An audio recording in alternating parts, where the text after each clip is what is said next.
Close your eyes, breathe slowly. Somewhere in a stone cell or a forest hut or a quiet room at the edge of a city, someone has been awake for hours already, sitting in silence, asking nothing of the world but to be fully present to it.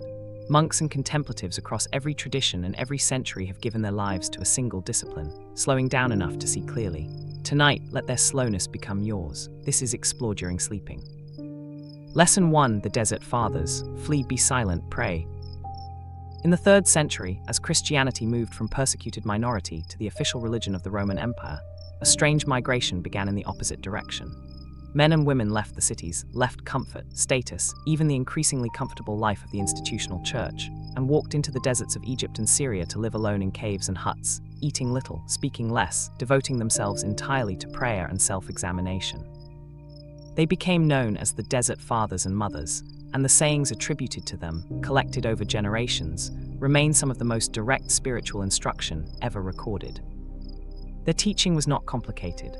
When a young monk asked the elder Arsenius how to be saved, the answer was 3 words: flee, be silent, pray. Flee not necessarily in the literal sense of running to a desert, but in the sense of removing yourself from situations and noise that scatter the mind and feed the ego. Be silent because most speech, the elders observed, serves the speaker's vanity more than the listener's good.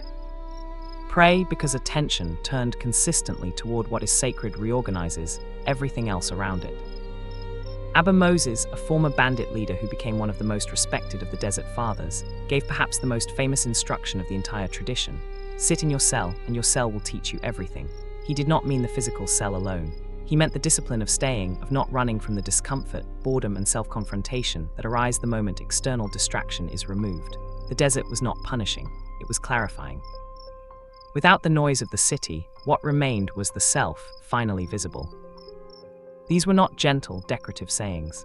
The Desert Fathers were specific about how difficult this stillness actually is. They wrote about the demon of acedia, a kind of spiritual restlessness and boredom that strikes hardest at midday, making the cell feel like a prison, making any excuse to leave seem reasonable. They taught their students to recognize this restlessness as a test, not a signal to flee. The temptation to leave is precisely when the staying matters most. Tonight, if your mind feels restless, scattered, eager for some distraction to interrupt the stillness, let Abba Moses speak gently. Stay. Whatever your cell is tonight, this bed, this quiet, this breath, let it teach you. It already knows what it has to say. Lesson 2: Hildegard of Bingen, and the discipline of attention to the body. Hildegard of Bingen, the 12th century Benedictine abbess, composer, and visionary, understood something that many contemplative traditions have arrived at independently: that the spiritual life is not a flight from the body but a deepening attention to it. She wrote extensively on medicine, herbalism, and what she called viriditas, the greening power, the vital life force she believed animated all of creation, and that she experienced as inseparable from her visions of the divine. She entered monastic life as a child, given to the church at the age of 8, and spent decades in a community structured entirely around the rhythm of the canonical hours, fixed times of prayer that divided the day into recurring intervals from before dawn until after dark. This rhythm was not arbitrary. It was a technology of attention, a way of returning the mind to stillness at regular points throughout the day so that the ordinary business of living, eating, working, resting, never drifted too far from a center of awareness. What made Hildegard unusual within this structure was her insistence that physical health and spiritual health were a single continuous fabric. She prescribed specific foods, specific herbs, specific patterns of sleep and activity, not as separate from the contemplative life but as essential to it. A body out of balance, she taught, produces a mind that cannot settle into prayer. The discipline of living slowly was not only mental. It included sleep, food, the rhythm of the seasons, the management of the body's own vital energy. She wrote of the soul as a garden that requires tending, not forced growth, but patient cultivation, attention to season and condition, the willingness to let things grow at the pace they actually grow rather than the pace we demand of them. This metaphor was not decorative for her. She believed it described something literally true about how spiritual maturity unfolds, slowly in accordance with proper conditions, resistant to being rushed. Tonight, let her integrated wisdom rest with you. The slowness you are seeking is not only in the mind, it lives in the body too, in how you breathe, how you rest, how patiently you allow yourself to simply be tended, like a garden, through the night. Lesson 3: The practice of Lectio Divina, reading one sentence as though it were the only sentence. Among the practices developed within Benedictine monasticism, few have proven as durable or as widely adopted beyond their original context as Lectio Divina, divine reading. The practice, formalized by monks in the medieval period though rooted in earlier contemplative traditions, is deceptively simple. A short passage of scripture, sometimes no more than a single sentence, is read slowly multiple times, with long pauses between each reading, allowing a single phrase or word to surface and be sat with rather than analyzed. The structure typically moves through 4 stages. First, reading the text encountered slowly, without rushing toward the next line. Second, meditation, turning the phrase over in the mind, allowing it to connect with memory and experience rather than being parsed for information. Third, prayer, a response arising naturally from what has surfaced, not constructed in advance. Fourth, contemplation, simply resting, without words, in whatever stillness the previous stages have opened. What makes this practice instructive far beyond its religious origin is what it teaches about attention itself. Modern reading habits are built for speed and coverage, scanning for information, moving quickly toward the next paragraph, the next article, the next piece of content. Lectio Divina inverts this completely. The goal is not to cover more ground. The goal is to let one small piece of text become large enough to fill the whole of your attention, to notice what a single sentence contains when it is not rushed past. Monks who practiced this for decades described an experience that sounds almost paradoxical. The more slowly and repeatedly they read a familiar passage, the more new it became. Words they had encountered hundreds of times would suddenly open, revealing a dimension that speed had always concealed. The slowness was not an obstacle to understanding. It was the condition that made deeper understanding possible. Tonight, if a single thought, a single memory, a single sentence from today has been sitting with you, let it have your full attention rather than being rushed past toward the next thing. Read it slowly, as if it were the only sentence in the world tonight. It may have more to say than you expected. Lesson 4, Thomas Merton, Solitude is not loneliness. Thomas Merton was born in France in 1915, lived a restless and often turbulent young adulthood in New York, and entered the Trappist monastery of Gethsemane in Kentucky in 1941 at the age of 26, seeking, by his own later account, an escape from a life that had begun to feel meaningless. He became one of the most influential contemplative writers of the 20th century, a Trappist monk bound by vows of silence and stability, who nonetheless corresponded with people across the world, wrote dozens of books, and engaged seriously with social justice, war, and interfaith dialogue from within the walls of his monastery. What Merton understood and articulated with unusual clarity for someone living a vowed contemplative life was the distinction between solitude and loneliness. Loneliness, he wrote, is the painful absence of connection, a wound, a lack. Solitude, properly understood and properly practiced, is something else entirely. A fullness, a return to a self that does not depend on external validation or constant social confirmation to feel real. The monk does not retreat into solitude to escape other people. He retreats into solitude to become capable of loving them without grasping, without needing them to complete him. Merton spent years navigating the tension between his vow of stability, committing to remain in one monastery for the rest of his life, and a restless intellectual curiosity that pulled him toward engagement with the wider world.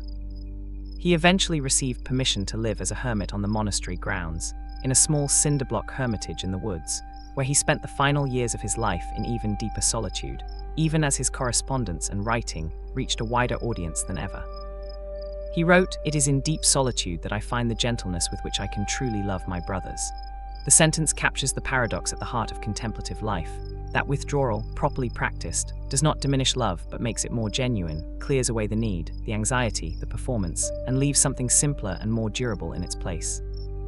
Tonight, let solitude, this quiet hour, alone with your own breath, be received not as absence but as fullness. You are not missing anything. You are simply finally here. Lesson 5, the practice of manual labor, or et labora.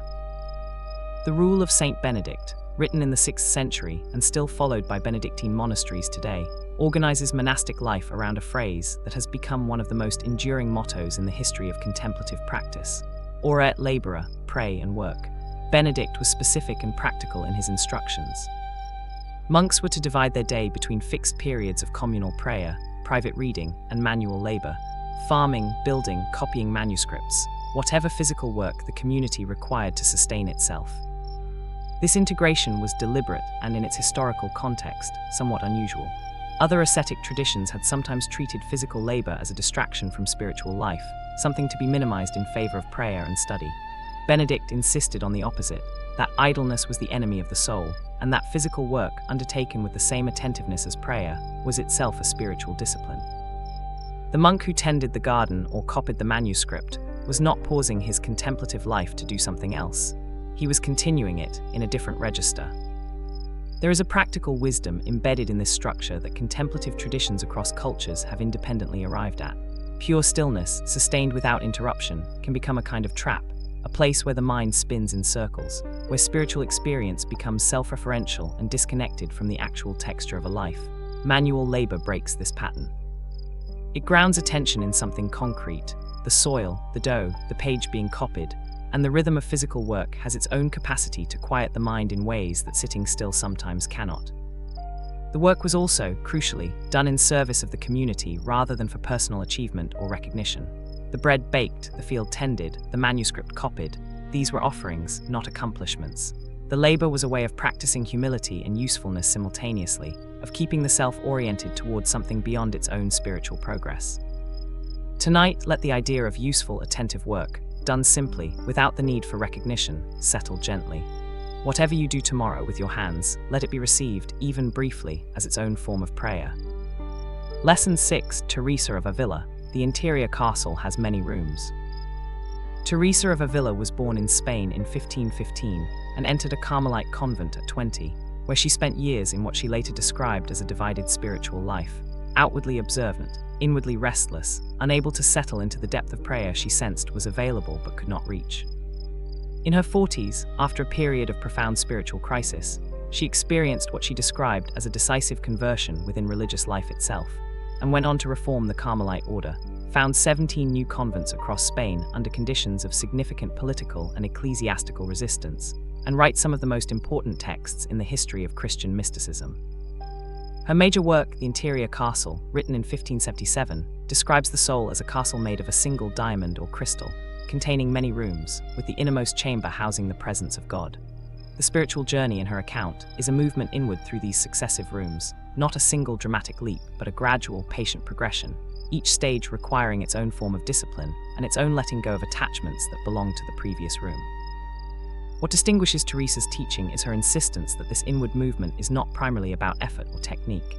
It is about willingness, the willingness to enter the castle at all, since she observed that most people live their entire lives at the threshold, distracted by the noise and business of the outer courtyard, never venturing into the rooms that are, in her account, already theirs. The castle is not built through spiritual achievement, it already exists, the work is simply entering it. She wrote with remarkable psychological precision about the obstacles to this entering, vanity, distraction, the comfortable habits of a divided life, and she did not pretend that the journey was easy or quick. She described decades of her own struggle before reaching anything like the depths she wrote about. The slowness was not a failure, it was the nature of the path. Tonight, let the image of the castle within rest gently with you. You do not need to build it. It is already there, waiting, room after quiet room, for whenever you are ready to enter further. Lesson 7, Zen and the practice of just sitting. Within the Soto school of Zen Buddhism, founded in Japan by the 13th century monk Dogen, the central practice is called shikantaza, usually translated as just sitting. Unlike meditation practices built around a specific object of focus, such as the breath or a mantra, shikantaza is deliberately without object. The practitioner sits in formal posture and simply allows whatever arises, thoughts, sensations, sounds, to arise and pass without being grasped, pushed away, or analyzed. There is nothing to achieve in the sitting. The sitting itself is the practice, and in Dogen's teaching, the sitting itself is already enlightenment, not a means toward it. Dogen traveled to China as a young monk, dissatisfied with what he found in Japanese Buddhist institutions, searching for a teacher who could resolve a question that had been troubling him. If all beings already possess Buddha nature, why is so much effort required to attain enlightenment?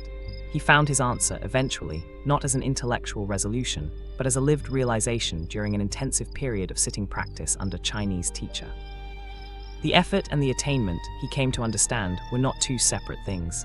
Practice was not preparation for enlightenment. Practice was enlightenment expressing itself, moment by moment, in the posture of sitting. This teaching has significant implications for how slowness itself is understood. In most frameworks, slowing down is instrumental, a means to some other end, whether relaxation, insight, or productivity. Dogen's teaching suggests something more radical, that the sitting itself, without any goal beyond the sitting, is already complete. There is nowhere else to get to. The stillness is not a road towards something better. It is in itself sufficient. Practitioners of shikantaza often describe the difficulty of this teaching more than its comfort. The mind resists purposelessness. It wants the sitting to be for something, to be measured, to produce a result. The practice is precisely the patient releasing of that demand, again and again, every time it resurfaces. Tonight, let this hour be received without any demand that it produce something, not preparation for tomorrow, not a means to better sleep. Simply this, sitting, lying, breathing, complete in itself, exactly as it is. Lesson 8, the practice of fasting, hunger as a teacher. Fasting appears in some form in nearly every contemplative tradition in human history, the deliberate, temporary abstention from food, undertaken not as deprivation for its own sake, but as a discipline that reveals something about the mind that constant satisfaction conceals. The Desert Fathers fasted extensively, often eating only once a day, sometimes only every few days, believing that physical hunger, properly endured, sharpened spiritual perception and weakened the grip of bodily appetite on the will. Buddhist monastic traditions similarly restrict eating to set hours, with many monastic communities eating nothing after midday. Jewish, Christian, and Islamic traditions all maintain structured periods of fasting tied to specific seasons of the religious calendar. What these traditions converge on, despite significant theological differences, is an observation about attention. A body that is constantly fed, constantly comfortable, rarely interrupted by genuine need, tends to drift through experience without much awareness of itself. Hunger, deliberately and safely undertaken, interrupts this drift. It produces a heightened, almost uncomfortable clarity, a felt sense of the body's actual dependence, the actual texture of desire, the gap between wanting and having that ordinary comfortable life allows us to ignore. Contemplatives across traditions were careful to distinguish this discipline from punishment or self-hatred. The goal was not to harm the body, but to use a controlled, temporary discomfort as a teacher, a way of practicing the larger spiritual skill of sitting with want without being controlled by it. The monk who could endure hunger calmly, without anxiety or obsessive thinking about food, was demonstrating a freedom that extended far beyond the question of eating, a freedom from being automatically governed by every appetite that arose. This is not a small skill. Most suffering in ordinary life comes not from desire itself, but from the conviction that desire must be immediately satisfied, that discomfort must be immediately resolved. Fasting, practiced wisely, is a controlled rehearsal for the larger discipline of tolerating discomfort without panic. Tonight, whatever small discomfort you are carrying, restlessness, an unmet want, an unresolved tension, let it be present without urgency. You do not need to fix it tonight. You can simply notice it, the way the fasting monk notices hunger, and let it pass through you without controlling you. Lesson 9, Brother Lawrence, the practice of the presence of God. Nicolas Herman, known after entering religious life as Brother Lawrence, was born in 17th century France, served as a soldier in his youth, and eventually joined a Carmelite monastery in Paris as a lay brother, a position of low status within the monastic hierarchy, assigned to the kitchen, where he spent most of his decades of religious life washing dishes, preparing food, and performing the most ordinary, repetitive physical labor available in the community. He held no formal education, wrote no theological treatises, and would likely be entirely forgotten today if not for a small collection of his letters and recorded conversations, published after his death as the practice of the presence of God. What Brother Lawrence discovered, in the most unglamorous circumstances imaginable, pots, pans, the noise and heat of a monastery kitchen, was a way of maintaining continuous awareness of the sacred that did not depend on formal prayer, quiet settings, or any special conditions at all. He described training himself to turn his attention toward the presence of God, not only during the fixed hours of communal prayer, but throughout every ordinary task, finding in the washing of a dish the same opportunity for devotion that others sought only in the chapel. He wrote that he had come to find as much satisfaction in his humble kitchen work as in formal prayer, because he had learned to do the work itself as an offering, with full attention, rather than treating it as an interruption to be endured before real spiritual life could resume. The slowness he practiced was not the slowness of withdrawal from ordinary life. It was the slowness of full presence within it, the radical attentiveness that refuses to rush through any task, however small, as if it did not matter. His teaching has resonated across centuries, and well beyond his own religious tradition, precisely because it locates contemplative practice not in special circumstances, but in the most common ones. You do not need a monastery. You need only the willingness to be fully present in whatever ordinary task is in front of you. Tonight, let this teaching settle quietly. Whatever ordinary tasks filled your day, and whatever ordinary moments wait in tomorrow, they are not separate from the contemplative life. They are where it actually happens.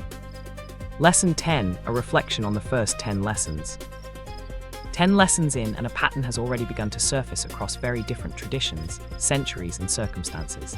The desert fathers fleeing to caves, Hildegard tending the body as a garden, the slow reading of a single sentence, Merton finding fullness in solitude, the integration of prayer and manual labor, Teresa's castle of many rooms, the purposeless sitting of Zen practice, the discipline of hunger as a teacher, Brother Lawrence finding the sacred in a stack of dirty pots. None of these traditions arrived at slowness as an end in itself, a luxury or an escape from responsibility. Each of them treated slowness as a discipline, something that had to be practiced, returned to, defended against the mind's constant pull towards speed, distraction, and the comfortable numbness of never quite being where you actually are. The slowness was not passive.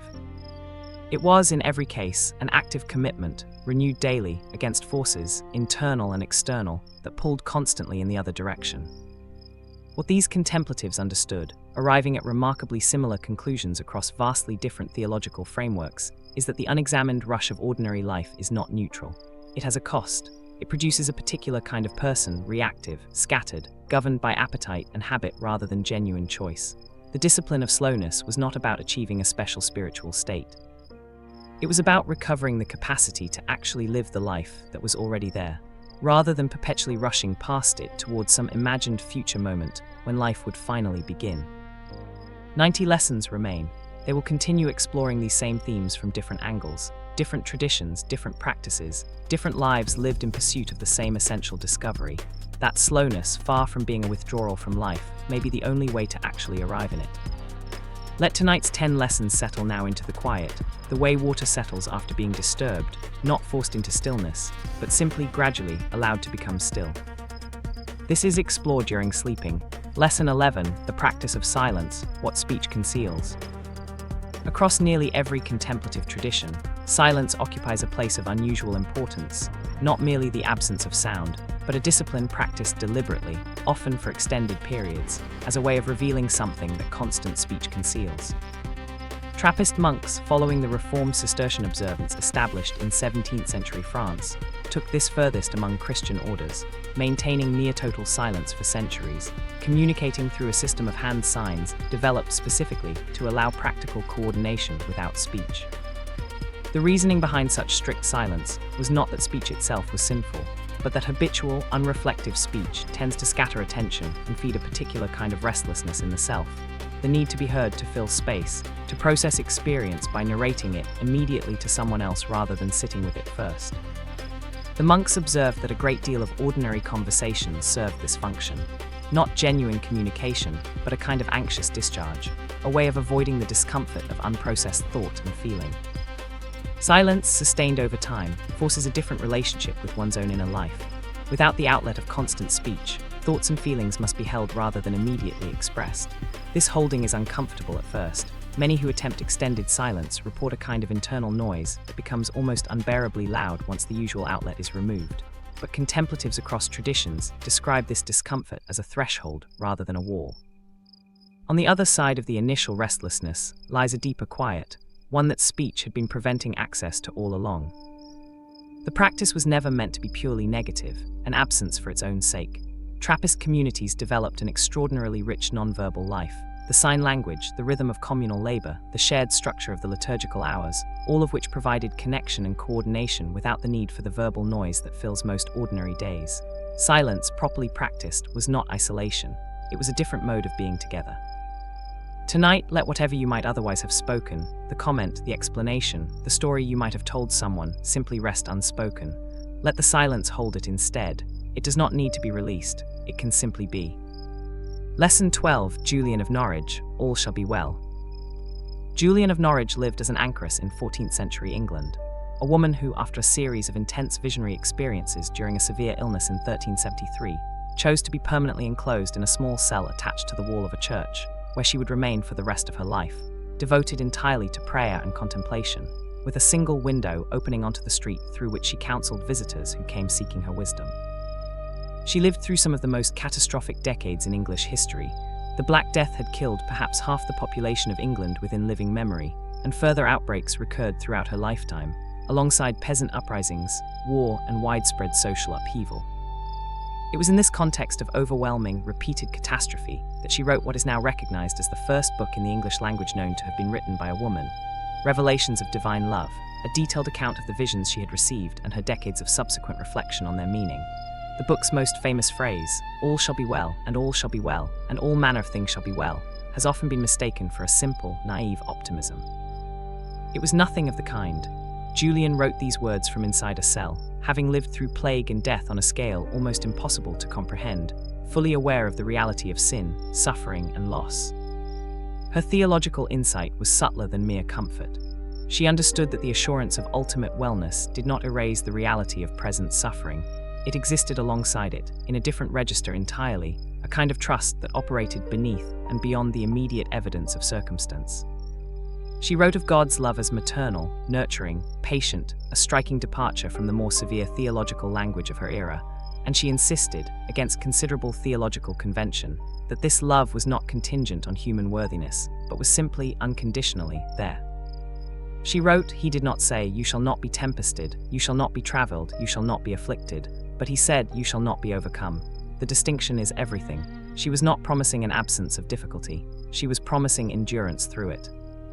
Tonight, whatever difficulty you are carrying, let her hard-won assurance rest gently alongside it, not erasing it, but accompanying it.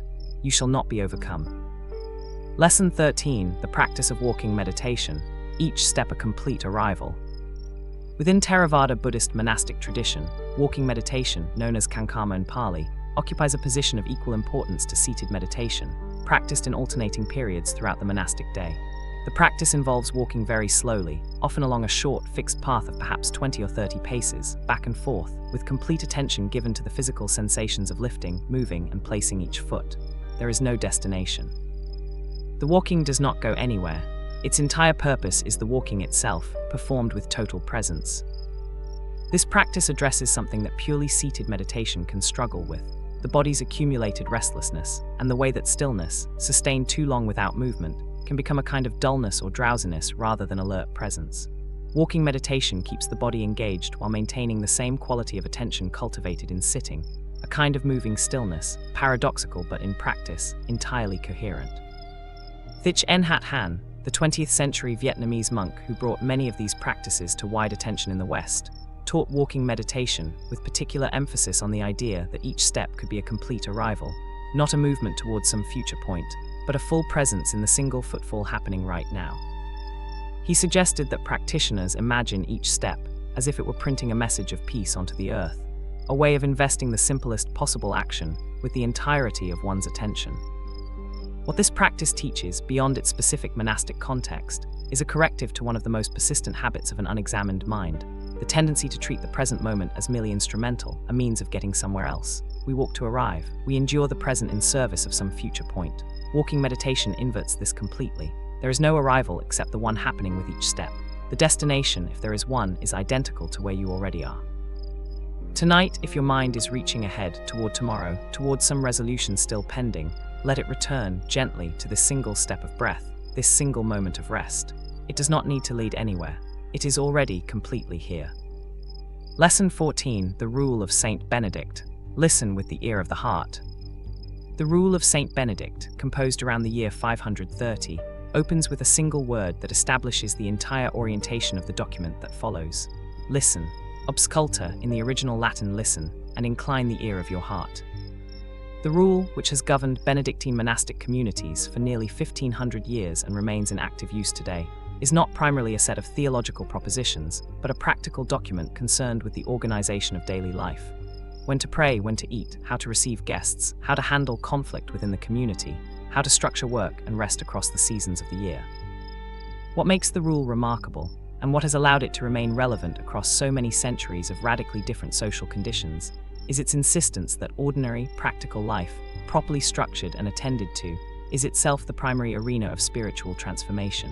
Benedict was suspicious of dramatic, individualistic spiritual heroics. He had witnessed, in his own early life as a hermit, the danger of extreme isolation undertaken without the discipline and accountability of community.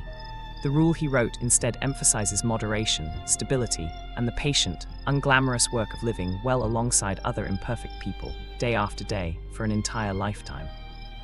Central to this vision is the practice of genuine listening, not only to scripture and prayer, but to the abbot, to fellow monks, to guests, to the needs of the community as they actually present themselves, rather than as the individual ego would prefer them to be. Benedict instructs that even the youngest or most junior member of the community might have insight worth hearing, and that the wise leader listens broadly before deciding. This listening is described as happening with the ear of the heart, a phrase suggesting a quality of attention that goes beyond simply processing information, toward a deeper receptivity that allows what is heard to actually change you. He wrote in the Rule's final chapter that what he had set down was only a beginning, intended for those still seeking to climb toward genuine spiritual maturity. The humility of this closing is itself instructive. Even the founding document of one of history's most enduring contemplative traditions presents itself as incomplete, as an invitation to ongoing listening rather than a finished answer. Tonight, let your own heart's ear open a little wider. Whatever you have not yet fully heard in your own life, in the people around you, there may be room in this stillness to listen more deeply. Lesson 15, Rabia of Basra, Love Without Reward or Fear.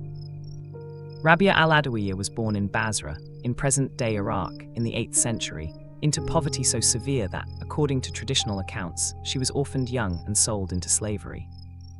She was eventually freed.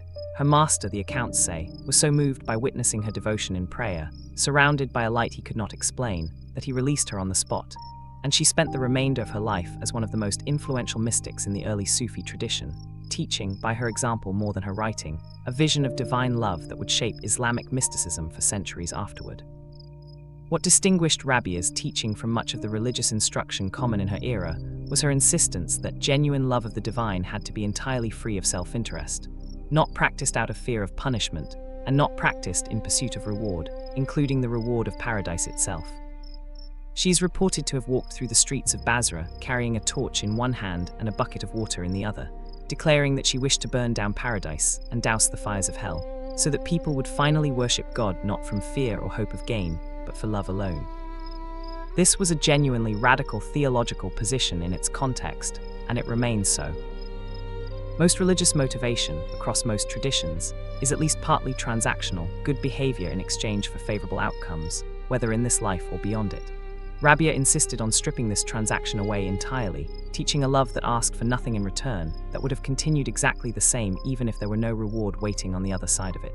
This was not, for her, an abstract theological position. She lived in voluntary poverty, declining marriage proposals and material support, devoting her nights to prayer with an intensity that her contemporaries found almost otherworldly.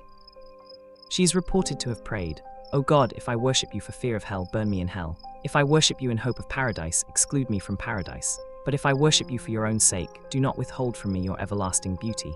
The prayer strips away every transactional layer and leaves only the bare fact of love itself, sufficient without any external justification. Tonight, let whatever you do tomorrow out of love, for a person, for a piece of work, for life itself, be done a little more freely, not for what it will bring you, simply because it is worth doing. Lesson 16, the practice of stability, staying when you want to leave. Among the vows taken by Benedictine monks, alongside obedience and conversion of life, is a vow unique to this tradition among most Western monastic orders, stability. The monk commits not merely to a monastic way of life in general, but to remaining for the rest of his life in the specific community he has joined. He will not move from monastery to monastery in search of a more congenial abbot, easier conditions, or more inspiring companions. He has chosen this community, with these particular people and their particular flaws, and he will stay. This vow addresses a pattern that contemplative teachers across traditions have observed repeatedly: the tendency to interpret restlessness or dissatisfaction as a sign that one is in the wrong place, when in fact it may simply be the discomfort that any sustained commitment eventually produces. The grass is greener impulse, the conviction that a different community, a different relationship, a different set of circumstances would finally resolve the difficulty being experienced, is, in the Benedictine reading, often a flight from the actual spiritual work at hand, rather than a genuine correction of course. The vow of stability forces a different response to difficulty. When conflict arises with another monk, when the abbot's decisions seem unwise, when the daily routine begins to feel stale or burdensome, the option of leaving is simply not available.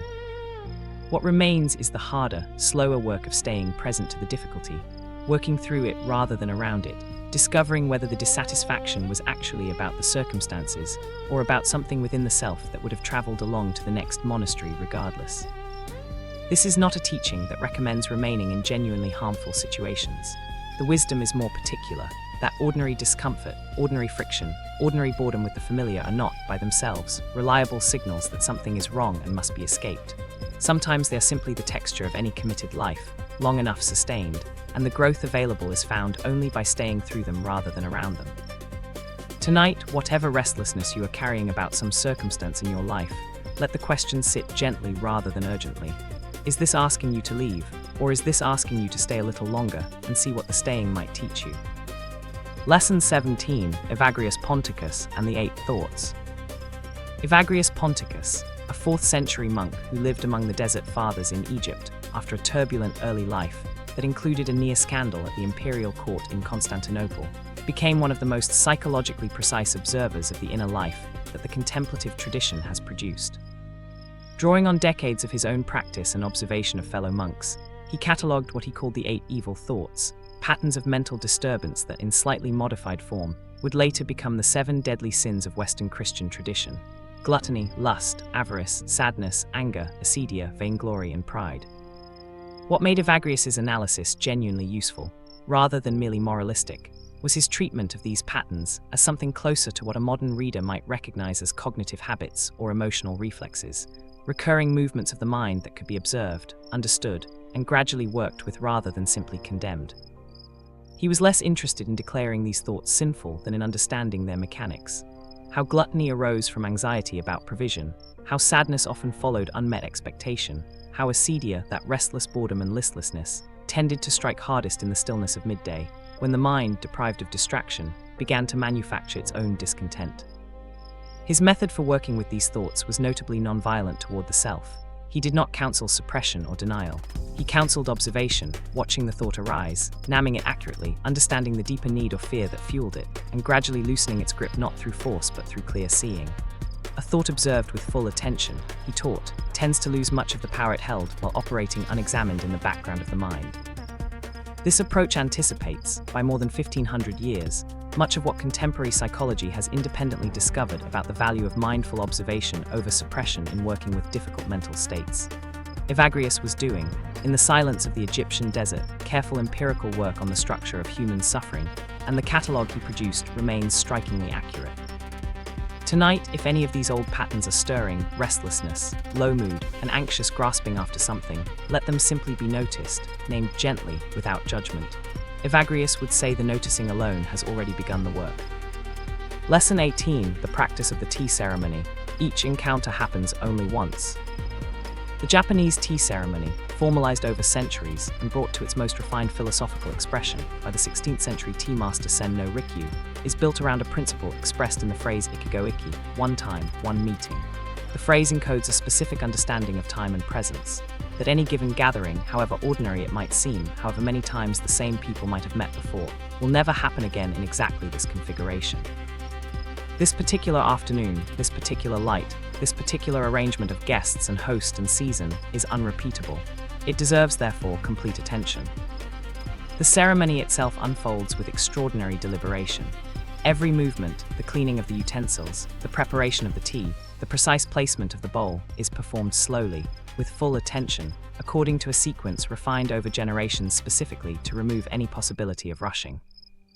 Guests are expected to receive this slowness without impatience, to allow the ceremony its full length, to let the simple act of drinking tea become an occasion for complete presence rather than a means to an end. Rikyu, who served as tea master to powerful political figures during a turbulent period of Japanese history, was eventually ordered to commit ritual suicide by the very ruler he had served, a fate he is said to have met with the same composure he brought to the tea ceremony itself, even preparing and serving tea to his closest students one final time before his death. His life, lived at the intersection of political power and contemplative discipline, demonstrated that the slowness of the ceremony was not an escape from the harshness of the world, but a discipline that could be carried into the most difficult circumstances imaginable. What Ikigo Iki teaches, beyond the specific practice of tea, is a way of meeting any moment, a conversation, a meal, an ordinary exchange with someone you see every day, as though it were genuinely unrepeatable because it is. The friend you spoke with this morning, in exactly that mood on exactly that day, will never be present to you in precisely that configuration again. Tonight, let this principle settle quietly.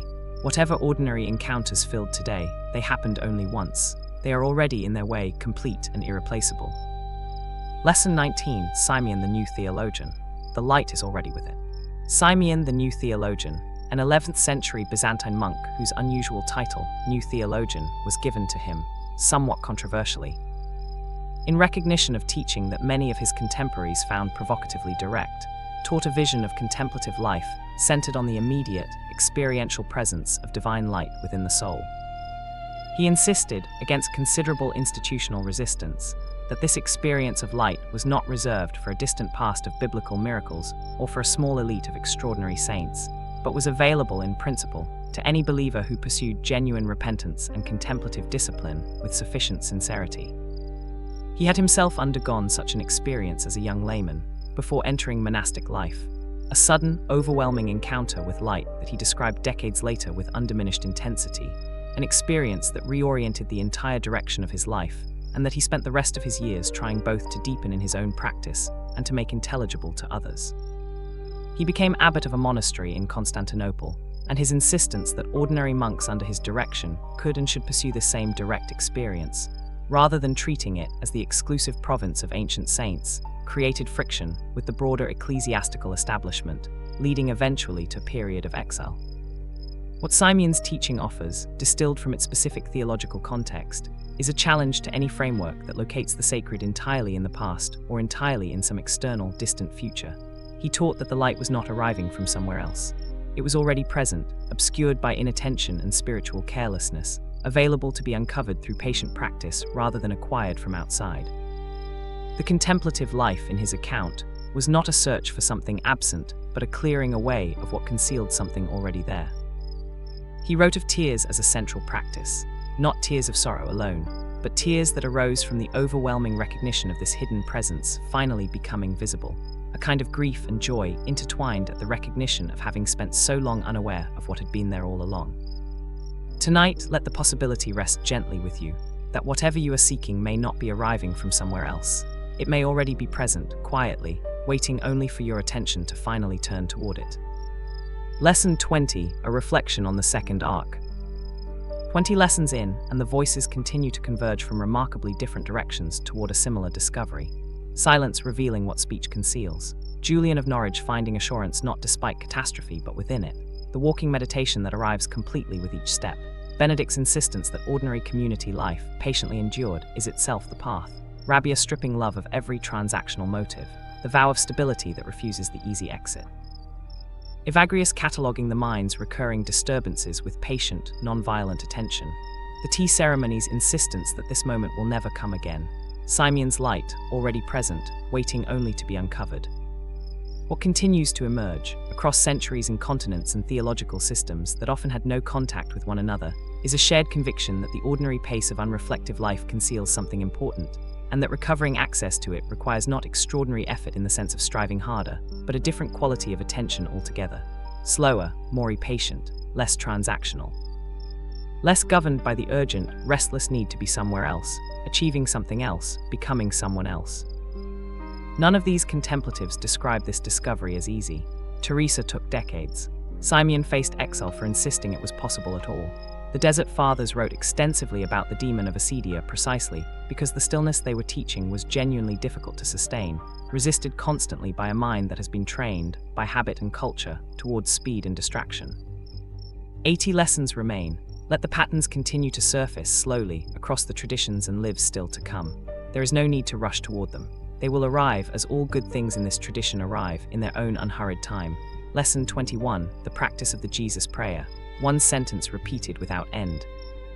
Within the Eastern Orthodox contemplative tradition, particularly among the monks of Mount Athos and the Hesychast movement that flourished there from the medieval period onward, a single short prayer occupies a place of central importance. Lord Jesus Christ, Son of God, have mercy on me, a sinner. This prayer, known as the Jesus Prayer, is not recited occasionally as part of a longer liturgy. It is repeated continuously, silently, internally, synchronized with the breath, across hours, days, years, until practitioners describe it becoming as constant and unconscious as a heartbeat, continuing even during sleep. The practice belongs to a broader tradition called hesychasm, from the Greek word for stillness or quiet. The goal was not simply repetition for its own sake, but the gradual descent of attention from the scattered, surface activity of the mind into what practitioners described as the heart, a deeper center of awareness where the prayer could continue beneath conscious thought, as a kind of constant undercurrent rather than an occasional act. Monks described years of practice required before this integration occurred, and they were notably unromantic about the difficulty involved. The early stages were described as dry, mechanical, frequently interrupted by wandering attention that had to be gently and repeatedly returned to the words. What makes this practice instructive beyond its specific theological content is its demonstration of how a single, simple, endlessly repeated phrase can become a vehicle for sustained attention in a way that more complex or varied practices sometimes cannot. The simplicity is not a limitation. It is the mechanism. A short phrase, repeated without variation, gives the mind almost nothing to elaborate on, almost nothing to be clever or creative about.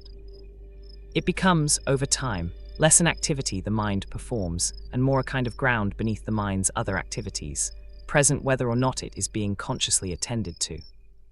The Hesychast monks taught that this constant inner repetition gradually transformed the texture of ordinary experience, providing a stable center that remained present even amid the disturbances and demands of daily life. The stillness was not achieved by withdrawing from activity, but by establishing, beneath all activity, a current of attention that no longer needed to be created fresh each time, but had become, through years of patient practice, simply there. Tonight, let a single phrase, whatever feels true to you, rest gently with your breath, repeated without urgency, not as a task to complete, but as a quiet current you are simply allowing to flow. Lesson 22, Pema Chodron, lean into the discomfort you want to flee. Pema Chodron, born Deirdre Blomfield Brown in New York in 1936, lived through 2 failed marriages and a period of significant personal crisis before encountering Tibetan Buddhism in her mid-30s, eventually becoming one of the first American women ordained as a Buddhist nun in the Tibetan tradition. She studied for years under the Tibetan teacher Chögyam Trungpa, whose direct, sometimes startling teaching style emphasized confronting difficulty rather than spiritually bypassing it. And she went on to become the resident teacher and later abbess of Gampo Abbey, a Buddhist monastery in rural Nova Scotia, where harsh winters and physical isolation became, in her telling, part of the teaching itself. Her central contribution to contemplative teaching, distilled across decades of writing and lecturing, centers on a single, deceptively simple instruction. When you encounter discomfort, emotional pain, fear, the urge to escape an uncomfortable situation, the conventional response is to flee towards something more pleasant. Chodron taught the opposite. Lean into the discomfort. Stay with it, gently and without harshness, rather than immediately reaching for distraction, numbing, or escape. The discomfort, examined directly rather than fled from, tends to be far more workable than its anticipation suggested. She drew on the traditional Buddhist concept of groundlessness, the recognition that the desire for permanent security, for a fixed and stable ground beneath one's feet, is itself a primary source of suffering, since no such permanent ground actually exists. Rather than treating this groundlessness as a problem to be solved, she taught learning to rest in it, to become, as she put it, comfortable with uncertainty. Since uncertainty is simply an accurate description of how things actually are rather than a temporary obstacle to be overcome before real stability arrives. She wrote extensively about the practice of Tonglen, a meditation in which the practitioner deliberately breathes in suffering, their own and others, and breathes out relief and ease, deliberately inverting the instinct to push pain away and instead drawing it toward oneself with compassion. This practice, counterintuitive on its face, was designed to dissolve the rigid boundary between self-protection and genuine care for others.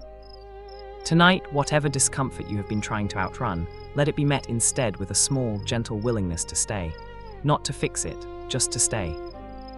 Lesson 23, the Carthusian Vow of Enclosure, Choosing the Cell for Life. The Carthusian order, founded by Saint Bruno of Cologne in 1084, represents one of the most demanding and least modified monastic disciplines in the Western contemplative tradition. Carthusian monks live in individual cells, not simple bedrooms but small self-contained dwellings with their own garden plot, workshop and chapel space, where they spend the overwhelming majority of their time alone, eating most meals in solitude, working in solitude, and gathering with the rest of the community only for specific liturgical hours and a single weekly walk together outside the monastery walls. This degree of enclosure, sustained for an entire monastic lifetime, represents an extreme commitment to the principle that genuine contemplative depth requires sustained, largely uninterrupted solitude, not the occasional retreat from ordinary life, but a permanent structural withdrawal maintained for decades.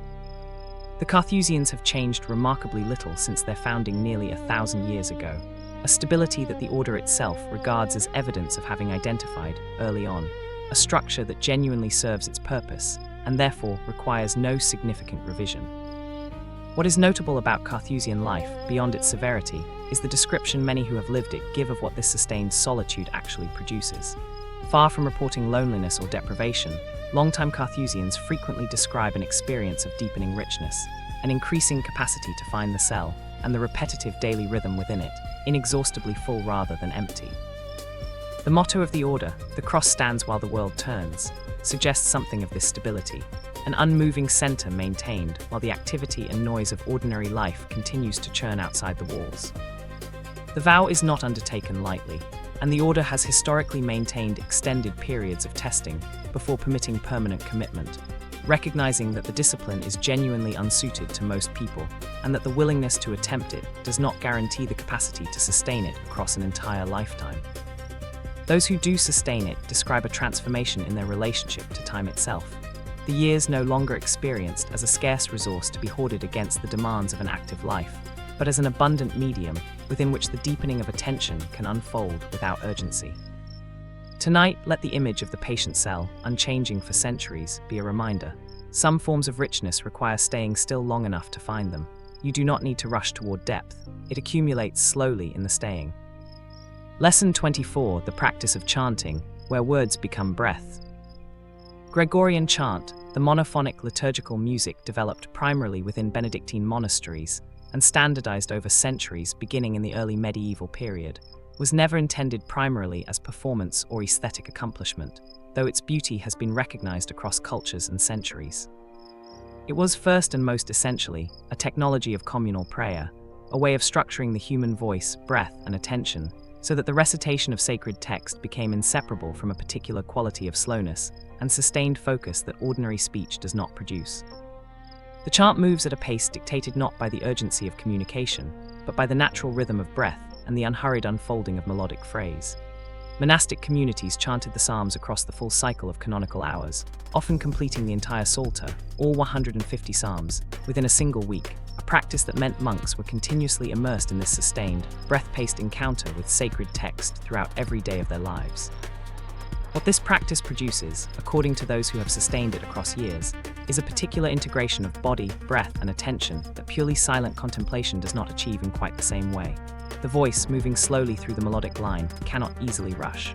The breath required to sustain the long, sung phrases imposes its own discipline, slower and deeper than the breath of ordinary speech. The words themselves, stretched across sustained melodic phrases, become harder to skim past unreflectively.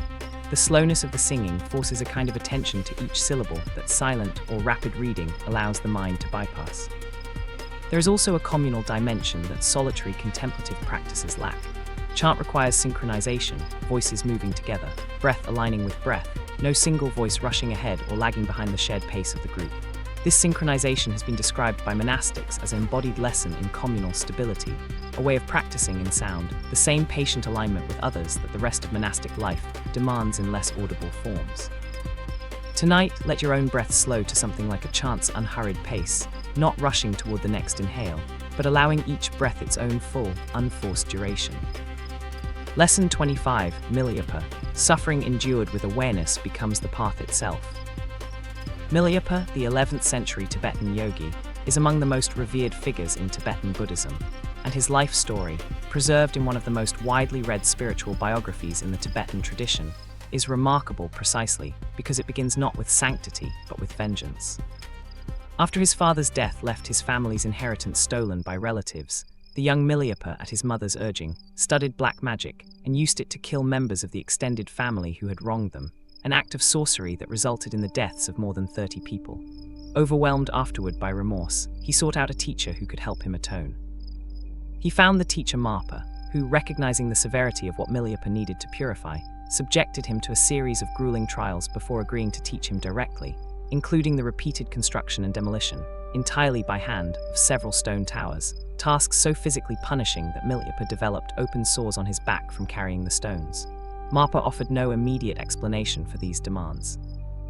Milarepa endured them, despairing at times, uncertain whether he would ever receive the teaching he sought, before Marpa finally revealed that the suffering itself had been the purification process, not a precondition to be endured before the real teaching began, but the teaching itself, working directly on the karmic weight of his earlier actions. Milyapa went on to spend years in solitary retreat in mountain caves, living on nettles, devoting himself entirely to meditation practice, and composing spontaneous songs of realization that remain treasured texts in the Tibetan tradition. His life demonstrates a principle central to much of Vajrayana Buddhist practice, that suffering, rather than being something to be avoided or merely tolerated on the way to a separate spiritual goal, can itself become the direct material of transformation when met with full awareness rather than resistance or despair. This is a demanding teaching, and Milyapa's biography does not pretend otherwise. It includes extended passages of his own doubt, exhaustion, and near collapse during the building of the towers. The transformation was not instant or easy. It was the slow, repeated, often despairing endurance of difficulty that gradually, through Marpa's patient guidance, became the very thing that purified what needed purifying. Tonight, whatever difficulty you are enduring, let the possibility rest gently. It may not be separate from your growth. It may, met with awareness rather than resistance, already be part of it. Lesson 26, the practice of lection of the hours, structuring time around the sacred.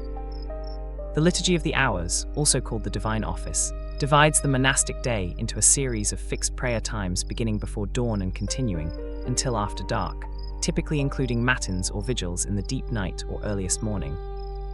Lauds at dawn, several shorter hours through the day, vespers in the evening, and compline before sleep. This structure, refined over centuries within Benedictine and other Western monastic traditions, imposes a rhythm on time itself, breaking the day into segments that repeatedly return the practitioner's attention to prayer regardless of what other activity might otherwise have absorbed it entirely. The genius of this structure lies in its persistence rather than its intensity.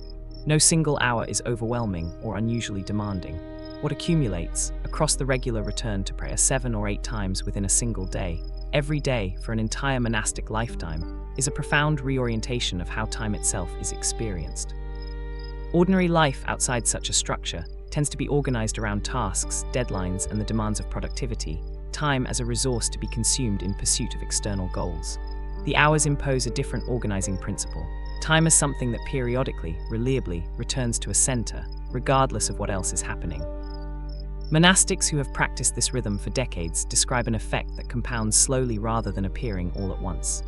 The repeated returns to prayer throughout the day prevent the kind of total absorption into work or worry that, in ordinary life, can carry a person through hours or days without any conscious return to a deeper center of attention. Even on the busiest, most demanding days, the bell calling the community to the next hour interrupts whatever momentum has built up, insisting on a pause, a return, a brief reorientation toward what matters most. This structure offers a model that does not require monastic enclosure to apply. The principle, building regular, non-negotiable returns to stillness into the architecture of an ordinary day, rather than waiting for stillness to arrive on its own once everything else is finished, has proven adaptable far beyond its original monastic context. Tonight, let this final return of the day, this quiet hour before sleep, be received as exactly what the monastics called compline, the completion, the settling, the gentle close of the day's structure.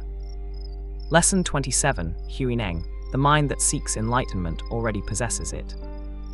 Huineng, traditionally regarded as the 6th patriarch of Chan Buddhism in 7th century China, came from circumstances of significant poverty and had received no formal education when, according to traditional accounts, he overheard a recitation of the Diamond Sutra in a marketplace and experienced an immediate, profound insight that set him on the path toward becoming one of the most influential figures in the history of East Asian Buddhism.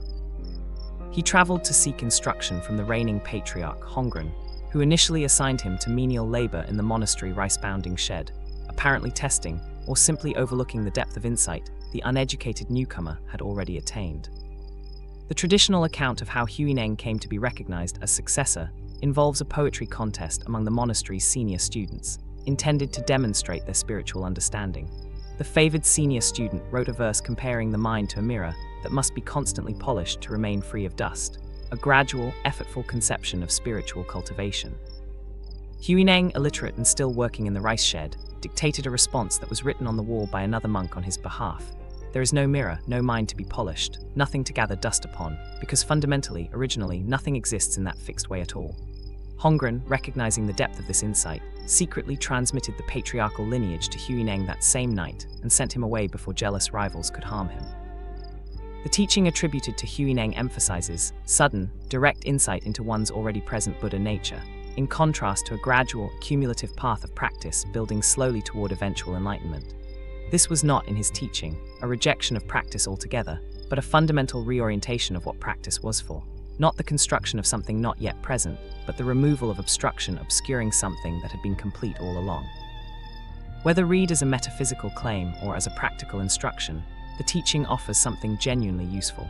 The suggestion that what is being sought through years of contemplative effort may not be a destination still distant, requiring more accumulation of merit or skill, but something already present, awaiting only the clearing away of what currently obscures it. Tonight, let the possibility rest with you. Whatever clarity, whatever peace you have been seeking through effort, may not be something still to be built.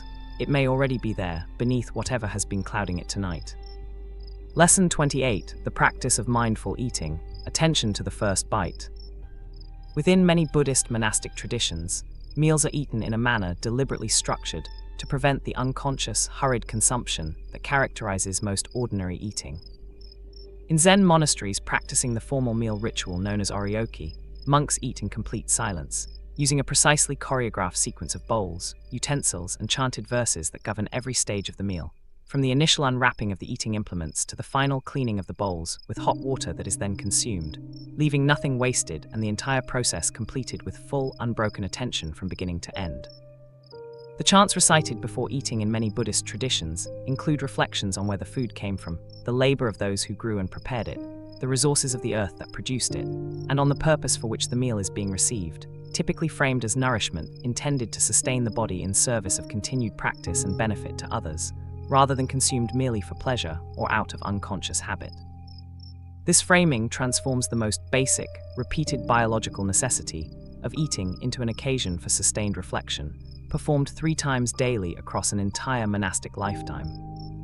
What this practice counters is a pattern of consumption that has become, in much of contemporary life, almost entirely automatic, food eaten while attention is directed elsewhere. The actual sensory experience of eating barely registered amid distraction, multitasking, or simple habituated speed.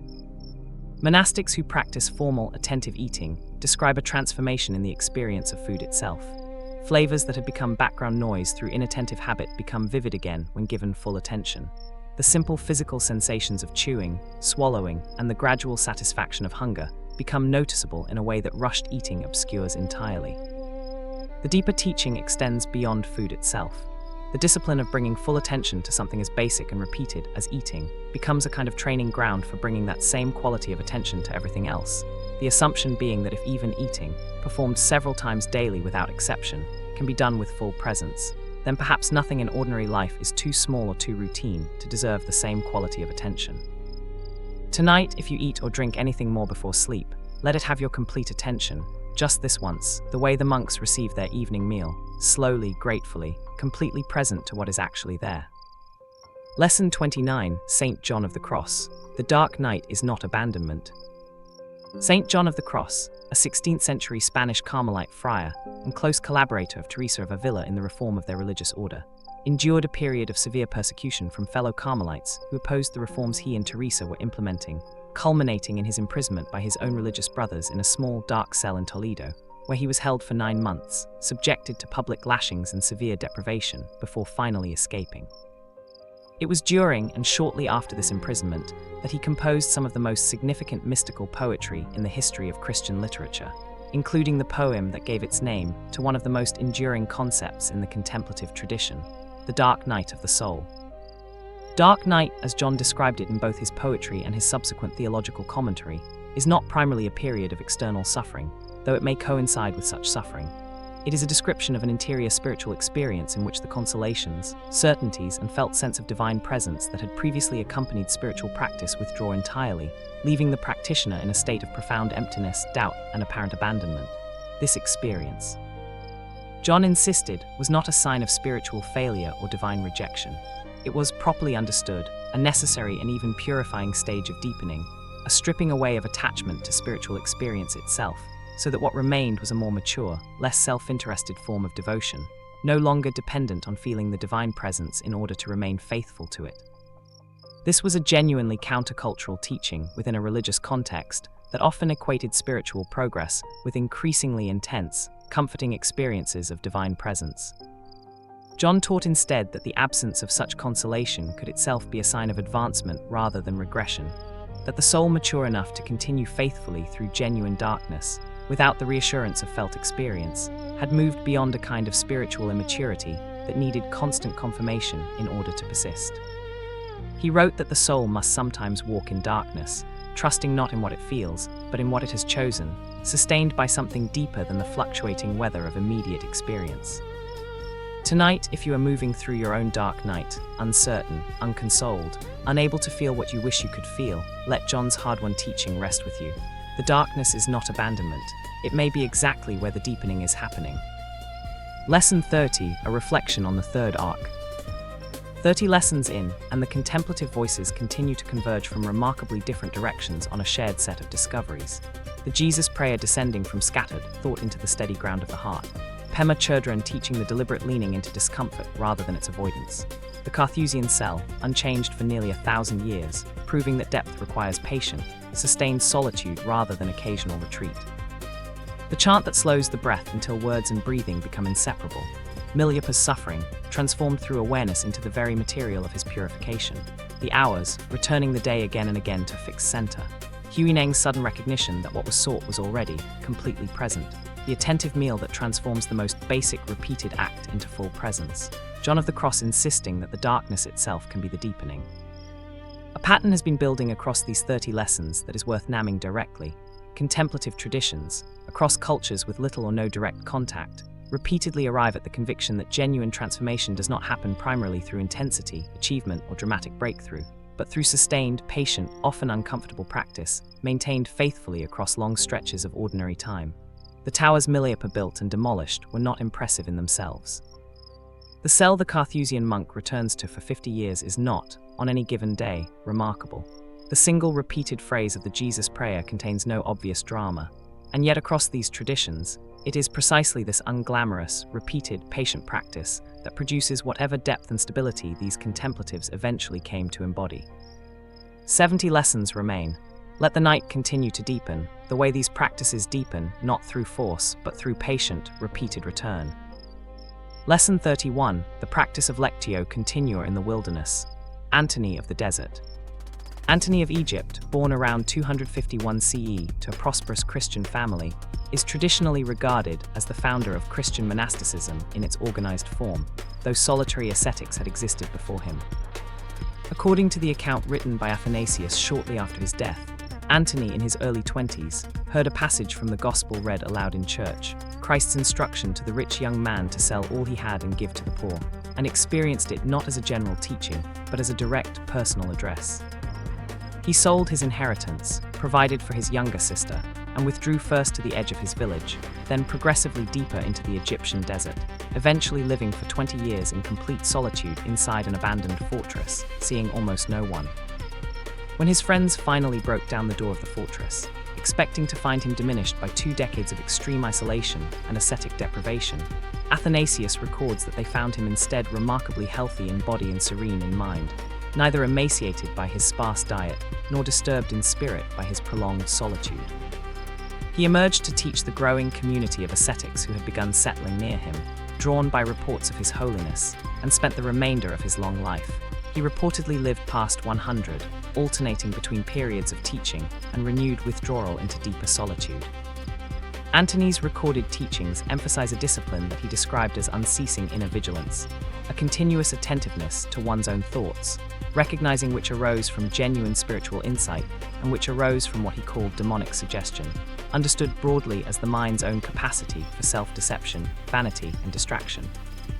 This vigilance was not paranoid or anxious in its intended practice, but steady and patient, a quality of ongoing self-honesty maintained across the whole of a long life rather than achieved once and then assumed permanent.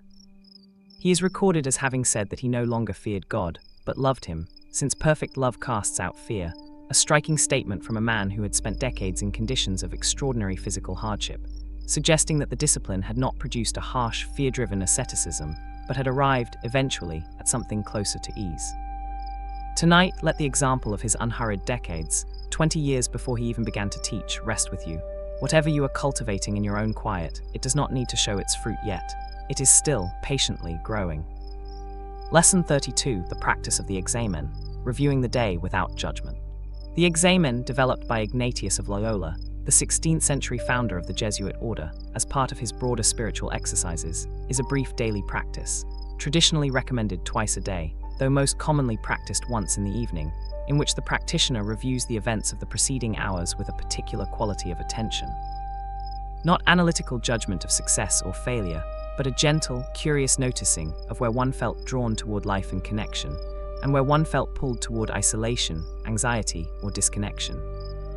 Ignatius had arrived at this practice through his own dramatic spiritual transformation.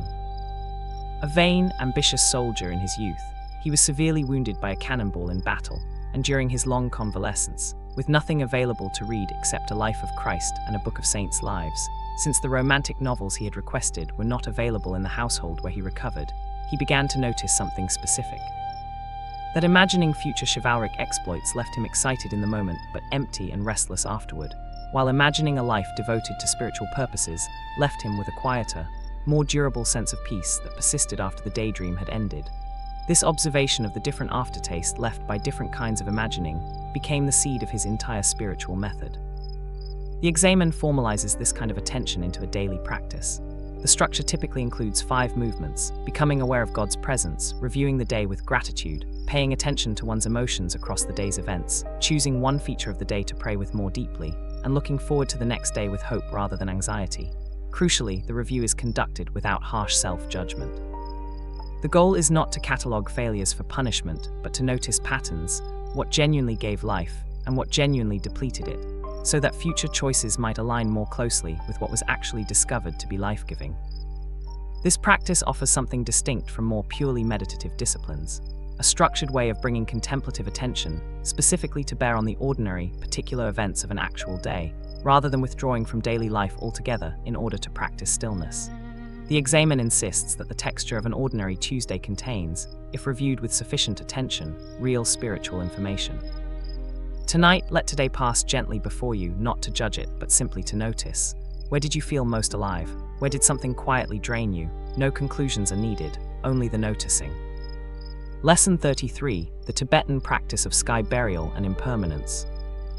Within Tibetan Buddhist culture, the traditional funerary practice known as sky burial, in which a deceased body is taken to a high mountain location and offered to vultures, the bones afterward broken and mixed with barley flour to ensure complete consumption, represents far more than a practical solution to the difficulty of burial or cremation in a rocky, largely treeless mountain landscape.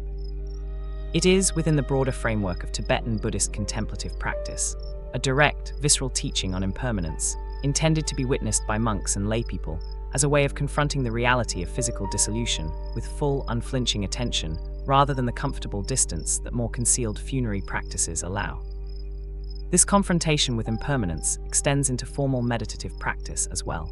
Tibetan Buddhist monastics traditionally engaged in extended contemplation of decomposing corpses, a practice with roots in earlier Indian Buddhist tradition, in which monks would meditate at cremation grounds, observing bodies in various stages of decay, deliberately holding attention on what most cultures work hard to avoid looking at directly. The purpose was not morbid fascination, but a precise spiritual technology, the conviction that most ordinary suffering arises from an unconscious, persistent denial of mortality, a constant low-level avoidance that distorts how time, relationships, and priorities are actually experienced. By contemplating death directly and repeatedly, rather than pushing the awareness away, practitioners reported a paradoxical effect. Rather than producing despair, sustained confrontation with mortality tended to produce a sharper, more grateful, more immediate engagement with the present moment. When the eventual dissolution of the body is held clearly in mind rather than denied, the urgency of postponing genuine living to some imagined future moment dissolves along with it. There may not be a later, there is only this. The 8th century Tibetan teaching attributed to various masters in this tradition often returns to a single instruction: meditate on death, for in doing so you will meditate correctly on life.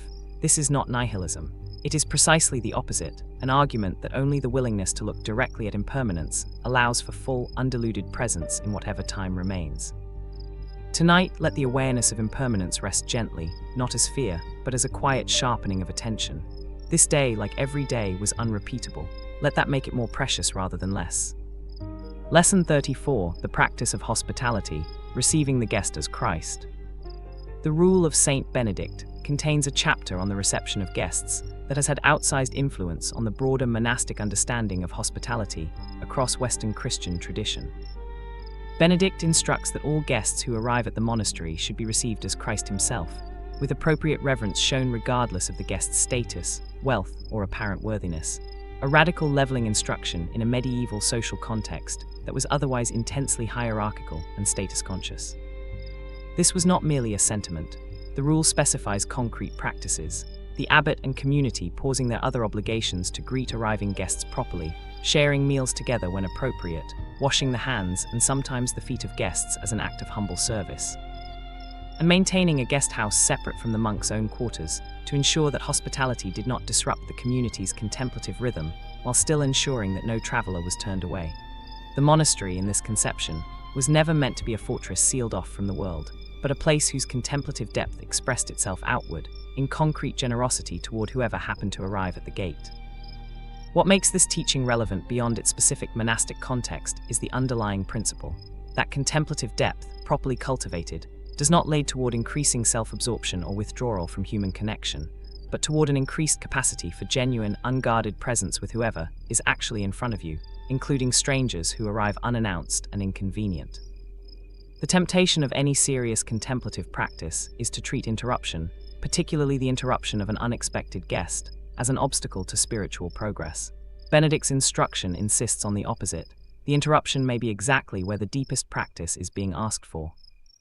Many monastic communities, even today, maintain this tradition of hospitality, often hosting visitors for periods of retreat, and many who have stayed in such communities report being struck by the quality of attention they received. Full, unhurried, entirely present, with no sense that their arrival was an imposition on some more important inner work the monks would otherwise have been doing. Tonight, let whoever or whatever arrives unexpectedly in your life, a phone call, a need, an interruption, be received when it comes, with a little more of that same unguarded welcome. It may not be a distraction from what matters. It may be exactly where what matters is found. Lesson 35, Bernard of Clairvaux, Love That Knows 4 Degrees. Bernard of Clairvaux, the 12th century Cistercian abbot whose influence shaped Western European monasticism and theology for centuries, entered religious life at the age of 22, along with 30 companions he had personally persuaded to join him, an early indication of the persuasive force and charisma that would later make him one of the most consequential religious figures of his era, advising popes, settling theological disputes, and founding dozens of monasteries across Europe through the rapid expansion of the Cistercian order he helped lead. Among his theological writings, his treatise on the degrees of love offers a particularly useful framework for understanding contemplative development as a gradual, sequential process rather than a single achieved state. He described love unfolding through 4 stages. First, love of self for self's own sake, the most basic, instinctive form of self-concern present in every creature. Second, love of God for the sake of what God provides, a more developed but still essentially self-interested devotion, loving the divine because of the benefits, comfort, and security it offers. Third, love of God for God's own sake, a maturing of devotion beyond mere transaction, in which the relationship itself becomes valued independent of any benefit received. And fourth, the rarest and most complete stage, loving oneself for the sake of God alone, in which the self is no longer experienced as a separate center of concern at all, but as fully integrated into and identified with the larger love it has gradually come to inhabit. What makes this framework valuable is its honesty about the slow, uneven nature of genuine spiritual maturation. Bernard did not pretend that contemplatives leapt directly to the 4th degree through sheer determination or sincere intention. He described the movement through these stages as the patient work of an entire lifetime, with most practitioners spending the majority of their years still working through the more self-interested early stages, gradually, often imperceptibly, growing towards something more selfless. He wrote with notable tenderness for those still in the earlier stages, insisting that even self-interested love of the divine was a genuine beginning, not to be despised, since it was through this imperfect beginning that the longer maturation became possible at all. Tonight, wherever you find yourself in your own capacity to love, however mixed with self-interest, however imperfect, let Bernard's patience rest with you. The earlier stages are not failures. They are simply where the long road begins. Lesson 36, the practice of Sabbath, rest as sacred obligation. Within Jewish contemplative and religious tradition, the practice of Sabbath, a complete cessation of work observed from Friday evening until Saturday evening, rooted in the biblical account of divine rest following the work of creation, represents one of the oldest and most thoroughly developed disciplines of structured rest in human history. The Sabbath is not conceived as mere absence of activity, a passive gap between periods of productive labor, but as a positive, sacred state to be actively entered into and cultivated, with its own rituals, meals, prayers, and quality of attention distinct from the rest of the week.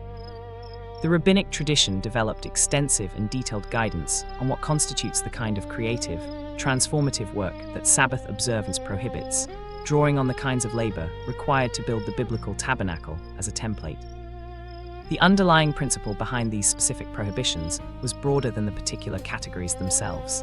Sabbath was meant to interrupt completely, for one full day each week, the ordinary human posture of controlling, transforming, and asserting mastery over the material world, and to replace it with a posture of receiving, appreciating, and resting within a world already complete. The 20th century rabbi and theologian Abraham Joshua Heschel wrote extensively about the Sabbath as what he called a cathedral in time rather than space, a sacred structure built not from stone, but from the deliberate, weekly interruption of the relentless activity that otherwise governs human life. He argued that modern life had become increasingly oriented toward the conquest of space, acquiring, building, expanding, accumulating, at the expense of any comparable attention to the conquest of time, meaning the cultivation of moments and days set apart from this constant acquisitive activity. What the Sabbath teaches, beyond its specific religious observance, is the radical claim that rest is not the absence of something more important, to be minimized and rushed through before real productive life resumes. Rest, in this framework, is itself the point, not a recovery period in service of future productivity, but an end in itself, a weekly return to the recognition that one's worth and the world's worth do not depend on constant activity to be real. Tonight, let this hour be received the way the Sabbath is received, not as empty time to be filled, but as already completely sufficient. Nothing here needs to be productive, it only needs to be received. Lesson 37, Padre Pio, Suffering United with a Larger Purpose. Padre Pio, born Francesco Forgini in southern Italy in 1887, entered the Capuchin Franciscan order as a young man and spent most of his religious life at the monastery of San Giovanni Rotondo, where he became known for what many regarded as the stigmata, wounds corresponding to the crucifixion of Christ, which reportedly appeared on his body in 1918 and remained, by numerous accounts, visible and unhealed for 50 years until shortly before his death. Whatever one's interpretation of this phenomenon, what is well documented is that Padre Pio lived for decades with chronic, severe physical suffering, while simultaneously becoming one of the most sought-after spiritual confessors in 20th century Catholicism, hearing confessions for hours daily and drawing pilgrims from across the world. What distinguished Padre Pio's approach to his own extensive suffering was a theological framework, common within certain strands of Catholic contemplative tradition, that understood physical and emotional pain, when consciously united with a larger redemptive purpose, as capable of being transformed from mere meaningless affliction into something that could be offered, willingly, for the benefit of others. This was not a passive resignation to suffering, nor an artificial cheerfulness that denied its reality. Padre Pio was reportedly direct and unsentimental about the genuine difficulty of what he endured, but he held, throughout decades of chronic pain, a conviction that this suffering was not without purpose, that it could be consciously offered rather than merely passively endured. This framework, suffering transformed through conscious, offering rather than denied or merely tolerated, appears in various forms across multiple contemplative traditions.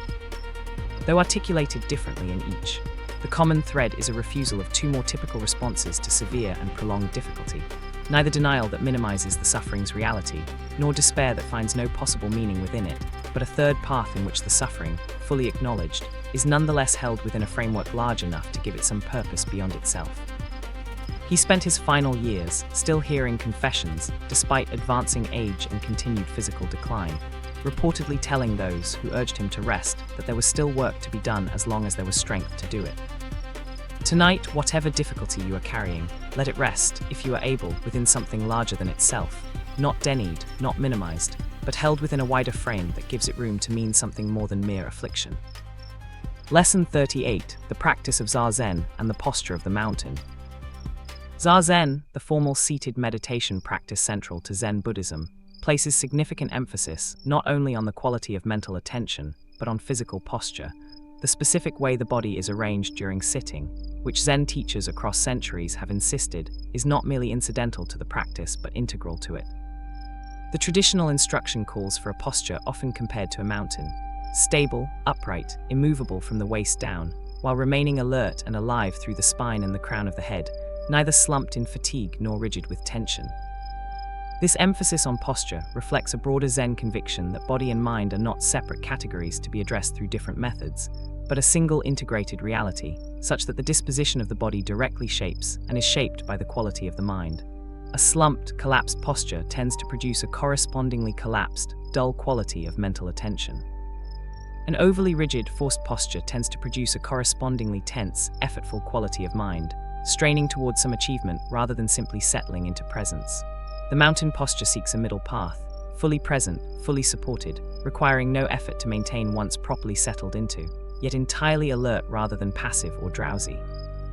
Zen teachers traditionally place considerable emphasis on the breath as well, instructing students to allow it to settle into a natural, unforced rhythm, neither controlled nor ignored, simply observed as it moves through the body.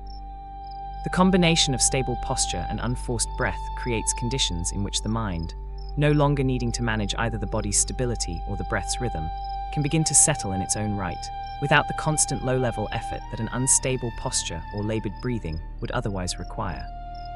What this teaching offers, beyond formal meditation practice, is a reminder of how deeply intertwined physical state and mental state actually are. The mountain does not strain to remain a mountain.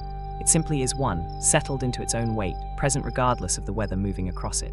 Thoughts, emotions, and disturbances pass like weather across the mountain's surface, without the mountain itself needing to move or react to each passing change. Tonight, let your own body settle into something like that mountain stillness, not forced, not slumped, simply resting in its own natural weight, while whatever passes through your mind tonight is allowed to pass, like weather, without disturbing the deeper stillness beneath it. Lesson 39, the Beguines, contemplative life without monastic walls. The Beguines were a movement of laywomen that emerged in the Low Countries and parts of Northern Europe beginning in the 12th century, choosing to live in religious community devoted to prayer, contemplation, and charitable work, without taking permanent monastic vows, and without being enclosed within the walls of a traditional convent.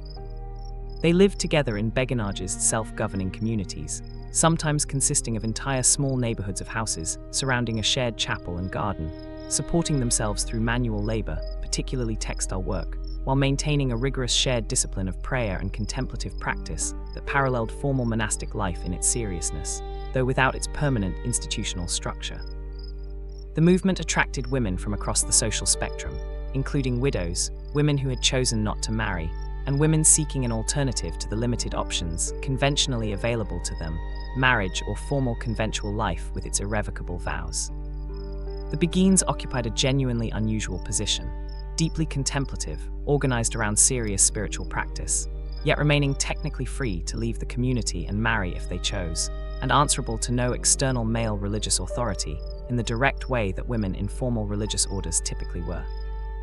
This relative independence made the movement a source of significant suspicion to ecclesiastical authorities over the centuries, and some prominent Beguine mystics, including Marguerite Porete, were eventually condemned, and in Porete's case, executed for theological writings that church authorities found insufficiently submissive to institutional doctrinal control. The movement nonetheless persisted in various forms for centuries, and several beguinages, particularly in Belgium, survived into the modern era, with the last Beguine, Marcella Patin, dying only in 2013. What the Beguine movement demonstrates is that contemplative depth has never been the exclusive property of formal institutional structures. These women built genuine, sustained contemplative communities that produced significant mystical literature and serious spiritual practice, while remaining outside the conventional monastic framework entirely, a reminder that the essential elements of contemplative life, stripped to their core, require not a particular institutional form, but simply sustained commitment, community, and discipline.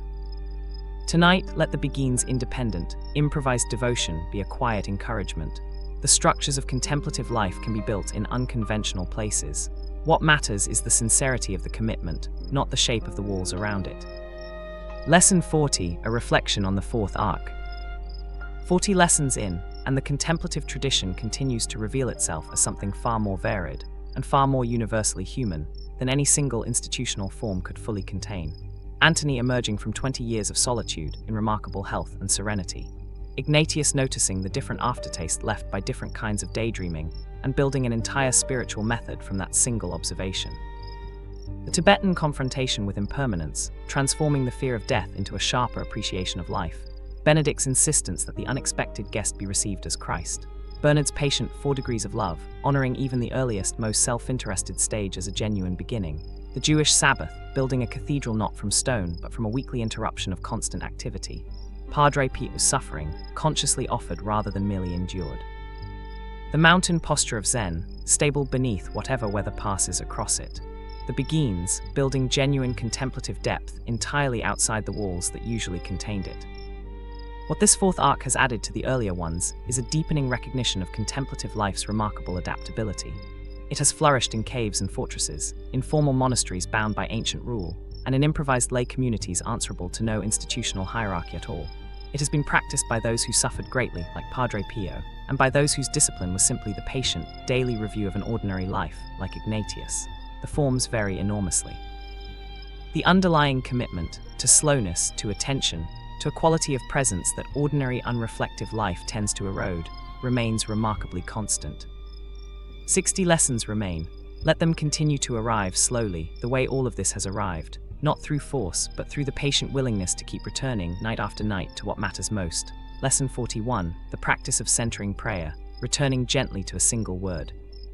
Centering prayer, developed in the 1970s by Trappist monks Thomas Keating, William Menninger, and Basil Pennington at St. Joseph's Abbey in Massachusetts, represents an attempt to translate the contemplative depth of the Christian mystical tradition, particularly as articulated in the anonymous 14th century English text, The Cloud of Unknowing, into a method accessible to people without monastic training or years of preparatory formation. The practice is simple in structure, though demanding in sustained execution. The practitioner sits quietly, selects a single short word as what is called a sacred word, and whenever thoughts, plans, worries, or any other mental content arise during the period of prayer, gently returns attention to that single word, without struggling against the thoughts or judging their content, simply releasing them and returning again and again to the chosen word. Thomas Keating, who became the most prominent teacher of this method in subsequent decades, emphasized that the goal was never to achieve a thought-free mind through effort or willpower. Thoughts would continue to arise. This was understood as simply the nature of an active mind, not a failure of the practice. The actual practice consisted entirely in the gesture of returning, the repeated, gentle, non-judgmental movement back toward the sacred word each time attention had wandered. Keating suggested that practitioners might notice themselves returning hundreds of times within a single 20-minute period, and that this was not evidence of failure, but was, in fact, the entire substance of the practice itself. The muscle being trained was not the capacity for unbroken stillness, but the capacity for gentle, repeated return. This reframing carries significant practical wisdom beyond formal meditation. Many people abandon contemplative practices, believing themselves unsuited to them, when they discover that their minds continue generating thoughts during meditation, mistakenly believing that successful practice requires the absence of mental activity. Keating's teaching directly addresses this misunderstanding. The wandering itself is expected, even ordinary. What matters and what constitutes the actual discipline being cultivated is the willingness to return without self-criticism, as many times as necessary, treating each return not as recovery from failure, but as the practice succeeding exactly as it was designed to. He wrote that the method asks for nothing more than fidelity to this simple movement, repeated patiently across an entire lifetime of practice, gradually softening the mind's habitual grip on its own constant activity. Tonight, whatever thoughts arise as you settle towards sleep, let them be noticed gently and released, without struggle, simply returning again and again to the quiet of this moment. The returning itself is enough. Lesson 42, Senkan, when preferences cease, the way appears. Senkan, traditionally regarded as the third patriarch of Chan Buddhism in 6th century China, left behind almost no biographical record beyond a single attributed text, the Xingxin Ming, or Faith in Mind, a short verse composition that remains, despite its brevity, one of the most concentrated and influential expressions of Chan teaching ever written. According to traditional accounts, Senkan suffered from leprosy and sought out the second patriarch, Huaik, asking for a way to be freed from the sin he believed had caused his illness.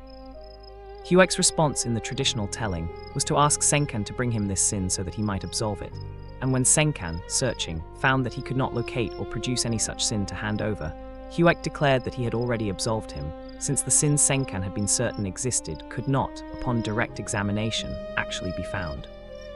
This exchange establishes the orientation of the teaching attributed to Senkan in the verses that follow, a relentless dismantling of the mental habit of dividing experience into categories of preference and aversion, attraction and rejection, this and that. The opening lines of The Faith in Mind are among the most quoted in the entire Chan and Zen tradition. The Great Way is not difficult for those who have no preferences.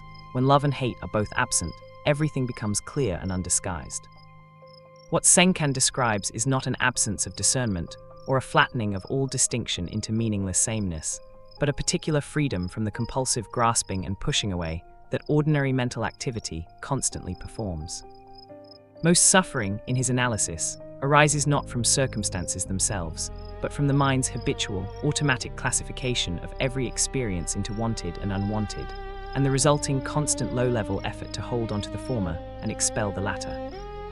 This effort, sustained continuously across an entire life, produces a kind of perpetual tension that obscures what he describes as the way, already present, already complete, but rendered invisible by the constant activity of preference and aversion layered over it. He wrote that the slightest distinction made creates a gap as wide as heaven from earth, suggesting that even the smallest habitual preference, left unexamined, can obscure something that would otherwise be immediately apparent. Tonight, let whatever preferences are running quietly in the background of your mind, wanting this, resisting that, soften just slightly. Beneath them, undisguised, something clearer may already be waiting. Lesson 43, the practice of Vipassana. Bear attention to what arises. Vipassana, often translated as insight meditation, represents one of the oldest meditation techniques in the Buddhist tradition, attributed to the Buddha himself, and preserved with particular fidelity within the Theravada Buddhist countries of Southeast Asia, where it has been taught continuously across more than 2,000 years.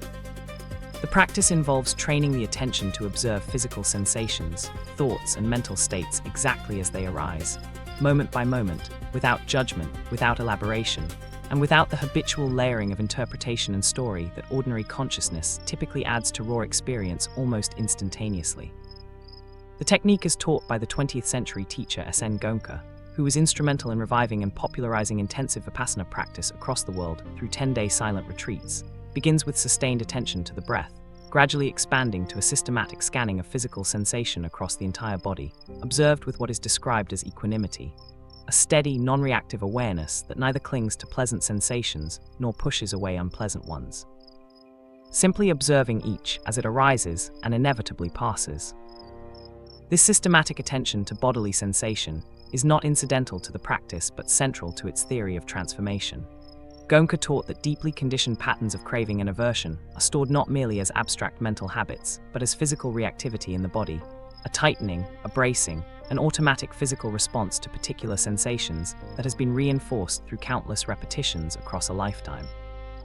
By training the capacity to observe even intensely unpleasant physical sensations with steady equanimity, without the habitual reaction of resistance or the habitual pursuit of pleasant sensations, practitioners gradually loosen the grip of these deeply conditioned patterns at the level where they are actually held.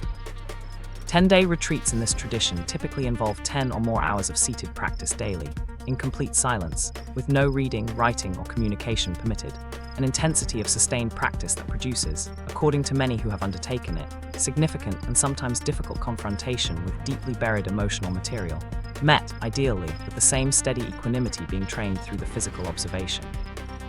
Tonight, whatever sensation or feeling is present in your body right now, tension, ease, restlessness, calm, let it simply be observed, without needing to change it.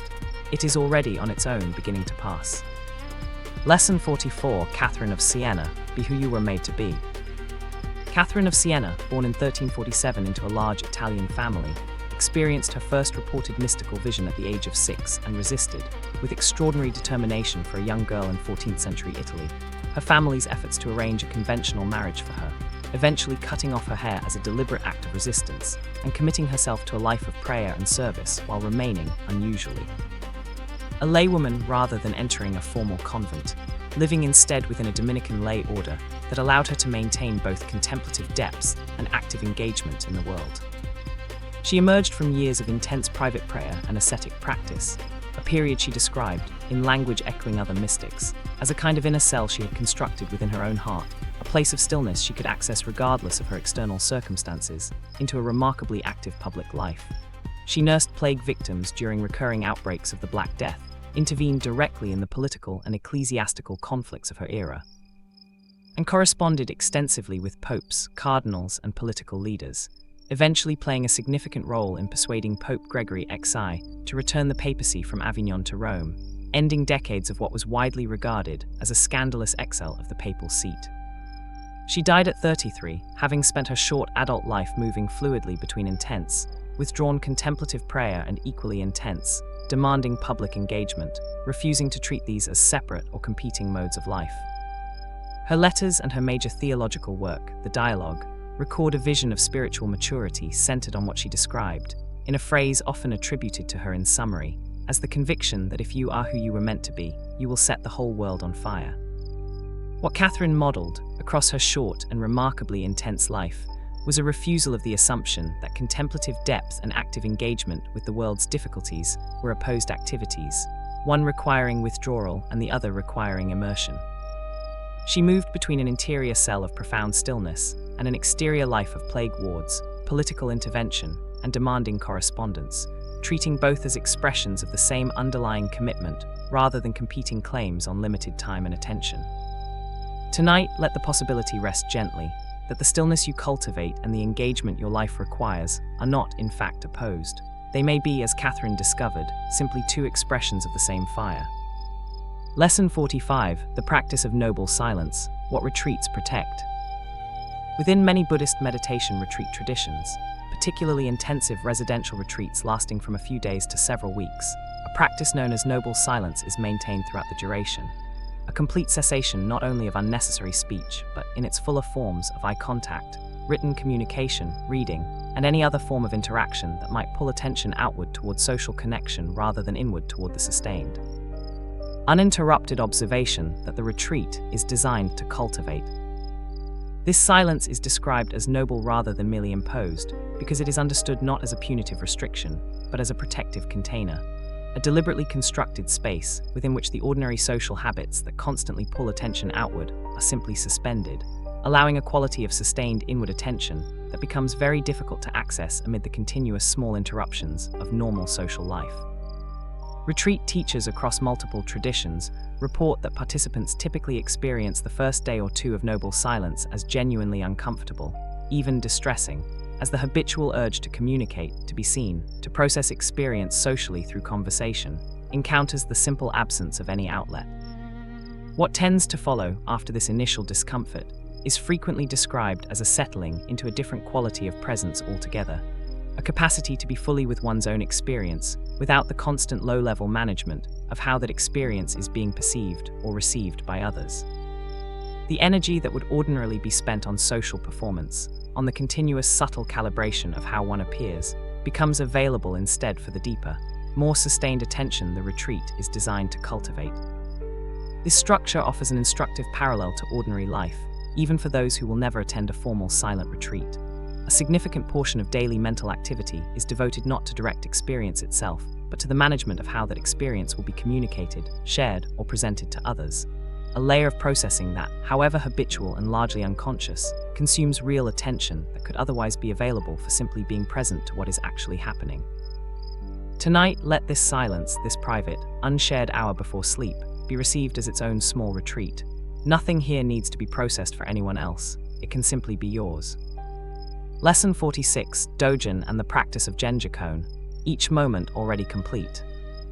Dogen Zenji, the 13th century Japanese monk who founded the Soto school of Zen after his formative training in China, wrote a short text titled Genjikon, often translated as something like actualizing the fundamental point, that remains, despite its brevity, one of the most carefully studied and debated texts in the entire history of Zen Buddhism. The text addresses, with extraordinary philosophical precision, the relationship between practice and enlightenment, between the ordinary sequential experience of time and a deeper understanding in which each moment is understood as complete and whole in itself, not merely a step towards some future, more complete state. A central image in the text concerns firewood and ash. Dogen observes that firewood becomes ash, and once it has become ash, it cannot become firewood again, a simple, observable fact.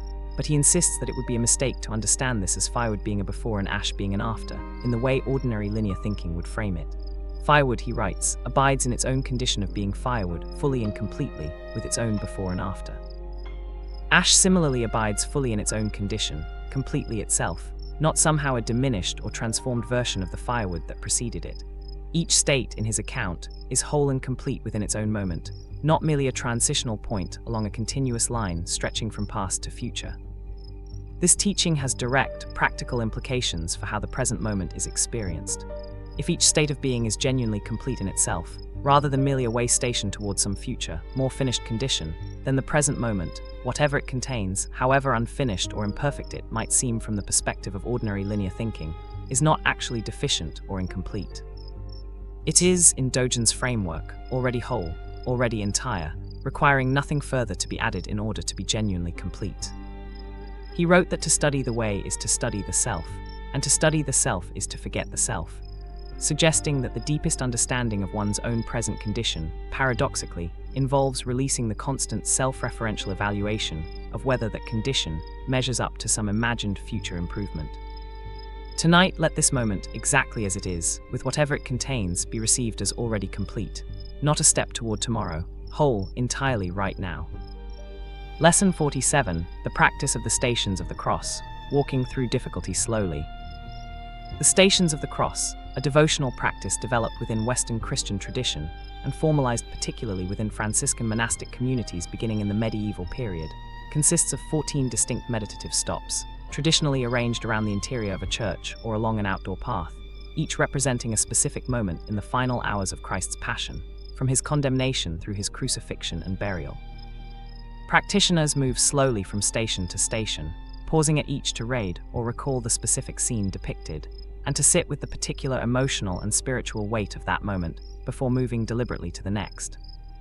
The practice was developed, in part, as a way of allowing those unable to make the lengthy and often dangerous medieval pilgrimage to the actual sites in Jerusalem associated with these events to undertake a kind of symbolic pilgrimage closer to home, walking through the same sequence of events in miniature, with the same deliberate, unhurried packing that an actual physical pilgrimage would have required.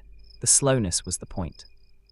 Each station demanded its own period of attention before the practitioner was permitted, by the structure of the devotion itself, to move forward. What this practice offers, beyond its specific Christian content, is a structural model for moving through difficult material without rushing past it. The instinct, when confronted with painful or difficult content, whether a devotional scene of suffering, a difficult memory, or an ongoing personal struggle, is often to move through it as quickly as possible, minimizing the time spent in proximity to the discomfort. The stations insist on the opposite approach, deliberate, structured pauses at each difficult moment, allowing its full weight to be felt before moving forward, trusting that this slower engagement produces a more genuine encounter with the material than rushing past it ever could. Francis of Assisi himself, whose order did much to popularize this devotion, taught a broader spiritual principle consistent with this practice, that the wounds and difficulties of life were not to be avoided or rushed past, but entered into directly, with full attention, as the very place where transformation became possible. Tonight, whatever difficulty you have been moving through quickly, hopping to simply get past it, let yourself pause instead, just for this moment, and feel its actual weight, before allowing yourself to move forward. Lesson 48, Hanshan, the mountain path is cold but the mind settles. Hanshan, meaning cold mountain, a name taken from the location where he lived rather than a birth name, was a semi-legendary Chinese poet and hermit, traditionally associated with the Tang dynasty, though the precise historical details of his life remain genuinely uncertain, with some scholars suggesting the poems attributed to him may represent the work of multiple authors writing in a similar voice and tradition over an extended period. What survives is a substantial body of poetry, written in plain, direct language largely free of the ornate literary conventions that characterized much formal Chinese poetry of the era, describing a life of solitary residence in the mountains, removed from conventional society, sustained by a simplicity that the poems present not as deprivation, but as a genuine, hard-won freedom. The poems repeatedly contrast the cold, difficult physical conditions of mountain life, the steep paths, the harsh weather, the isolation from ordinary human comfort and company, with an inner settling and clarity that this very difficulty seems to have made possible. Han Shan describes himself as someone who has deliberately chosen a path that others find too difficult or strange to follow, and the poems carry an unmistakable tone of having found, in this choice, something genuinely valuable that conventional society's comforts had obscured. What distinguishes Han Shan's voice within the broader tradition of contemplative poetry is its lack of pretension or claimed spiritual achievement. The poems do not present their author as having attained some final, complete enlightenment. They present, instead, an ongoing, unglamorous practice of living simply, attentively, in close contact with difficult physical conditions, finding in that closeness a kind of clarity that comfort tends to dull. The cold mountain of the title is both a literal place and a metaphor for the difficulty that genuine contemplative practice often requires, not romanticized, not minimized, simply acknowledged as the actual condition within which the clarity he describes became possible. He wrote in one of his most quoted verses that people ask the way to Cold Mountain, but the road does not go through, since in summer the ice does not melt and the rising sun is veiled in mist, suggesting that the path he had found was not easily explained or transmitted, accessible only through the same difficult, direct experience he himself had undertaken. Tonight, whatever cold or difficult conditions you are currently moving through, let the possibility rest gently, that the very difficulty may be part of what eventually produces the clarity you are seeking. Lesson 49, the practice of Tonglen, breathing in what hurts, breathing out what heals. Tonglen, a meditation practice within Tibetan Buddhist tradition meaning sending and receiving, inverts the ordinary instinct that governs most people's relationship to suffering, both their own and others. Where the typical response to encountering pain is to push it away, to seek comfort and distance, Tonglen instructs the practitioner to do precisely the opposite, to breathe in suffering deliberately, visualizing it as a dark, heavy presence drawn in with each inhale, and to breathe out relief, spaciousness, and ease, visualizing this as a bright, light presence offered outward with each exhale. The practice can be undertaken with one's own suffering as the starting point, or in its more advanced applications, extended to the suffering of others, a specific person known to be struggling, or more broadly to all beings experiencing a particular kind of difficulty similar to one's own current experience. The practitioner deliberately breathes in this wider suffering as well, and breathes out toward those same beings, whatever relief and ease can be genuinely offered.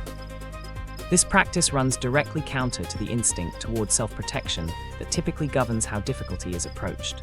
The conventional strategy for managing pain involves creating distance, minimizing contact with what hurts, protecting the boundaries of the self against intrusion by difficult material. Tonglen instructs the opposite, deliberately dissolving this protective distance, drawing the difficulty closer rather than pushing it away, on the theory that the rigid self-protective boundary is itself a significant part of what makes suffering feel so isolating and overwhelming in the first place.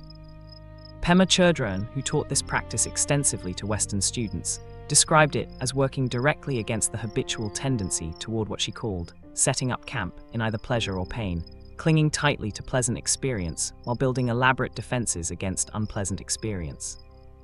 Tonglen, practiced consistently, gradually softens this rigid division, cultivating instead a more fluid, compassionate relationship with whatever arises, whether pleasant or difficult, one's own or another's. Tonight, if there is suffering present in you, or in someone you are thinking of, let it be breathed toward gently rather than pushed away, and let whatever ease you can offer be breathed back out toward it freely, without needing anything in return. Lesson 50, a reflection on the halfway point. 50 lessons and the contemplative traditions of the world have offered, across this halfway mark, an extraordinarily consistent set of discoveries arrived at through remarkably varied paths. Centering prayer's gentle, repeated return to a single word, Senkan's dismantling of preference and aversion, Vipassana's bare, equanimous attention to what arises in the body, Catherine of Siena moving fluidly between an interior cell of stillness and an exterior life of demanding engagement. The protective container of noble silence, Dogen's firewood and ash, each complete in its own moment, the stations of the cross, insisting on slow, deliberate attention to difficulty rather than rushing past it, Han Shan's cold mountain, where difficulty itself becomes the path to clarity, Tonglen's radical inversion of the instinct to push pain away. At the midpoint of this journey, a central thread becomes increasingly visible across every tradition examined so far. Contemplative depth is not achieved by escaping difficulty, discomfort, distraction, or the ordinary texture of an embodied human life. It is achieved by turning toward these things directly, with sustained, patient, non-judgmental attention, again and again, for as long as it takes. The wandering mind in centering prayer is not a problem to be solved before the real practice begins. It is the material the practice works with. The cold of Han Shan's mountain is not an obstacle to the clarity he found there. It is, in some sense, the very condition that produced it. 50 lessons remain, and they will continue exploring this same fundamental discovery from new angles. Different traditions, different practices, different lives, each arriving, through its own particular path, at a strikingly similar understanding of what genuine slowness and genuine attention actually require.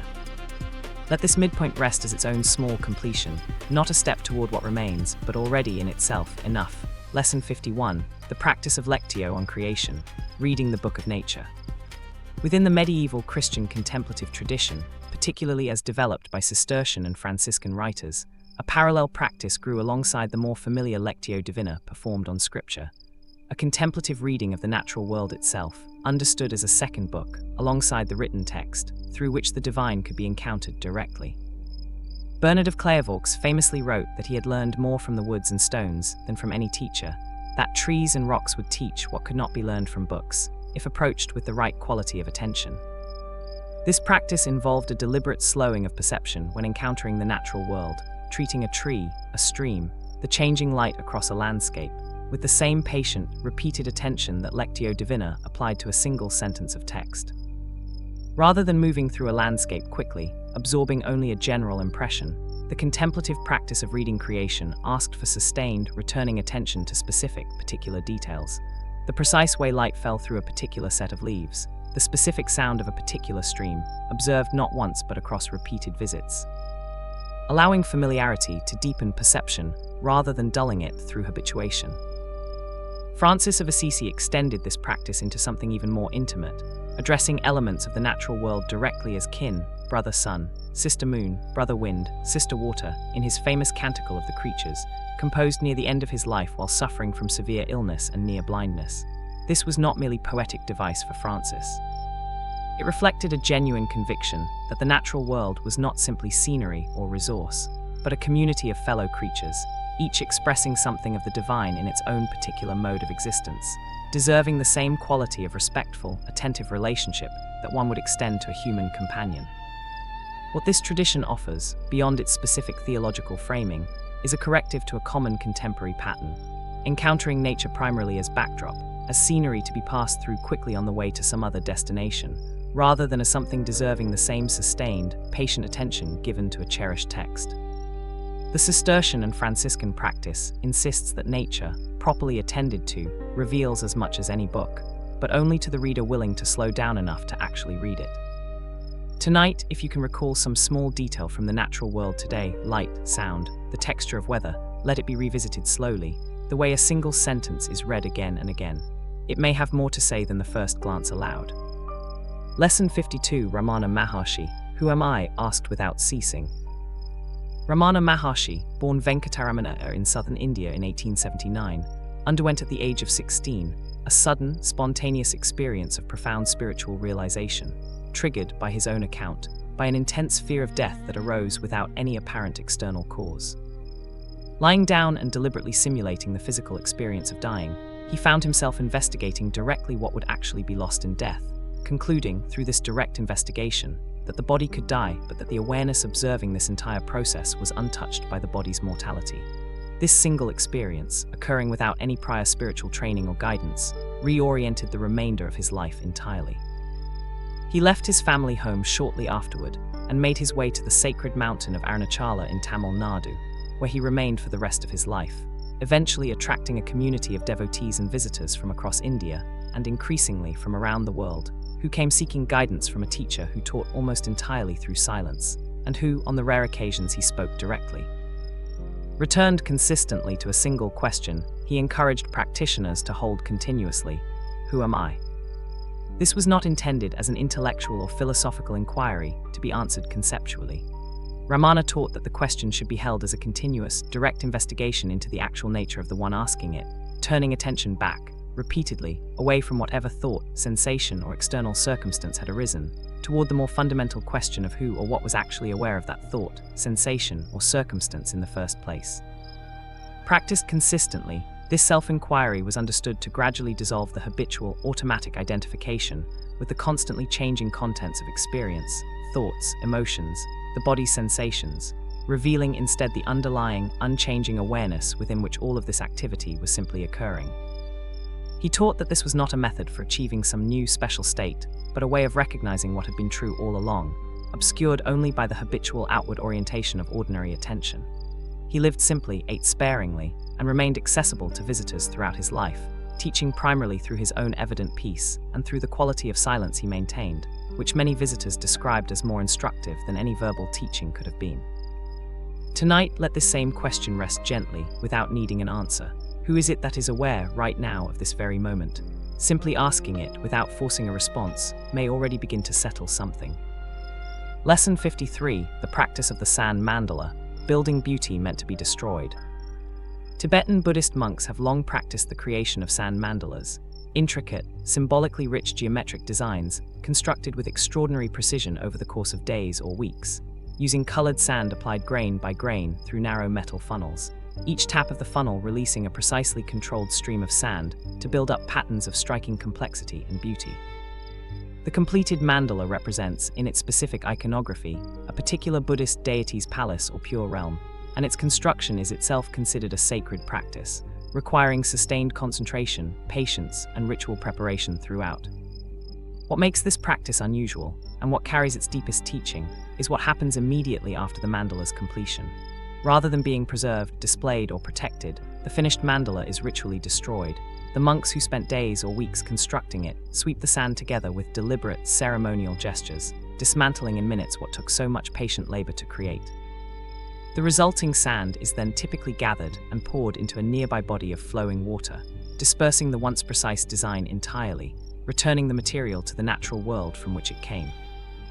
This deliberate destruction is not regarded as a loss or a tragedy, but as the essential completion of the practice's deepest teaching, the direct, embodied demonstration of impermanence that the construction of the mandala alone, however beautiful, would not have fully conveyed. The lesson is not contained in the finished image. It is contained in the full cycle, the patient creation of something extraordinarily intricate and beautiful, followed immediately by its complete and willing dissolution, performed without lament, as the natural and expected conclusion to the entire undertaking. Monks who have spent years constructing and then destroying these mandalas describe the practice as a direct training in non-attachment to outcomes, not a theoretical teaching about impermanence, but a repeated, embodied rehearsal of creating something with full devotion and skill, and then releasing it completely, without grasping after its preservation. The beauty was never the point in isolation. The full cycle of creation and release was always the actual teaching. Tonight, let whatever you created or accomplished today be held a little more lightly. It existed, fully, in its moment. It does not need to be preserved forever to have mattered. Lesson 54, Teresa of Calcutta, Small Things Done with Great Love. Anjizegonks Bojixiu, who would become known to the world as Mother Teresa, was born in 1910 in what is now North Macedonia, joined the Sisters of Loreto as a young woman, and spent nearly 2 decades teaching at a girls' school in Calcutta before experiencing what she described as a call within a call.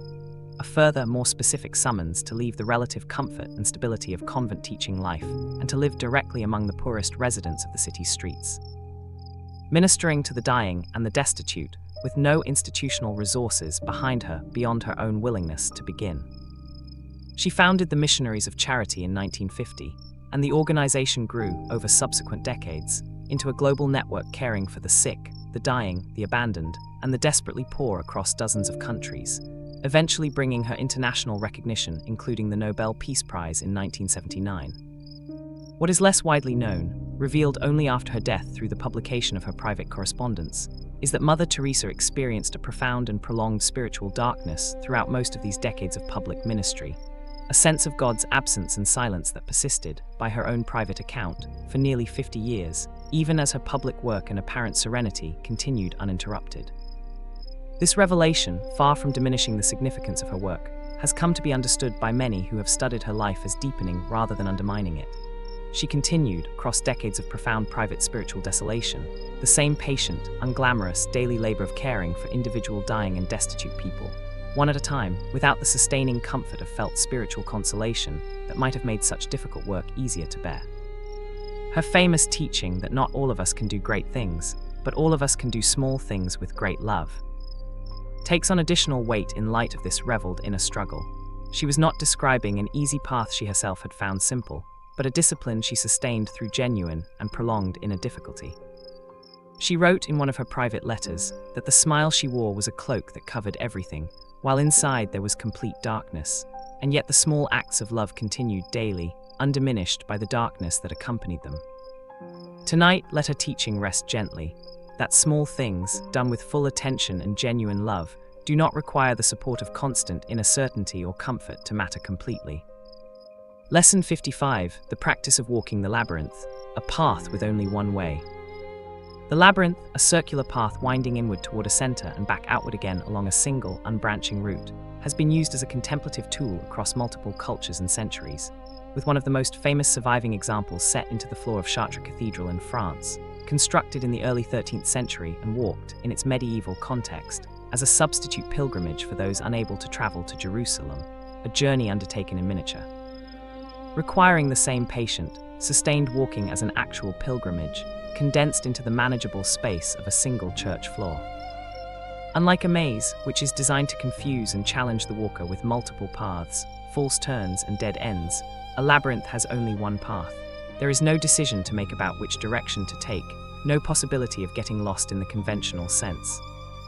This structural simplicity is precisely the point. The labyrinth removes the burden of choice and navigation entirely, freeing the walker's attention from the task of figuring out where to go and allowing it, instead, to settle into the experience of the walking itself, moment by moment, without the distraction of decision-making that a more complex path would require. Walkers typically describe the labyrinth's path in three movements.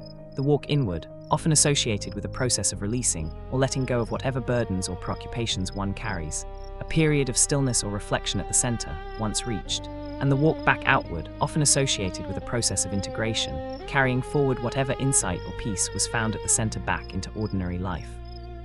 The entire experience, despite covering a relatively short physical distance, can take a significant amount of time, since the path doubles back on itself repeatedly before finally reaching the center, deliberately extending the duration of the contemplative walk far beyond what the labyrinth's actual physical size would suggest. What the labyrinth offers as a contemplative technology is a physical structure that enforces patience and non-distraction simply through its design. There is nothing to figure out, nowhere to rush ahead toward, no shortcut available. The only way to the center is to walk the entire path, exactly as it unfolds, at whatever pace the walking naturally requires. Tonight, let your own path towards sleep be walked without the need to figure anything out or rush ahead. There is only one way through. Let it unfold at its own pace. Lesson 56, Bodhidharma, facing the wall, facing the self. Bodhidharma, the semi-legendary Buddhist monk traditionally credited with bringing Chan Buddhism from India to China in the 5th or 6th century, is associated with an image that has become one of the most enduring in the entire Zen tradition. 9 years spent in continuous meditation, facing a blank wall in a cave near the Shaolin monastery, a discipline so sustained and unmoving that, according to legend, his legs eventually atrophied from disuse, and his unblinking gaze reportedly burned a permanent shadow of his own seated form into the stone wall before him. Whatever the historical accuracy of these specific details, the legend encodes a teaching central to the Chan and Zen traditions that trace their lineage back to him. The practice of wall gazing, or biguan, as a method of radical simplification, stripping away every external object of attention, every visual stimulation, every possible distraction, until nothing remained for the mind to engage with except its own activity, observed directly, without the usual buffer of external content to occupy and distract it. This practice differs in emphasis from meditation techniques that involve a specific object of focus, the breath, a mantra, a visualized image. Facing a blank wall removes even these supports, leaving the practitioner alone with whatever the mind itself generates in the absence of any external content to engage with. This is, by most accounts, a genuinely difficult practice, since the mind, deprived of its usual external objects of attention, tends initially to generate increased internal noise, memories, anxieties, plans, fragments of thought arising with unusual intensity, precisely because nothing external is available to compete for attention. Bodhidharma's teaching, as preserved in the tradition that follows him, insisted that this internal noise, however intense, was not an obstacle to be eliminated before genuine practice could begin, but was itself the material the practice worked with directly. The wall offered nothing to escape into. What remained, after the initial period of intensified internal noise had been patiently observed without reaction, was understood to be something more fundamental, a quality of awareness that did not depend on any particular content, internal or external, in order to be present. Tonight, let whatever internal noise arises as external distraction falls away be met with the same patience Bodhidharma is said to have brought to his wall. It is not an obstacle. It may simply be what remains to be observed. Lesson 57, the practice of manual copying, the scriptorium and the discipline of the hand. Before the invention of the printing press, the preservation and transmission of written texts depended entirely on the labor of scribes, and within medieval European monasteries, this labor was concentrated in the scriptorium, a dedicated room, often unheated and dimly lit, where monks spent hours each day copying manuscripts by hand, letter by letter, often working on texts in languages they did not fully understand, reproducing the exact form of each character with painstaking. Sustained attention across days, weeks, or months required to complete a single substantial manuscript. This work was physically demanding and repetitive in ways that modern readers, accustomed to instantaneous digital reproduction of text, can easily underestimate. Scribes developed chronic conditions from the sustained posture required, the cold of unheated rooms, and the eye strain of hours spent in dim natural light, supplemented only by candles that themselves posed a fire hazard near the precious manuscripts being copied. And yet this labor was understood within the monastic tradition, not merely as practical necessity, but as a genuine form of spiritual discipline in its own right, a practice sometimes explicitly compared to prayer, requiring the same sustained, patient attention, letter by letter, that contemplative prayer required, word by word. The marginal notes occasionally left by exhausted scribes in surviving manuscripts, complaints about the cold, the poor quality of the parchment, the difficulty of the handwriting being copied, expressions of relief upon finally completing a particularly long or difficult text, offer a vivid, human glimpse into the genuine difficulty of this sustained, repetitive labor. It was not romanticized, even by those who performed it. And yet it was understood as valuable precisely because of, rather than despite, its demanding, unglamorous repetition. What the scriptorium offers as a model is the recognition that sustained, careful, repetitive labor, performed with full attention rather than mechanical inattention, can itself become a genuine spiritual discipline, regardless of how mundane or physically demanding the task appears from the outside. The scribe copying a single letter with full attention was, in this tradition, engaged in something not categorically different from the monk at prayer in the chapel nearby.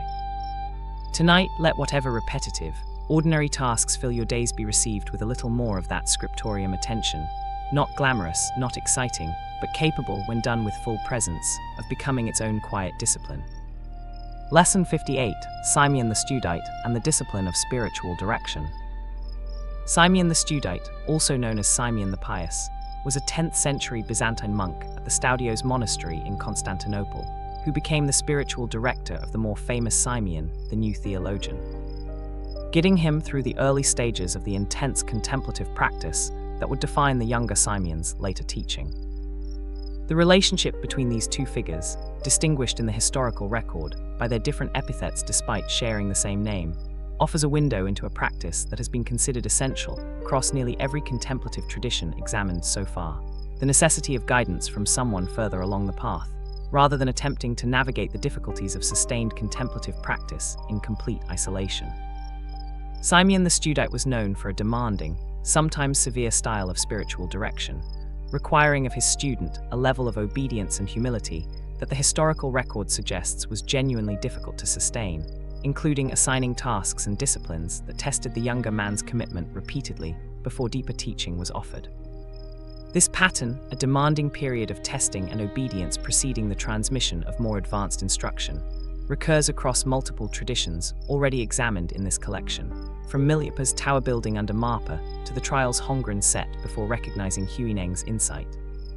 What this recurring pattern suggests is a shared conviction, across traditions with little direct historical contact, that contemplative insight pursued in complete isolation, without the corrective and grounding influence of an experienced guide, carries genuine risks: the risk of self-deception, of mistaking subtle forms of spiritual pride or delusion for genuine insight, of becoming lost in private interpretations that an external, more experienced perspective could have identified and corrected. The teacher's role was not merely to transmit information, but to serve as a check against the practitioner's own capacity for self-deception, a function that solitary practice, however sincere, cannot easily provide for itself. Simeon, the new theologian, despite the eventual controversy his own teaching generated within the broader church, consistently credited his spiritual father with providing the grounding and correction that made his later, more advanced contemplative experience trustworthy rather than merely idiosyncratic. Tonight, let the value of guidance, wherever you have found it in your own life, however imperfect, be received with gratitude. None of us see ourselves entirely clearly alone. Lesson 59, the practice of fixed-hour silence, the great silence of the monastery night. Within Benedictine and Trappist monastic tradition, a particular period known as the Great Silence, beginning after the final evening prayer of Compline and extending until the first prayers of the following morning, is observed with particular strictness, even within communities that already maintain significant silence throughout the day. During this nighttime period, all but the most essential communication ceases entirely, and monks move towards sleep in a quiet deliberately protected from the ordinary conversational unwinding that typically concludes a day in most households and communities. This practice reflects a specific understanding of the relationship between the day's final hours and the quality of rest that follows. The monastic tradition observed, long before contemporary research on sleep would confirm it empirically, that the mental activity carried into sleep significantly shapes the quality of rest obtained, that a mind still actively processing, discussing, and narrating the day's events through conversation right up until the moment of attempted sleep tends to carry that unsettled activity into the sleep itself, producing a more restless, less restorative rest than a mind that has been allowed to settle into quiet well before sleep is actually attempted. The Great Silence, therefore, functions as a deliberate buffer, a protected transitional space between the activity of the day, even the activity of communal prayer and reflection, and the complete stillness of sleep itself. Monks moving through the monastery during this period do so quietly, deliberately, without the small talk and casual conversation that might otherwise fill these final hours, allowing the mind the time and space it needs to settle gradually rather than being asked to transition abruptly from active conversation directly into attempted sleep. This practice offers a structural insight relevant well beyond monastic life, that the quality of rest is not solely determined by the conditions of sleep itself, but significantly shaped by what precedes it. A day that ends in continued noise, stimulation, and active mental engagement, right up until the moment of attempted sleep, places a burden on the transition that a deliberately quieted final hour does not. Tonight, let this hour itself be received as your own version of the Great Silence, already, in the simple act of attending to this quiet, beginning the gentle work of settling toward genuine rest. Lesson 60, a reflection on the sixth arc. 60 lessons and the contemplative traditions continue to reveal new facets of a discipline that, across every culture and century examined, returns again and again to the same essential discoveries. The Cistercian practice of reading creation as a second book, alongside scripture. Ramana Maharshi's single sustained question, "Who am I?" held without ceasing. The sand mandala, built with extraordinary patience and then willingly destroyed.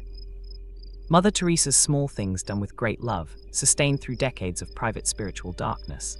The labyrinth's single unbranching path, removing the burden of choice entirely. Bodhidharma facing the blank wall, meeting whatever arose without escape. The scriptorium's patient, letter-by-letter discipline of the hand. The necessity of guidance, demonstrated through the relationship between the two Simeons. The Great Silence, protecting the transition from day into genuine rest. What this sixth arc has added in particular is an emphasis on structure, the deliberate design of conditions, whether a labyrinth's single path, a blank wall offering nothing to escape into, or a protected silence before sleep, that makes sustained contemplative attention more accessible than willpower alone could achieve. None of these traditions relied purely on individual determination. Each constructed external conditions, physical, temporal, social, that supported and sustained the inward discipline being cultivated. 40 lessons remain. Let the structures and disciplines still to come continue revealing what these 60 have already, patiently, begun to show. that slowness is not simply an attitude to be willed into existence, but a practice that can be built, supported, and sustained through the careful construction of the conditions that make it possible. Lesson 61: The practice of Korean Seon and the one mind of daily activity.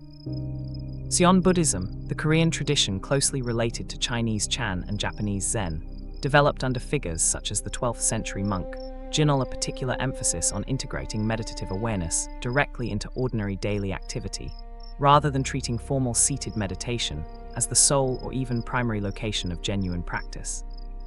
Jinul, who founded what became one of the most influential monastic communities in Korean Buddhist history, taught a synthesis of sudden insight into one's own Buddha nature, combined with gradual cultivation through continued practice, addressing a tension that had divided Chan teachers for centuries between those who emphasized immediate, sudden enlightenment and those who emphasized slow, incremental discipline.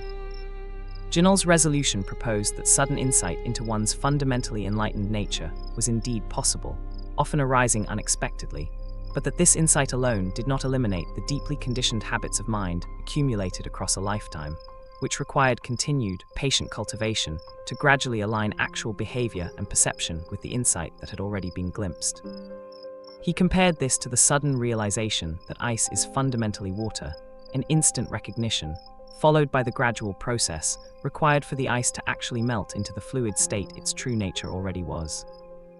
This teaching has direct relevance to the practice of integrating contemplative awareness into ordinary, busy daily life rather than confining it exclusively to formal meditation sessions. The Seon tradition developed extensive teaching on maintaining what was called one mind, a continuous, stable awareness carried through all activities, whether formal seated meditation, manual labor, eating, or conversation, rather than understanding meditation as a discrete activity bracketed off from the rest of daily experience. Korean Seon monasteries developed rigorous training periods, particularly intensive meditation retreats lasting 3 months during specific seasons, during which monks would sit in continuous meditation for many hours daily. But the broader teaching insisted that the stability cultivated during these intensive periods was meant to extend outward into every other activity, gradually dissolving the artificial boundary between formal practice and ordinary life until the entire day, in principle, became a continuous field of the same quality of awareness. Tonight, let the boundary between this contemplative hour and the rest of your ordinary life soften slightly. The stillness you find here does not need to end when the hour does. It can, gradually, extend outward. Lesson 62: Egeria and the Discipline of Pilgrimage. Egeria was a 4th century Christian woman, likely from Western Europe, possibly Gaul or Spain, who undertook an extended pilgrimage to the Holy Land and surrounding regions, recording her journey in a detailed letter to a community of women, likely fellow religious devotees, back home, a document that survives in fragmentary but substantial form as one of the earliest and most detailed first-hand travel accounts written by a woman in the ancient world. And one of the most important sources for understanding how early Christian liturgical practice and pilgrimage devotion actually functioned in the lived experience of an ordinary, deeply committed practitioner. What distinguishes Egeria's account, beyond its considerable historical value, is the quality of patient, sustained attention she brings to each site she visits. She does not rush from location to location, collecting experiences to report back as a simple checklist of holy places seen. She describes lingering at particular sites for extended periods, participating fully in the local liturgical practices she encountered, recording in careful detail the specific prayers, readings, and ritual movements practiced at each location, treating each stop on her extensive journey as worthy of full, unhurried attention rather than a brief stop on the way to the next, more significant destination. Her journey took years to complete, covering vast distances across difficult and sometimes dangerous terrain, in an era when travel was slow, uncertain, and physically demanding in ways that modern travel rarely approaches. This slowness was not incidental to the pilgrimage's purpose, but essential to it. The difficulty and duration of the journey were themselves understood as part of the spiritual discipline, a sustained, embodied act of devotion extended across months and years rather than compressed into a brief, efficient visit. Pilgrimage across many religious traditions has consistently emphasized this quality of deliberate, often difficult slowness, the journey itself treated as a spiritual practice equal in importance to arrival at the destination. The discomfort, the duration, the physical demands of travel undertaken without modern convenience were not obstacles to be minimized, but were understood as integral to the transformation the pilgrimage was meant to produce. Tonight, let the idea of unhurried arrival rest with you. Whatever destination you are moving toward in your own life, the slow journey there may be doing more of the actual work than the arrival itself. Lesson 63, the practice of mu, sitting with a question that has no answer. Within the Koan tradition of Rinzai Zen Buddhism, certain paradoxical questions or statements are assigned by teachers to students specifically because they cannot be resolved through ordinary logical or conceptual reasoning, and the sustained, frustrated engagement with this impossibility is understood to be the actual mechanism of transformation the practice is designed to produce. Among the most famous of these koans is the simple question, does a dog have Buddha nature?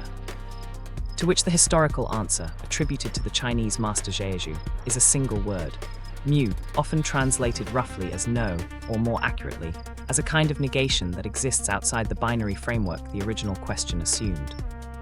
Students assigned this koan are instructed to hold the question continuously, not analyzing it intellectually, not searching for a clever verbal answer that might satisfy a teacher, but allowing the genuine, sustained confusion and frustration the question produces to become the entire field of practice.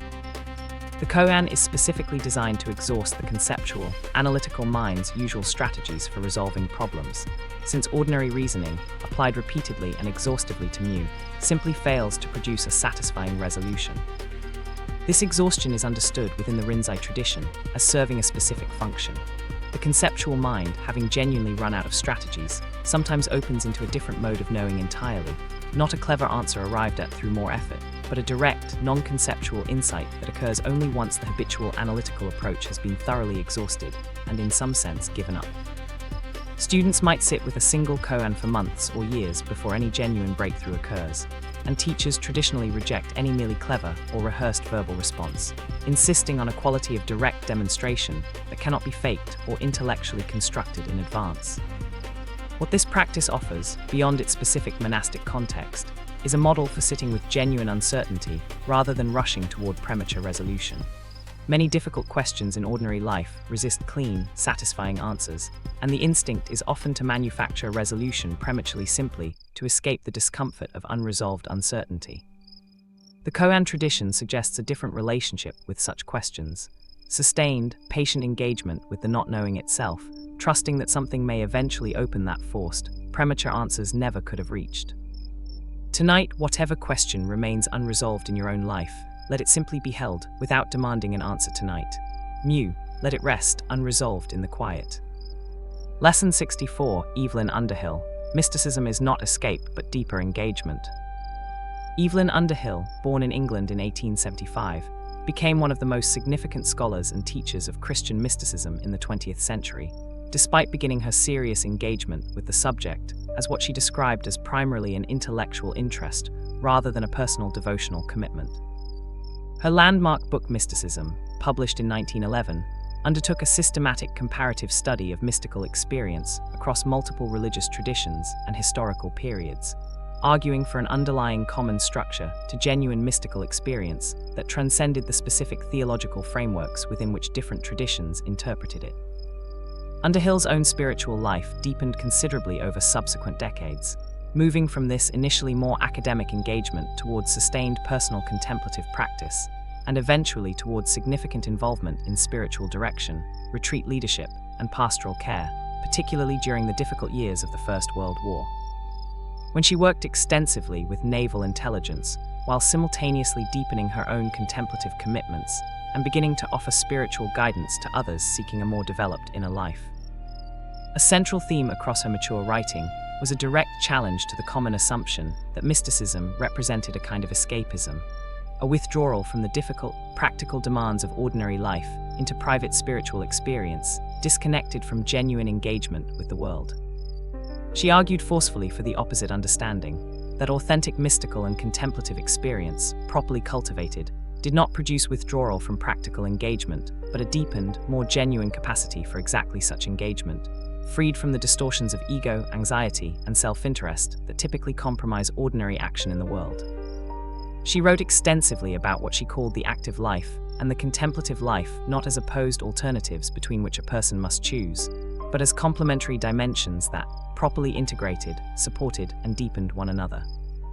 The contemplative depth cultivated in prayer and stillness, was meant to flow outward into more genuine, less self-interested engagement with practical responsibilities, rather than remaining sealed off in private spiritual experience, disconnected from ordinary obligations and relationships.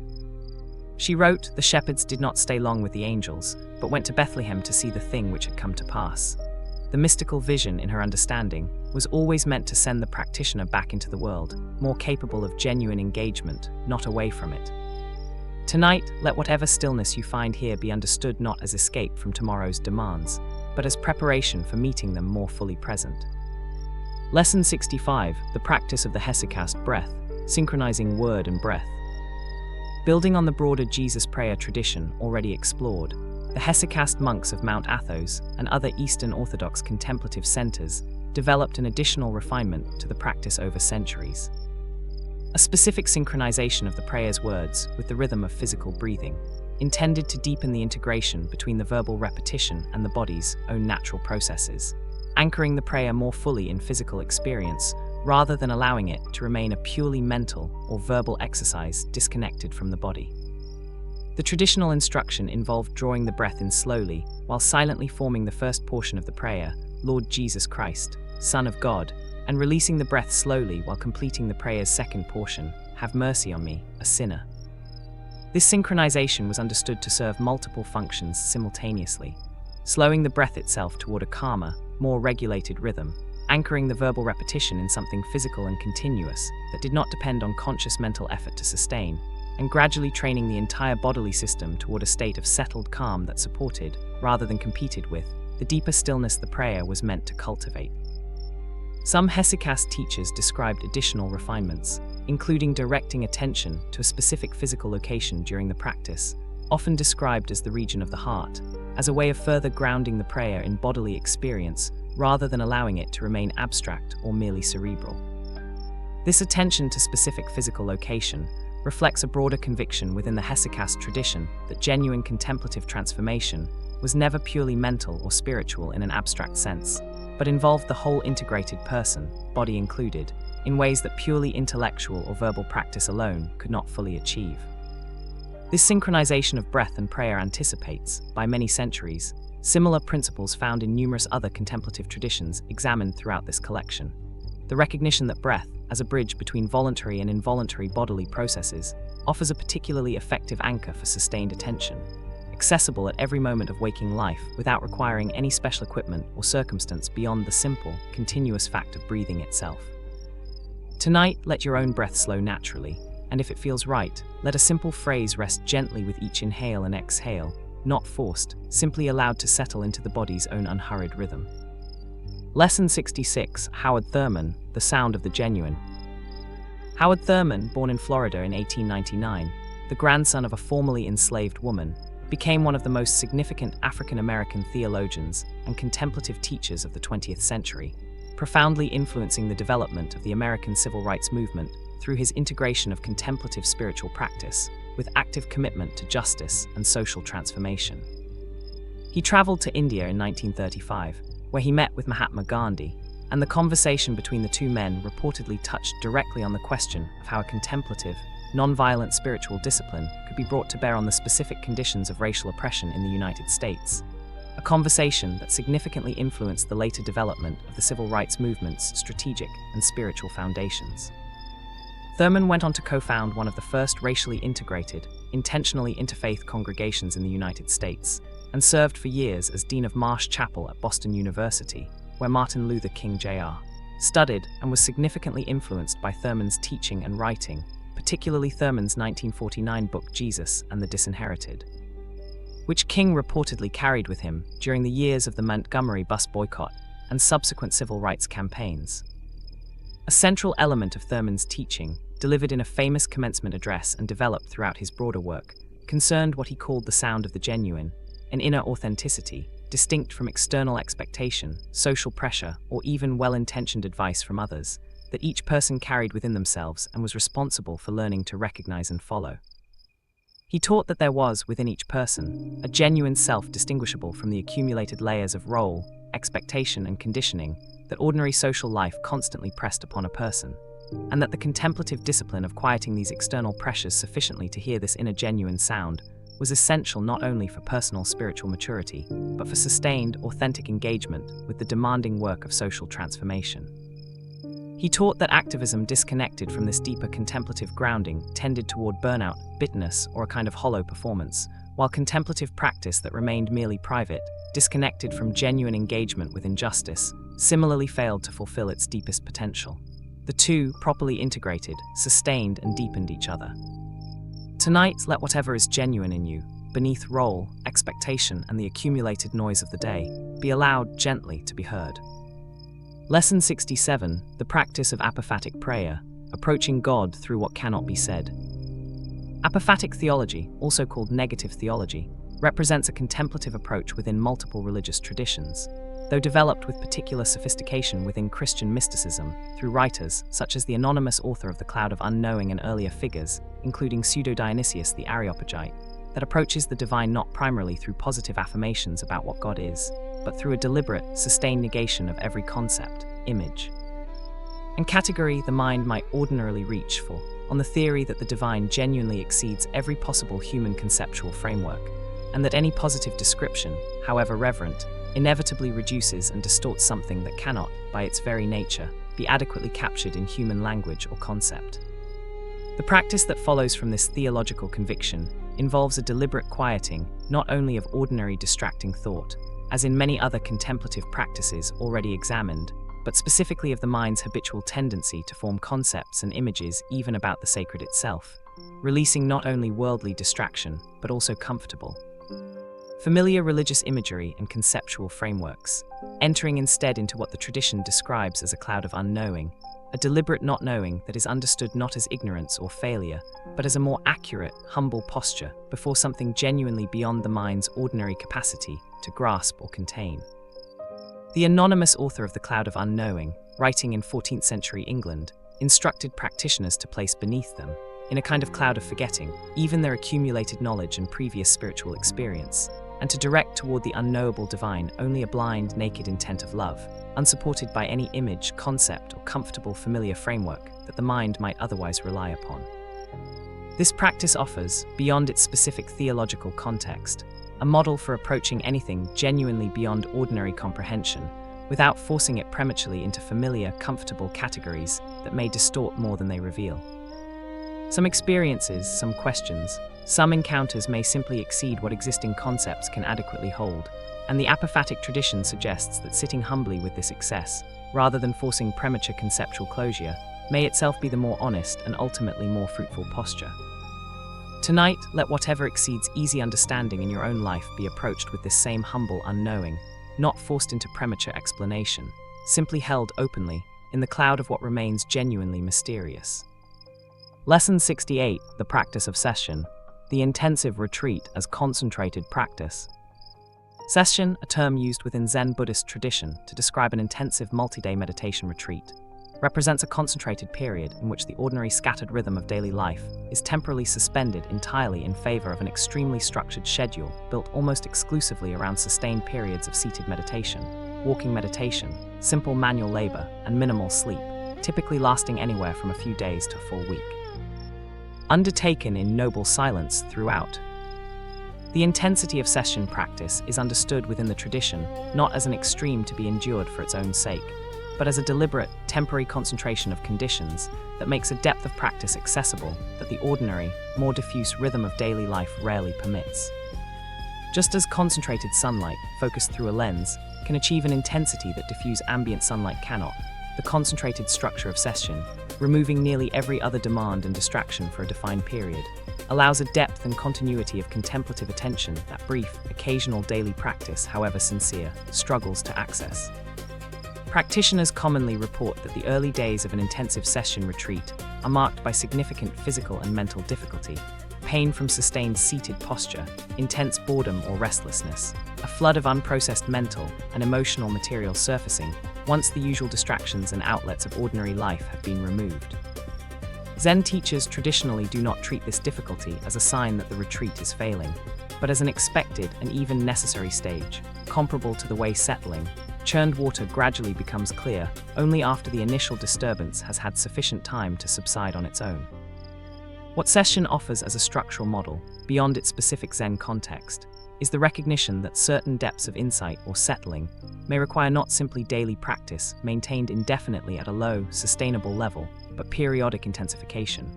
Concentrated periods in which ordinary obligations are deliberately set aside to allow a depth of sustained attention that everyday life's necessary demands typically prevent. Tonight, let this hour itself function as a small session, a brief, deliberate intensification of stillness, set apart from the rest of the day's demands, allowing whatever needs to settle the space and time to finally do so. Lesson 69, Anandam Imar, Joy Without Cause. Anandam Imar, born Nirmala Sundari in Bengal in 1896, became one of the most widely revered spiritual figures in 20th century India, drawing devotees that eventually included prominent political and intellectual figures, despite having received no formal religious education and having displayed, from a young age, spontaneous states of profound spiritual absorption that those around her struggled to interpret or understand within any conventional religious framework. Unlike many spiritual teachers who can trace their development through identifiable stages of training under specific gurus, Anandam Imar's biographers describe her spiritual development as appearing to unfold from within, spontaneously, without external instruction, a pattern that led many who encountered her to regard her not merely as a practitioner who had achieved a particular spiritual attainment, but as someone whose very nature seemed to already embody the qualities that contemplative practice across traditions typically works gradually to cultivate. The name by which she became known, Anandam Imar, meaning roughly joy-permeated mother, reflects the quality for which she was most consistently described by those who spent time in her presence. A pervasive, evidently spontaneous joy that did not appear contingent on circumstances, that remained remarkably consistent whether she was engaging with wealthy and powerful visitors, or with the desperately poor who also sought her out in large numbers, and that visitors frequently described as somehow transmissible, leaving them with a felt sense of peace and lightness that persisted beyond the immediate encounter. This quality of joy without apparent cause, not dependent on favorable circumstances, not the temporary product of pleasant external conditions, represents an ideal that many contemplative traditions point toward as a marker of genuine spiritual maturation. A settledness and ease that does not require constant external reinforcement or favorable conditions to sustain itself, having become, through whatever path led to it, simply the practitioner's stable underlying state rather than a fleeting mood dependent on circumstance. She taught minimally and indirectly, often responding to questions with further questions rather than direct instruction, suggesting that the joy she embodied could not be transmitted through verbal teaching alone, but had to be recognized, eventually, within the seeker's own direct experience. Tonight, let the possibility rest gently, that the ease and contentment you are seeking may not, finally, depend on circumstances being arranged correctly first. It may already be available, closer than it appears. Lesson 70, a reflection on the seventh arc. 70 lessons, and the contemplative traditions continue to demonstrate a remarkable capacity for both diversity and convergence, diverse in their specific practices, languages, and theological frameworks, yet converging repeatedly on a similar set of underlying discoveries about attention, presence, and the conditions that genuine stillness requires. Jinol's one mind extending continuous awareness into ordinary activity. Egeria's slow, deliberate pilgrimage, treating the journey itself as the practice. The Koan Mu, exhausting the analytical mind until something else opens. Underhill's insistence that mysticism deepens rather than escapes engagement with the world. The hesychast breath, anchoring prayer in the body's own rhythm. Howard Thurman's sound of the genuine, sustaining decades of difficult justice work. The apophatic tradition's humble unknowing before what exceeds comprehension. Sessions concentrated intensity, achieving depths that diffuse daily practice alone cannot reach. Anandam Imar's joy without apparent cause. This arc has emphasized, perhaps more than earlier sections, the relationship between contemplative depth and engagement with the wider world, Thurman's integration of stillness and justice work, Underhill's insistence that mysticism serves deeper practical engagement rather than escaping it, Jinol's extension of meditative awareness into ordinary daily activity. The contemplative traditions examined here resist any simple opposition between withdrawal and engagement, suggesting instead that the deepest stillness tends to flow back outward, eventually, into a more genuine, less anxious capacity for full participation in ordinary life. 30 lessons remain. Let them continue to gather slowly toward whatever final understanding this long night's accumulated wisdom is building toward. Lesson 71, the practice of niddah and sacred rhythm within Jewish contemplative tradition. Within traditional Jewish practice, the laws governing cycles of separation and reunion between married couples, observed across generations, reflect a broader contemplative principle found throughout Jewish religious life: the deliberate structuring of recurring rhythms of distance and closeness, restriction and freedom, as a way of preventing even the most cherished and intimate aspects of life from collapsing into unreflective habit. This pattern of structured rhythm extends throughout Jewish religious practice more broadly, from the weekly Sabbath already examined to the structured cycle of holidays marking the agricultural and historical year, to the daily fixed times of prayer observed by traditionally observant Jews. What unites these various structured rhythms is an underlying conviction that the deliberate alternation between distinct states, engagement and rest, ordinary time and sacred time, closeness and distance, prevents the spiritual flattening that can occur when any single state, however positive, is sustained indefinitely without interruption or contrast. Continuous engagement without rest tends toward exhaustion and resentment. Continuous closeness without any structured distance can paradoxically diminish appreciation through sheer habituation. The deliberate construction of rhythm, rather than constant, undifferentiated sameness, was understood within this tradition as essential to sustaining genuine appreciation and presence across an entire lifetime, rather than allowing even the most valuable things to fade into unnoticed background through simple constancy. This principle of structured rhythm offers a corrective to a common assumption within contemporary life, that more of a good thing, sustained continuously without interruption, is simply better. The Jewish contemplative tradition suggests instead that deliberate rhythm, including periods of structured restriction or distance, can actually deepen appreciation and presence in ways that unbroken constancy cannot achieve, precisely because the contrast itself trains attention to notice what unbroken sameness allows to become invisible through habituation.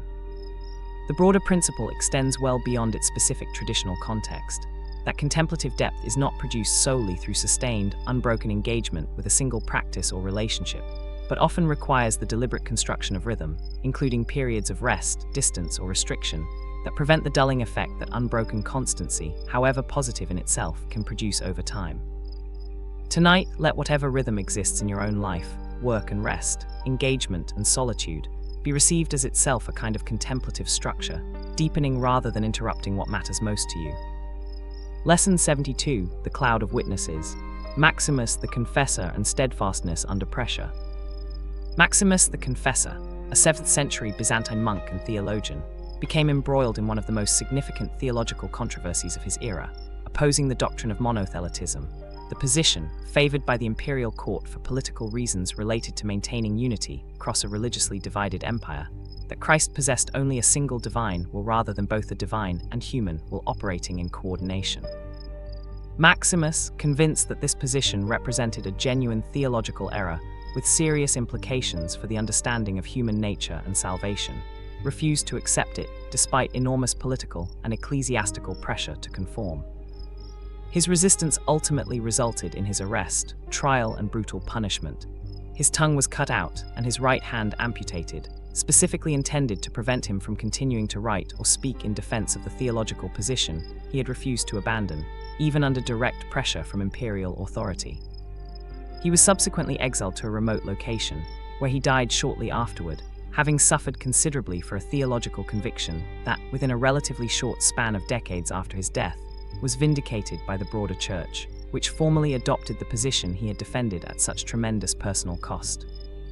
What Maximus's life demonstrates, beyond the specific theological controversy involved, is a model of contemplative conviction sustained under conditions of extreme external pressure, a steadfastness that did not depend on social validation or institutional support, maintained even when every external structure of authority and consequence pressed in the opposite direction.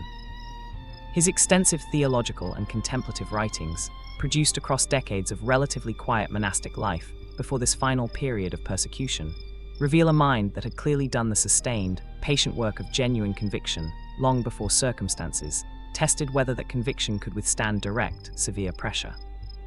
This patterned contemplative depth cultivated quietly over years, providing the foundation that allows steadfastness when genuine testing eventually arrives, recurs across many of the figures already examined in this collection, suggesting that the patient, often unremarkable daily discipline of contemplative practice serves a purpose beyond its immediate, private benefit. It builds, slowly and largely invisibly, the capacity to remain faithful to genuine conviction when circumstances eventually demand it.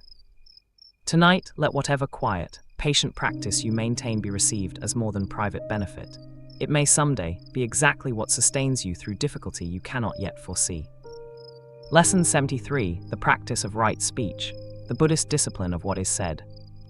Among the elements of the Noble Eightfold Path central to Buddhist practice across nearly all of its various traditions, right speech occupies a position of particular practical significance, articulating a specific discipline governing what is spoken. Speech should be true, rather than false or deceptive. It should be beneficial, rather than merely true but harmful or unnecessarily wounding. It should be spoken at the appropriate time, rather than blurted out regardless of whether the moment is suited to receiving it, and it should be spoken with goodwill, rather than from anger, malice, or the desire to wound. This fourfold discipline addresses something more demanding than the simpler instruction to avoid outright lying. Many traditions emphasize honesty as a basic ethical requirement, but the Buddhist teaching on right speech goes considerably further, insisting that even truthful statements can constitute a violation of this discipline if spoken with the wrong intention, at the wrong time, or without genuine benefit to the listener in mind. Truth alone, in this framework, is insufficient justification for speech. Truth must additionally serve the genuine welfare of those who hear it, and must be offered with appropriate care for timing and manner of delivery. This teaching has particular relevance to contemplative practice because of the close attention it requires to one's own internal motivations before speaking at all.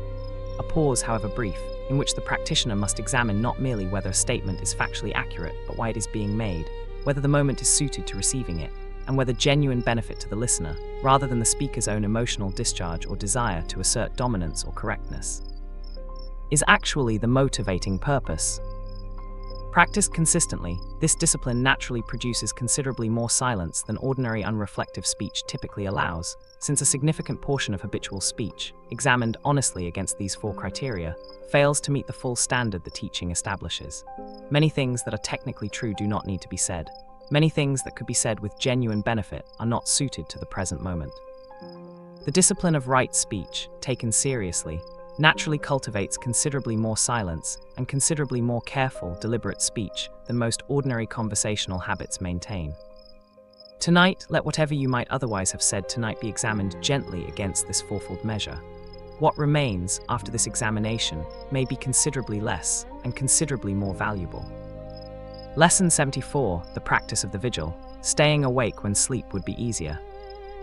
The practice of vigil, deliberately remaining awake through portions of the night for sustained prayer, particularly observed within early Christian monastic tradition and continuing in various forms within Eastern Orthodox and some Western monastic communities to the present day, represents a discipline that directly inverts the ordinary relationship between night and rest, treating the deep. Quiet hours of darkness, not as time reserved exclusively for sleep, but as a particularly potent period for sustained contemplative attention, free from the various distractions and demands that fill ordinary daytime hours. The theological reasoning behind this practice draws partly on biblical instructions to watch and pray, and partly on a practical observation that the deep stillness of the night, when the ordinary activity and noise of daily life has entirely ceased, offers conditions for sustained, undistracted prayer that the busier daytime hours rarely provide.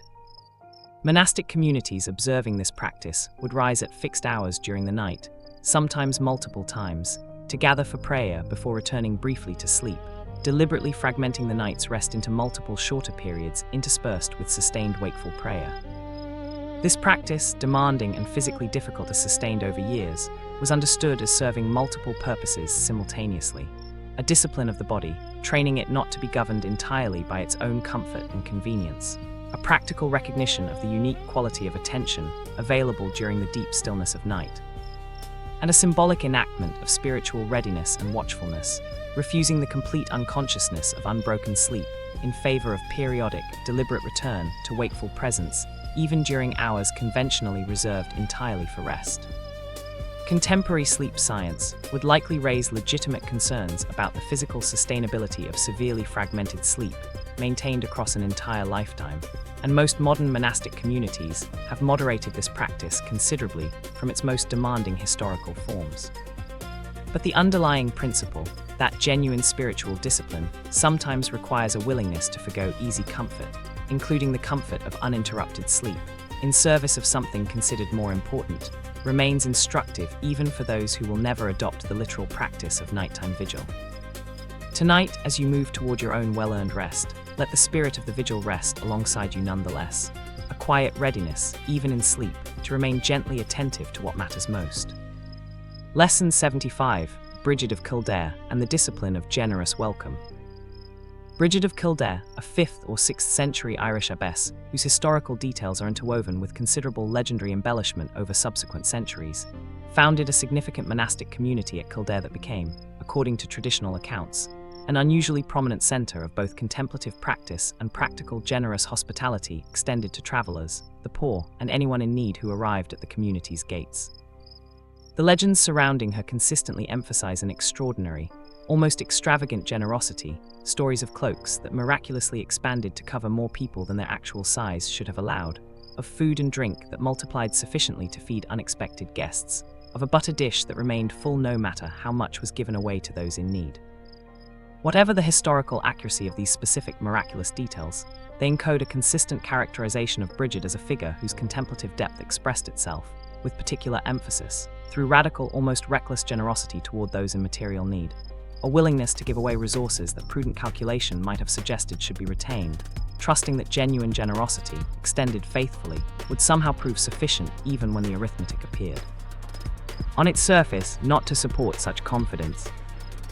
This pattern, contemplative depth expressing itself through extravagant, rather than merely adequate generosity, appears across multiple traditions examined in this collection, from Francis of Assisi's complete renunciation of family wealth to the Benedictine instruction to receive every guest as Christ himself.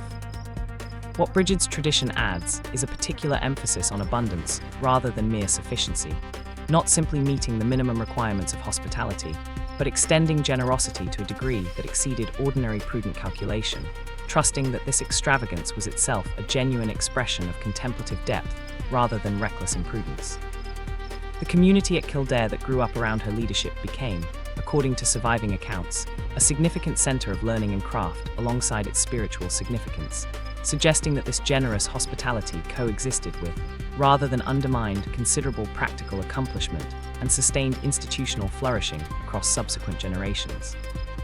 Tonight, let whatever generosity you are able to extend to yourself in this quiet hour of rest, or to others tomorrow, be offered a little more abundantly than strict calculation might suggest is necessary. Lesson 76, the practice of knotting, labeling thoughts without following them. A specific meditation technique developed within certain branches of Theravada Buddhist practice, sometimes called knotting or labeling, involves the practitioner applying brief, simple mental labels to whatever arises during meditation, thinking, hearing, feeling, planning, rather than either suppressing these arisings or becoming fully absorbed in following their content. The label is kept deliberately minimal, a single word applied lightly the moment a thought, sensation, or mental state is noticed, after which attention returns to its primary object, typically the breath, without elaborating further on whatever has just been noted. This technique addresses a specific difficulty common to many forms of meditation practice: the tendency, once a thought arises, to become unconsciously absorbed in following its content, one thought leading to another, an entire chain of associative thinking unfolding before the practitioner even notices that attention has wandered far from the intended object of meditation. Knotting interrupts this process at a much earlier stage, the simple act of applying a brief label, serving to create a small but significant gap between the arising of mental content and the unconscious tendency to become fully absorbed in following it. What makes this technique particularly useful is its precision and economy. The labeling is not meant to become an elaborate analytical exercise, examining and categorizing each thought in detail. It is meant to be light, almost cursory, a brief acknowledgement, thinking, feeling, hearing, applied and then released, allowing attention to return promptly to its primary object rather than lingering on the analysis of what has just occurred. This lightness is essential. An overly elaborate or effortful labeling process would simply substitute one form of mental busyness for another. Practitioners who develop facility with this technique describe a gradually increasing capacity to notice the arising of mental content much earlier, often catching thoughts at their very inception rather than only recognizing minutes later that attention has wandered far afield.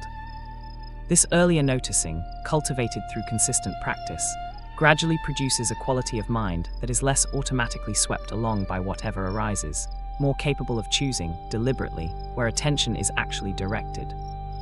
Tonight, whatever arises as you settle towards sleep, let it be noted lightly, thinking, feeling, remembering, and released, without needing to follow where it might otherwise have led. Lesson 77, Anthony Bloom, Prayer Begins with Honest Presence. Anthony Bloom, born in 1914 in Switzerland, to Russian immigrant parents, and raised partly in Persia and France following the Russian Revolution, trained initially as a physician, before eventually being ordained as a priest within the Russian Orthodox tradition, going on to serve for decades as Metropolitan of the Russian Orthodox community in Britain, where his teaching on prayer, delivered through numerous talks and books that emerged largely from spoken lectures rather than carefully composed written texts, achieved significant influence across denominational boundaries, appealing to readers and listeners far beyond his own specific Orthodox tradition. A central element of Bloom's teaching on prayer concerned the necessity of genuine, honest presence as the foundation of any authentic contemplative practice, rather than the performance of devotional feeling or the recitation of prescribed prayers without genuine inner engagement. He taught with notable directness that it was preferable to honestly acknowledge to oneself and to God a genuine absence of devotional feeling or even active reluctance to pray, than to perform an outward show of devotion that did not correspond to one's actual inner state. Honest absence, in his framework, was a more genuine starting point for authentic prayer than dishonest, performed presence. He drew on his medical training and considerable pastoral experience to address, with unusual practical specificity, the common difficulties that people encountered when attempting to develop a sustained contemplative practice: distraction, dryness, the sense of speaking into apparent silence without any felt response, periods of genuine reluctance or resistance to the practice itself. Rather than treating these difficulties as failures to be overcome through increased effort or willpower, Bloom consistently taught that they should be acknowledged honestly, brought directly into the practice itself rather than concealed or denied, since authentic relationship, whether with the divine or with another person, could only be built on genuine honesty rather than performed enthusiasm. He wrote that one must learn to stand before God exactly as one actually is, not as one wishes one were, since any other starting point built the entire practice on a foundation of pretense that could not, eventually, sustain genuine depth. Tonight, whatever your actual inner state happens to be, restless, peaceful, doubtful, tired, let it simply be acknowledged honestly, without needing to perform anything different. This honest starting point is itself enough. Lesson 78, the practice of communal chant across traditions, voices joined in time. Across nearly every contemplative tradition examined throughout this collection, some form of communal chanting or recitation, performed by groups synchronizing their voices and breath, occupies a significant place within the broader practice: Gregorian chant within Benedictine monasticism, sustained group recitation within Buddhist monasteries, the communal singing of psalms within Jewish tradition, and the rhythmic group recitation practiced within Sufi communities. Among many other examples across world religious traditions, this consistent recurrence across cultures, with little or no direct historical contact, suggests that communal vocal practice addresses something fundamental about contemplative experience that purely individual, silent practice does not equally provide. What communal chanting offers, distinct from silent or solitary contemplative practice, is a particular quality of shared, synchronized presence, voices and breath aligned together in real time, requiring a degree of mutual attention and responsiveness to the group that purely individual practice does not demand. No single voice can rush ahead or lag behind without disrupting the shared rhythm. The practice inherently requires a kind of communal listening and adjustment, a continuous, subtle attunement to others that becomes, itself, a significant element of the contemplative discipline being practiced. Contemporary research on the physiological effects of synchronized group vocalization has begun to confirm what contemplative traditions discovered empirically many centuries earlier. That synchronized breathing and vocalization within a group tends to produce measurable physiological synchronization among participants, including alignment of heart rate variability, suggesting a literal, embodied dimension to the sense of communal unity that practitioners across traditions have long reported experiencing during sustained group chant or recitation. This communal dimension addresses something that purely solitary contemplative practice, however valuable, cannot fully provide: a direct, embodied experience of connection and shared presence with others, achieved not through verbal communication or social interaction in the ordinary sense, but through the simple, sustained synchronization of voice and breath, performed together, repeatedly, across years of shared practice. Tonight, even alone, let your breath settle into a rhythm that feels, in its own quiet way, joined to all those across centuries and traditions who have breathed and chanted together in just this manner, seeking just this same stillness. Lesson 79, Sri Aurobindo, the descent of the higher into the ordinary. Sri Aurobindo, born Aurobindo Ghose in Calcutta in 1872, educated in England from a young age, returned to India as a young man, and became significantly involved in the early Indian independence movement, including a period of imprisonment for revolutionary political activity. Before undergoing a profound spiritual transformation during his imprisonment that redirected the remainder of his long life away from direct political activism and towards sustained contemplative practice and the development of an extensive body of philosophical and spiritual writing, eventually establishing an ashram in Pondicherry, where he lived in increasing seclusion for the final decades of his life. His mature teaching, developed across decades of sustained practice and extensive writing, centered on what he called integral yoga, a synthesis that explicitly rejected the more common contemplative emphasis on transcending or escaping ordinary material existence in favor of a purely spiritual or otherworldly realization. Aurobindo taught instead that the deepest spiritual goal was not escape from ordinary embodied existence into some separate transcendent realm, but the gradual descent of higher spiritual consciousness into and throughout ordinary material life, transforming the body, the mind, and the entire texture of daily existence, rather than abandoning these in favor of pure transcendence.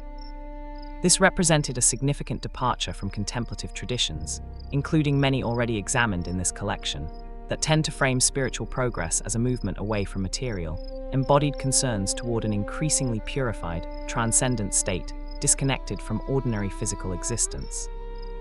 Aurobindo's teaching insisted that this transcendence, even if genuinely achieved, remained incomplete if it did not subsequently flow back downward, transforming and elevating the ordinary material existence it had initially risen above, rather than abandoning that ordinary existence as somehow inferior or ultimately irrelevant to genuine spiritual attainment. He worked across the final decades of his life, alongside his collaborator known as the Mother, developing detailed practices intended to facilitate this gradual transformation of ordinary consciousness and even physical existence itself, teaching that the body and material life were not obstacles to ultimate spiritual realization, but were themselves meant to be progressively transformed and illuminated by the same higher consciousness that contemplative practice gradually uncovers. Tonight, let whatever stillness or clarity you find here be received not as an escape from your ordinary life, but as something meant, eventually, to transform and illuminate it more fully. Lesson 80, a reflection on the 8th arc. 80 lessons, and this 8th arc has gathered together practices and teachers spanning Jewish structured rhythm, Byzantine theological steadfastness under brutal persecution, the Buddhist discipline of careful speech, the ancient Christian practice of nighttime vigil, Irish extravagant generosity, the precise technique of knotting thoughts without following them, Anthony Bloom's insistence on honest presence over performed devotion, the cross-cultural power of communal chant, and Sri Aurobindo's vision of spiritual transformation, descending into rather than escaping ordinary material existence. Maximus the Confessor's steadfastness under torture, sustained by decades of quiet prior contemplative discipline, offers a particularly important reminder, as this collection moves toward its conclusion, that the patient, often unremarkable daily practice examined throughout these 80 lessons is not merely a private comfort, valuable only in moments of quiet reflection like this one. It builds, slowly and largely invisibly across years, a genuine capacity to remain faithful to what matters most when circumstances eventually, inevitably, test that commitment more severely than ordinary daily life typically requires. 20 lessons remain. Let them continue gathering toward whatever final understanding this collection has been slowly building across 80 nights of contemplative voices, each adding its own particular note to a single, sustained, gradually deepening teaching about the value of slowing down enough to actually be present to what is real. Lesson 81, the practice of death meditation, Maranasati in the Theravada tradition. Maranasati, the deliberate, sustained contemplation of death and mortality practiced within Theravada Buddhist monastic tradition, represents a formalized version of the same underlying principle, already encountered in the Tibetan practices of sky burial and charnel ground meditation, though developed through its own specific methods and textual sources within the Pali Canon. Practitioners are instructed to reflect systematically and repeatedly on the certainty of death, the uncertainty of its timing, and the various stages of physical decay that follow it. Using a series of traditional contemplative formulas designed to bring this awareness from abstract intellectual acknowledgement into a more direct, felt recognition capable of actually influencing how the remainder of life is lived. The Buddha is recorded as having taught this practice not as a morbid preoccupation, but as one of the most effective methods for cultivating genuine spiritual urgency and clarity of priority, on the principle that an honest, sustained awareness of mortality tends to clarify, with unusual sharpness, what actually matters and what is merely habitual distraction consuming time that is, in fact, considerably more limited than ordinary unreflective living tends to assume.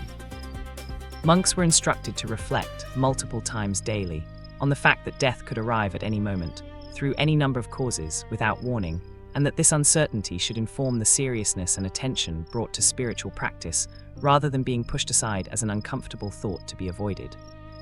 Traditional texts describe specific contemplative exercises, including visualizing one's own body in various stages of decomposition, not to produce despair or anxiety, but to dissolve a particular kind of unconscious complacency that ordinary life, lived without this awareness, tends to cultivate, a vague, unexamined assumption of indefinite continuation that subtly permits the postponement of genuine spiritual effort and genuine presence to some imagined future moment that mortality makes, in fact, entirely uncertain. What distinguishes the Buddhist approach to this practice from a merely fear-based confrontation with mortality is its consistent emphasis on the clarity and urgency this awareness is meant to produce, rather than paralysis or despair. The practitioner who has genuinely absorbed the reality of mortality's uncertainty tends, according to this tradition, not toward anxious dread, but toward a sharpened, more grateful, more fully present engagement with whatever time actually remains. Tonight, let the quiet awareness of life's genuine impermanence sharpen rather than frighten. This day, like all days, was finite and unrepeatable. Let that make it, and tomorrow, a little more precious. Lesson 82, Karel Hauslander, The Body as Vessel of Presence. Karel Hauslander, born in England in 1901, lived a life marked by significant childhood difficulty, including her parents' divorce and periods of considerable personal struggle with what she later described as profound interior darkness, before developing into one of the more distinctive contemplative writers of mid-20th century English Catholicism, notable particularly for an unconventional, often startlingly direct prose style, and for a theological emphasis on the body and physical presence as genuine vehicles of spiritual encounter, rather than obstacles to be transcended in favor of purely abstract or disembodied spirituality. She worked for periods as a commercial artist and wood carver, and her writing consistently returns to concrete, physical, embodied imagery, rather than the more abstract theological vocabulary common in much contemplative literature. She developed, in particular, a striking meditation on what she called Christ in his mutilations, a sustained reflection on encountering the sacred, specifically within the damaged, suffering, and physically broken aspects of human experience, rather than only in idealized or aesthetically pleasing forms. A formative experience she described involved a vision, received while riding a crowded London subway train, in which she perceived the divine presence within each of the ordinary, tired, unremarkable commuters surrounding her, not as a sentimental abstraction, but as a direct, almost physically overwhelming perception of sacred presence within entirely ordinary human bodies, engaged in entirely ordinary daily activity. This experience significantly shaped her subsequent theological writing, which consistently insisted that genuine contemplative encounter with the sacred need not require special, set-apart religious circumstances, but could be found, if attention was sufficiently developed, within the most ordinary, even unglamorous physical circumstances of daily embodied life. She worked extensively during the Second World War with children traumatized by the Blitz, applying her particular theological emphasis on embodied presence to direct, practical pastoral care, and her writing from this period reflects a hard-won conviction that genuine spiritual depth was inseparable from concrete, embodied attention to actual physical and emotional suffering, rather than existing as a separate, more abstract spiritual category disconnected from the body's actual experience.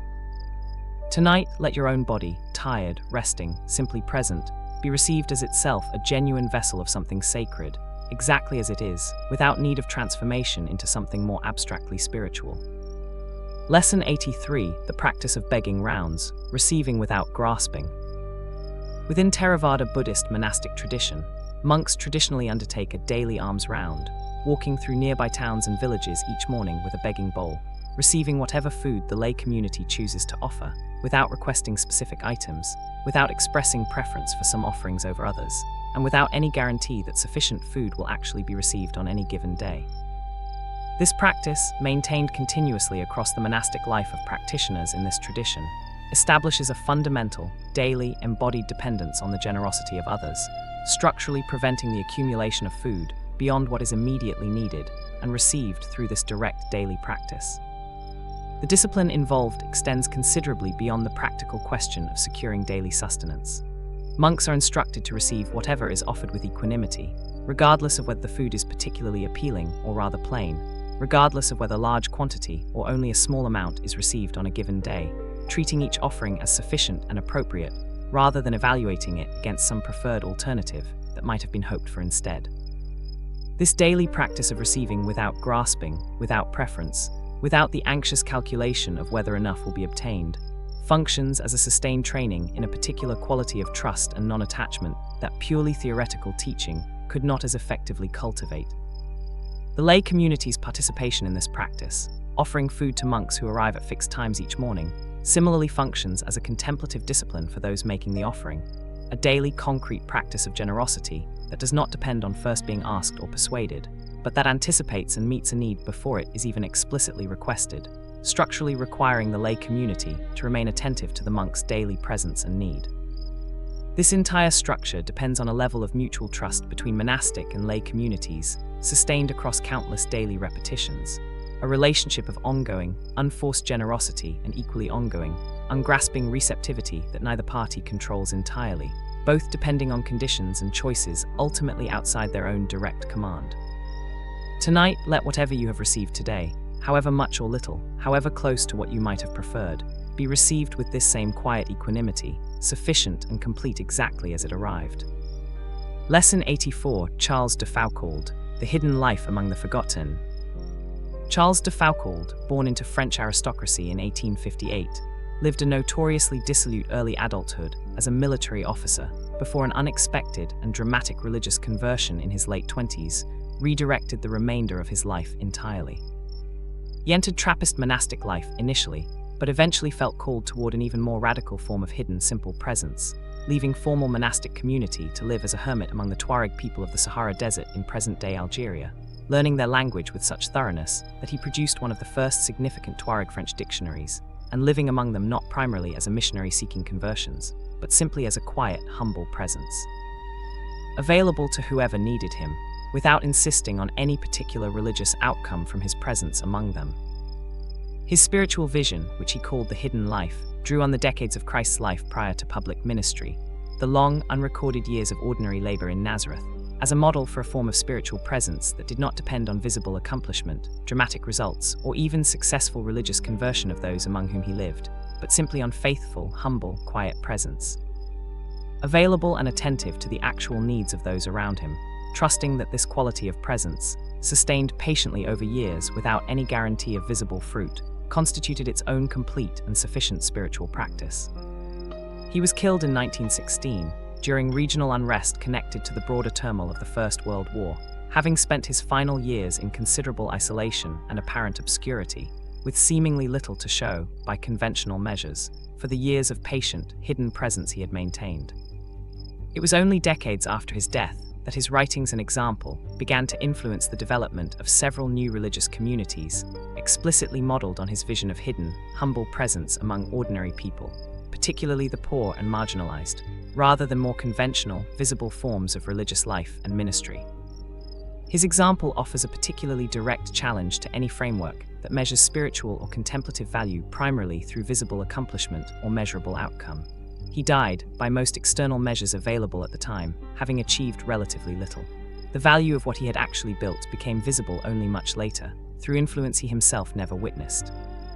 Tonight, let whatever quiet, hidden faithfulness you maintain, visible to no one, productive of no immediate measurable outcome, be received as genuinely sufficient, regardless of whether its value ever becomes visible to you. Lesson 85, the practice of Nguma's 6 yogas, working directly with the subtle body. Nguma, an 11th century female Tibetan Buddhist teacher, whose precise historical details remain somewhat uncertain, with traditional accounts variously describing her as a sister or consort of the more widely documented teacher Naropa, is credited within certain Tibetan lineages with a sophisticated body of teaching known as the Six Yogas, a set of advanced contemplative practices working directly with what these traditions describe as the subtle body, channels, energies, and centers of awareness understood to exist alongside and significantly influence the more familiar physical body and ordinary conscious mind. These practices, transmitted historically with considerable secrecy and reserved traditionally for advanced practitioners who had already established a substantial foundation in more basic contemplative disciplines, work directly with breath, visualization, and specific physical postures to deliberately influence subtle energetic patterns that this tradition understands as directly connected to ordinary patterns of emotional reactivity, mental clarity, and even the process of dying itself, which receives particular attention within this body of teaching through specific practices intended to prepare the practitioner for a more conscious, less disoriented experience of the dying process when it eventually arrives.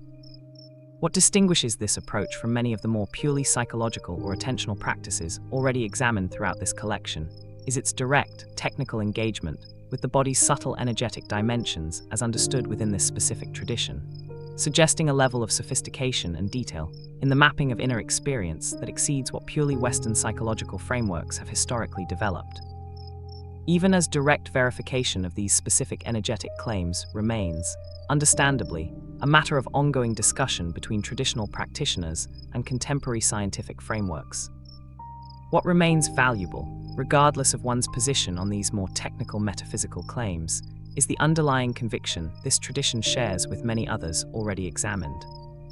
That genuine contemplative transformation involves not merely the ordinary conscious mind in isolation, but some more comprehensive engagement with the entire embodied person, working with breath, posture, and attention in carefully developed, technically precise ways that purely intellectual or verbal approaches alone cannot achieve. Tonight, let your own breath and body be received as genuine partners in whatever stillness you are seeking, rather than mere instruments to be managed while the real work happens somewhere else, purely in thought. Lesson 86, the practice of confession, speaking the unspoken.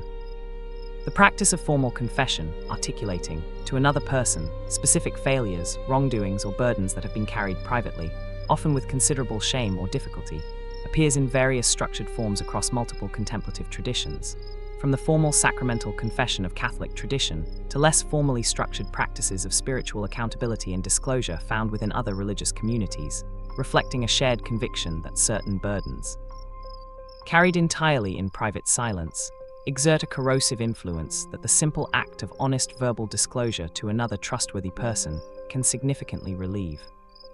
What distinguishes confession from mere private reflection, or even private prayer, is precisely its interpersonal dimension, the deliberate choice to bring private, often shameful material into the presence of another actual person, accepting the vulnerability this disclosure requires, rather than processing the material entirely alone. Contemplative traditions that maintain this practice consistently emphasize that this interpersonal element is not incidental but essential to the practice's effectiveness.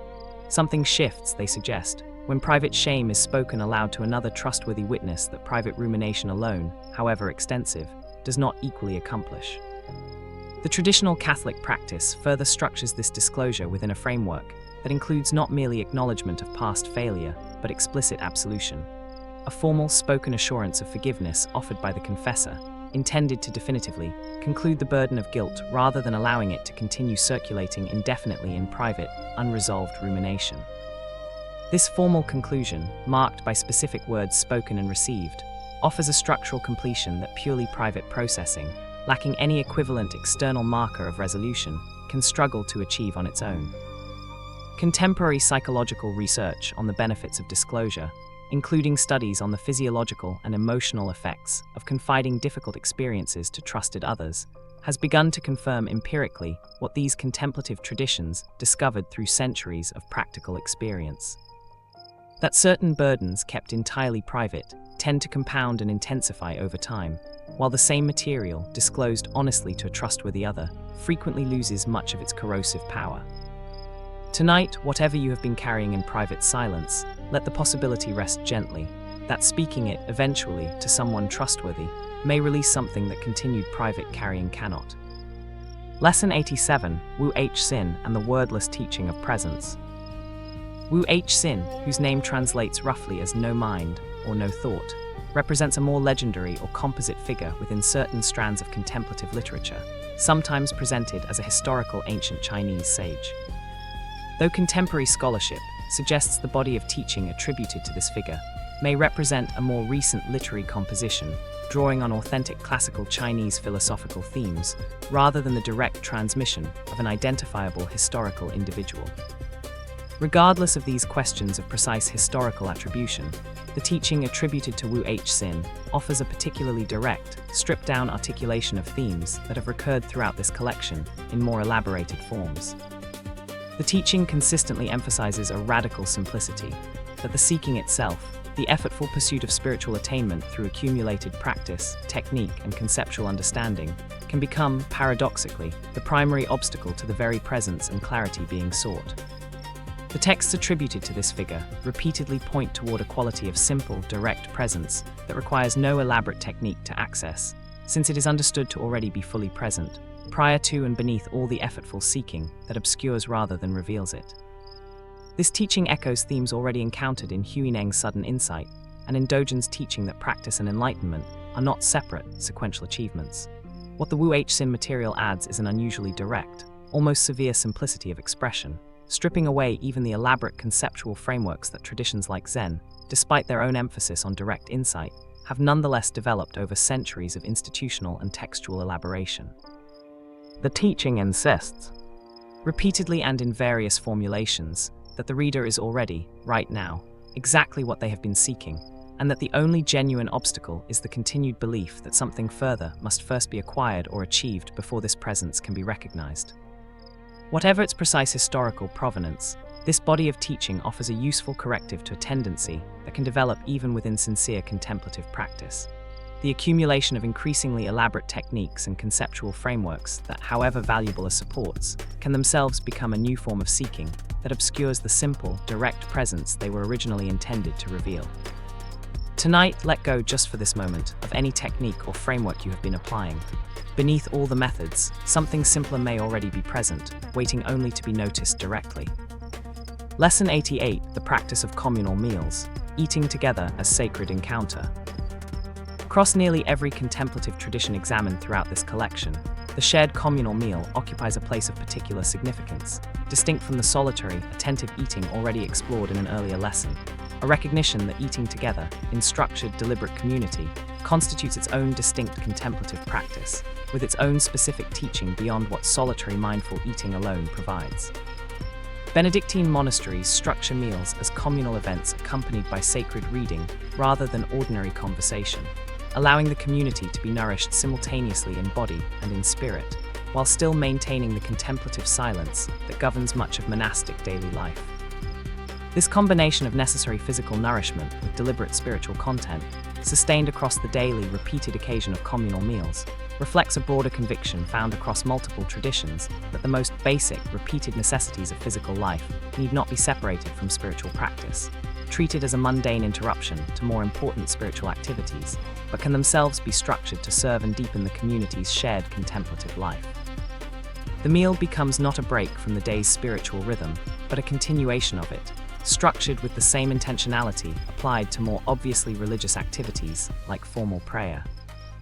Many religious traditions beyond formal Christian monasticism similarly structure communal meals with particular significance. The Jewish Sabbath meal, structured Buddhist communal eating practices, the Sufi tradition of shared meals accompanied by spiritual teaching and remembrance. What unites these various traditions is a shared recognition that eating together, structured with appropriate intentionality, builds and sustains community bonds in ways that purely verbal or purely individual spiritual practice cannot equally accomplish, while simultaneously meeting the genuine, recurring physical necessity that all community members share regardless of their individual spiritual development or circumstance. The communal meal, properly structured, becomes a recurring, embodied enactment of community itself. Shared need, shared provision, shared attention, repeated daily or weekly across an entire lifetime of practice, building bonds of genuine connection through the simple, repeated, necessary act of eating together with appropriate intention and attention. Tonight, let whatever meals you shared today, however ordinary, be remembered with a little more appreciation for the simple, sacred fact of having eaten alongside others, sharing something essential together. Lesson 89, the practice of bowing, humility expressed through the body. Physical practice of bowing, a deliberate embodied gesture of humility, respect, or surrender, performed before teachers, before sacred images, before community members, or as a formal element of structured prayer, appears across nearly every contemplative tradition examined throughout this collection, suggesting a shared recognition that certain spiritual postures are more effectively cultivated and expressed through deliberate physical gesture than through verbal affirmation or purely mental intention alone. Zen Buddhist practitioners bow upon entering and leaving the meditation hall, before and after formal teaching, and as part of full prostration practices that some traditions incorporate into daily discipline. Catholic and Orthodox Christian traditions maintain various forms of kneeling, bowing, and prostration as integral elements of formal prayer and liturgical practice. Islamic prayer incorporates structured physical prostration as one of its most central and recognizable elements, performed multiple times daily by observant practitioners. What these diverse traditions share is a conviction that the body's physical posture is not merely an external accompaniment to an essentially mental or spiritual practice occurring separately, but is itself directly constitutive of the spiritual disposition being cultivated. A body that physically lowers itself, that deliberately adopts a posture of humility or surrender, tends to influence the accompanying mental and emotional state in ways that purely mental intention, unaccompanied by corresponding physical gesture, often struggles to achieve with equal directness and immediacy. This principle reflects a broader theme already encountered repeatedly throughout this collection: the recognition that body and mind are not separate, independently operating systems, but are deeply, continuously intertwined, such that deliberate cultivation of one significantly influences the other.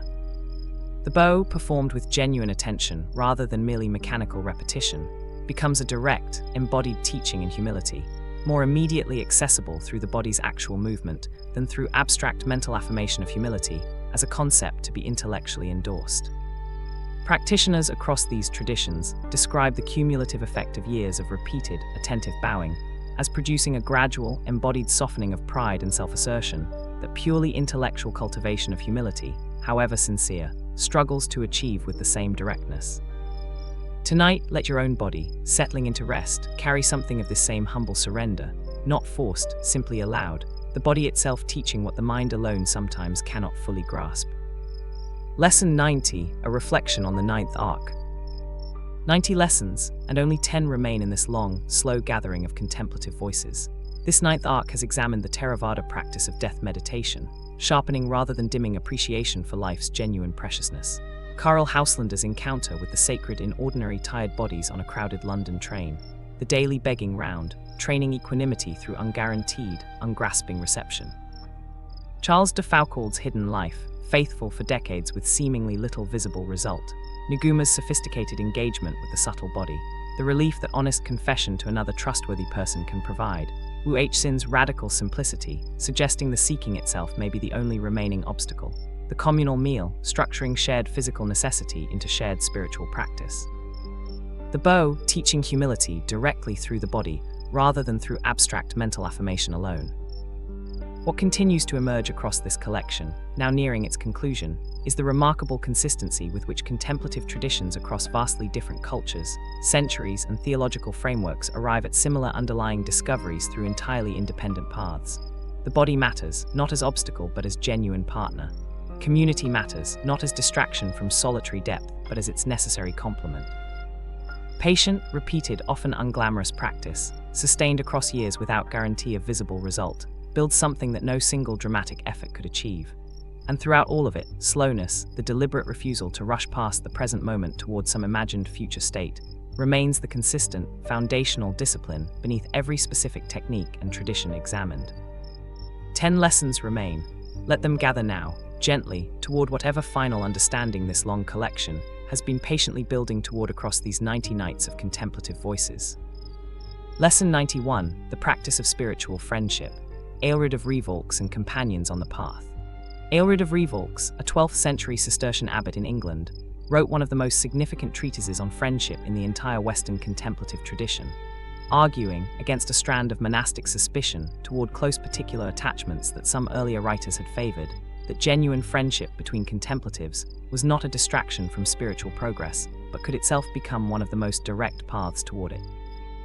He drew on classical sources, particularly Cicero's writing on friendship, while reframing the concept within an explicitly Christian contemplative context, arguing that friendship rightly ordered was, in fact, a participation in divine love itself. Aelred had himself experienced deep, particular friendships throughout his life, including with a fellow monk named Simon, whose death he mourned with an intensity that he did not consider inappropriate to his vocation, but rather understood as a genuine expression of the spiritual depth such friendship had made possible. He argued that the isolation sometimes prized within more severe ascetic traditions could become its own subtle danger, producing a kind of spiritual self-sufficiency that resisted the genuine vulnerability and accountability that close companionship on the contemplative path provided. He wrote that a friend was someone with whom one could share every thought without fear of betrayal, a companion who would correct gently when correction was needed and rejoice genuinely when joy was warranted, and that this kind of relationship, properly cultivated, trained the soul in qualities, patience, honesty, selfless attention to another's genuine good, that solitary practice alone could not as effectively develop. The contemplative life, in Aelred's framing, was not most fully realized in total isolation, but in a community of genuine friends walking the same difficult path together, supporting and correcting one another across the years. Tonight, let gratitude rest gently with you for whatever genuine companionship has accompanied your own path, however imperfect. Aelred would say this companionship is not separate from your deepest spiritual life. It may be one of its clearest expressions. Lesson 92, the practice of Kinhin, walking as bridge between stillness and activity.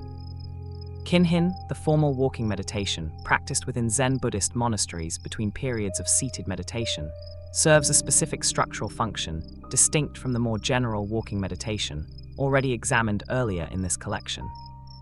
It acts as a deliberate bridge between the deep stillness of seated practice and the return to ordinary movement and activity, allowing the quality of attention cultivated in sitting to be carried forward gradually rather than abruptly abandon the moment the body rises from the meditation cushion. The practice typically involves walking slowly in a circle around the meditation hall, often synchronized to the breath, maintaining the same quality of settled, alert attention cultivated during seated practice while the body moves through space. This transitional function addresses a genuine practical difficulty. The abrupt shift from extended stillness directly into ordinary brisk movement and activity can disrupt the settled quality of mind that sustained sitting has carefully cultivated, scattering in moments what patient sitting required considerable time to establish. Kinhin offers a graduated transition instead, allowing the practitioner to test and gradually extend the stability of attention cultivated in stillness into the more demanding context of physical movement, before returning to even more demanding ordinary activity once the period of formal practice concludes. Zen teachers have long recognized that the genuine test of contemplative attainment is not the capacity to remain still and undisturbed during formal seated practice alone, but the capacity to maintain something of that same settled quality once movement, activity, and the ordinary demands of daily life resume. What Kinhin offers as a broader principle is the recognition that transitions themselves deserve deliberate attention and structure, rather than being treated as mere gaps between more significant activities. The movement from stillness into activity, handled mindlessly, can undo much of what careful stillness achieved. Handled with the same deliberate attention as the formal practice itself, the transition becomes part of the practice rather than its interruption. Tonight, as you move from this contemplative hour back toward whatever comes next, let the transition itself be handled gently, carrying forward something of this stillness rather than abandoning it abruptly. Lesson 93, Etty Hillesum, Finding Stillness Within Catastrophe. Etty Hillesum, a young Dutch Jewish woman born in 1914, kept a diary during the German occupation of the Netherlands that has become one of the most remarkable spiritual documents of the 20th century, recording her own developing inner life and contemplative practice during the very years that the increasingly severe persecution of Dutch Jews was unfolding around her, leading eventually to her own death at Auschwitz in 1943 at the age of 29.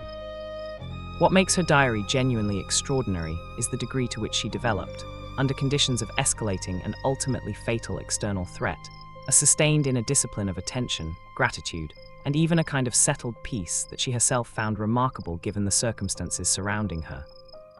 She wrote of cultivating, deliberately, an inner space that the surrounding catastrophe could not entirely invade, not denial of the genuine horror unfolding around her, which she documented with unflinching clarity, but a parallel commitment to maintaining within herself a quality of attention and even appreciation for beauty and meaning that she refused to surrender entirely to the external circumstances threatening to consume everything. She wrote of finding God, as she understood this term, not as an external force that would rescue her from the catastrophe, but as something she discovered and protected within her own interior life, a quality of presence she felt responsible for sustaining, and even, in her own striking phrase, helping to protect within herself, regardless of what the external world was doing to her.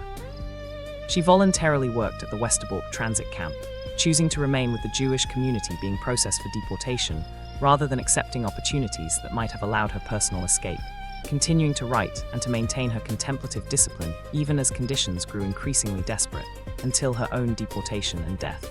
Her diary, published decades after her death, offers a uniquely direct testimony to the possibility of sustaining genuine inner stillness and even gratitude under conditions of the most extreme external catastrophe imaginable. She wrote, "Despite everything, life is full of beauty and meaning." She did not write this as naive denial. She wrote it from inside the catastrophe, having chosen, deliberately and repeatedly, to protect this perception against everything working to extinguish it. Tonight, whatever difficulty surrounds your own life, let her example rest gently. The inner stillness you cultivate is not naive. It may be the very thing worth protecting most. Lesson 94, the practice of studying with a living teacher, transmission beyond text. Across nearly every contemplative tradition examined throughout this collection, a consistent emphasis emerges on the necessity of direct relationship with a living teacher, beyond whatever can be learned through texts, however profound, studied in isolation. Zen traditions emphasize direct, often unpredictable interaction between teacher and student as essential to genuine transmission of insight. Sufi tradition similarly emphasizes the necessity of a living spiritual guide, a sheikh whose direct guidance cannot be fully replaced by study of written texts alone. The Tibetan Buddhist tradition places enormous emphasis on the relationship between student and teacher, understanding certain teachings as transmissible only through direct, personal interaction rather than textual study. What underlies this consistent emphasis across traditions is a recognition that certain dimensions of contemplative insight resist purely textual transmission, qualities of presence, subtle corrections to practice that only a teacher who can directly observe the student's actual condition can provide, and a kind of accountability and relationship that text alone, however carefully studied, cannot replicate. The living teacher can observe what the student cannot see about themselves, can offer correction precisely calibrated to the student's actual current condition, rather than generic instruction intended for an unknown, generalized reader, and can provide a quality of direct relationship and challenge that solitary study, however sincere, cannot equally provide.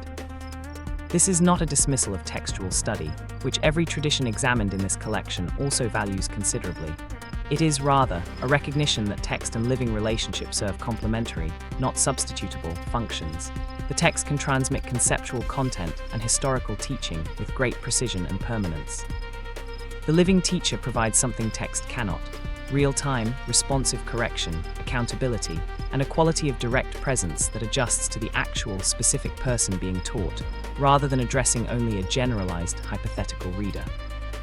Many contemplatives examined throughout this collection, from Huineng to the Two Simons to Milarepa under Marpa, describe decisive turning points in their development that occurred specifically through direct relationship with a living teacher, often in ways that could not have been anticipated or replicated through textual study alone.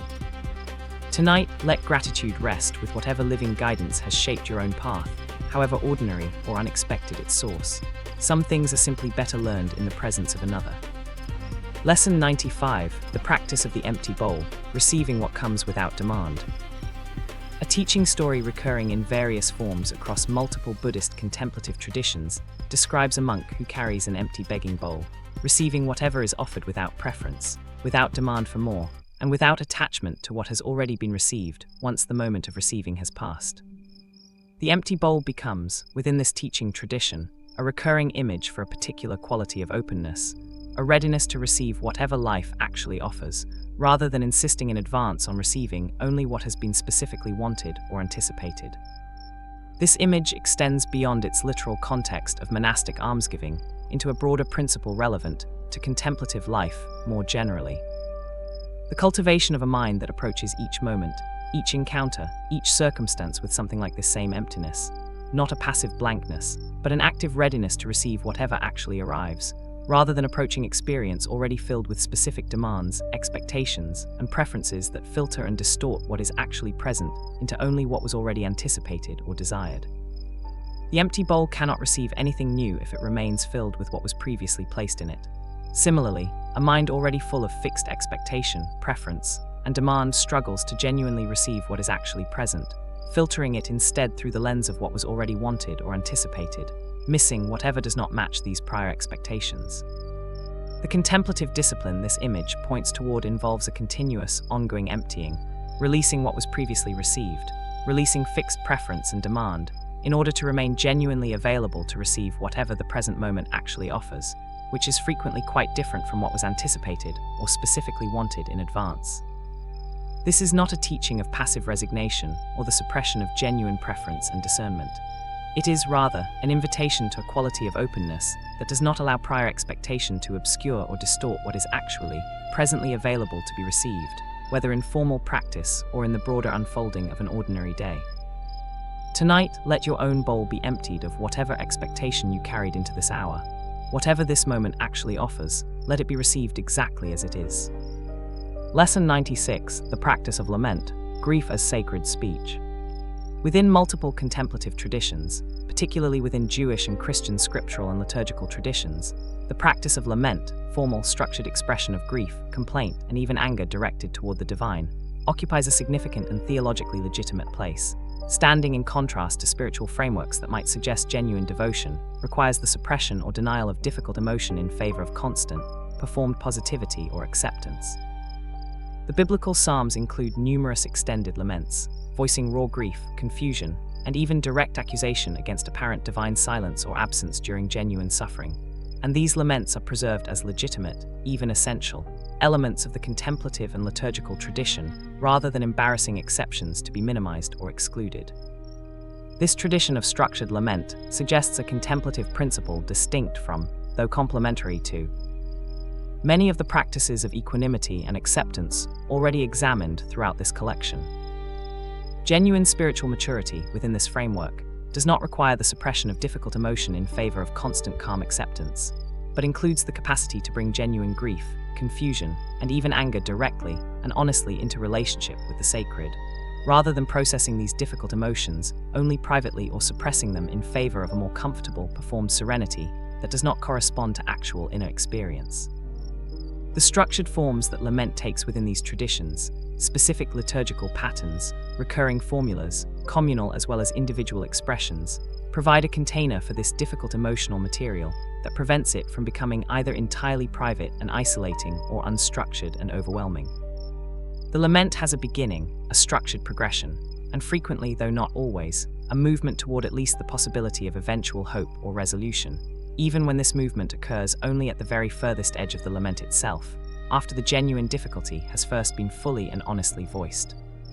This tradition offers an important counterbalance to any reading of the broader contemplative tradition examined throughout this collection that might suggest genuine spiritual maturity requires constant calm or the suppression of difficult emotion.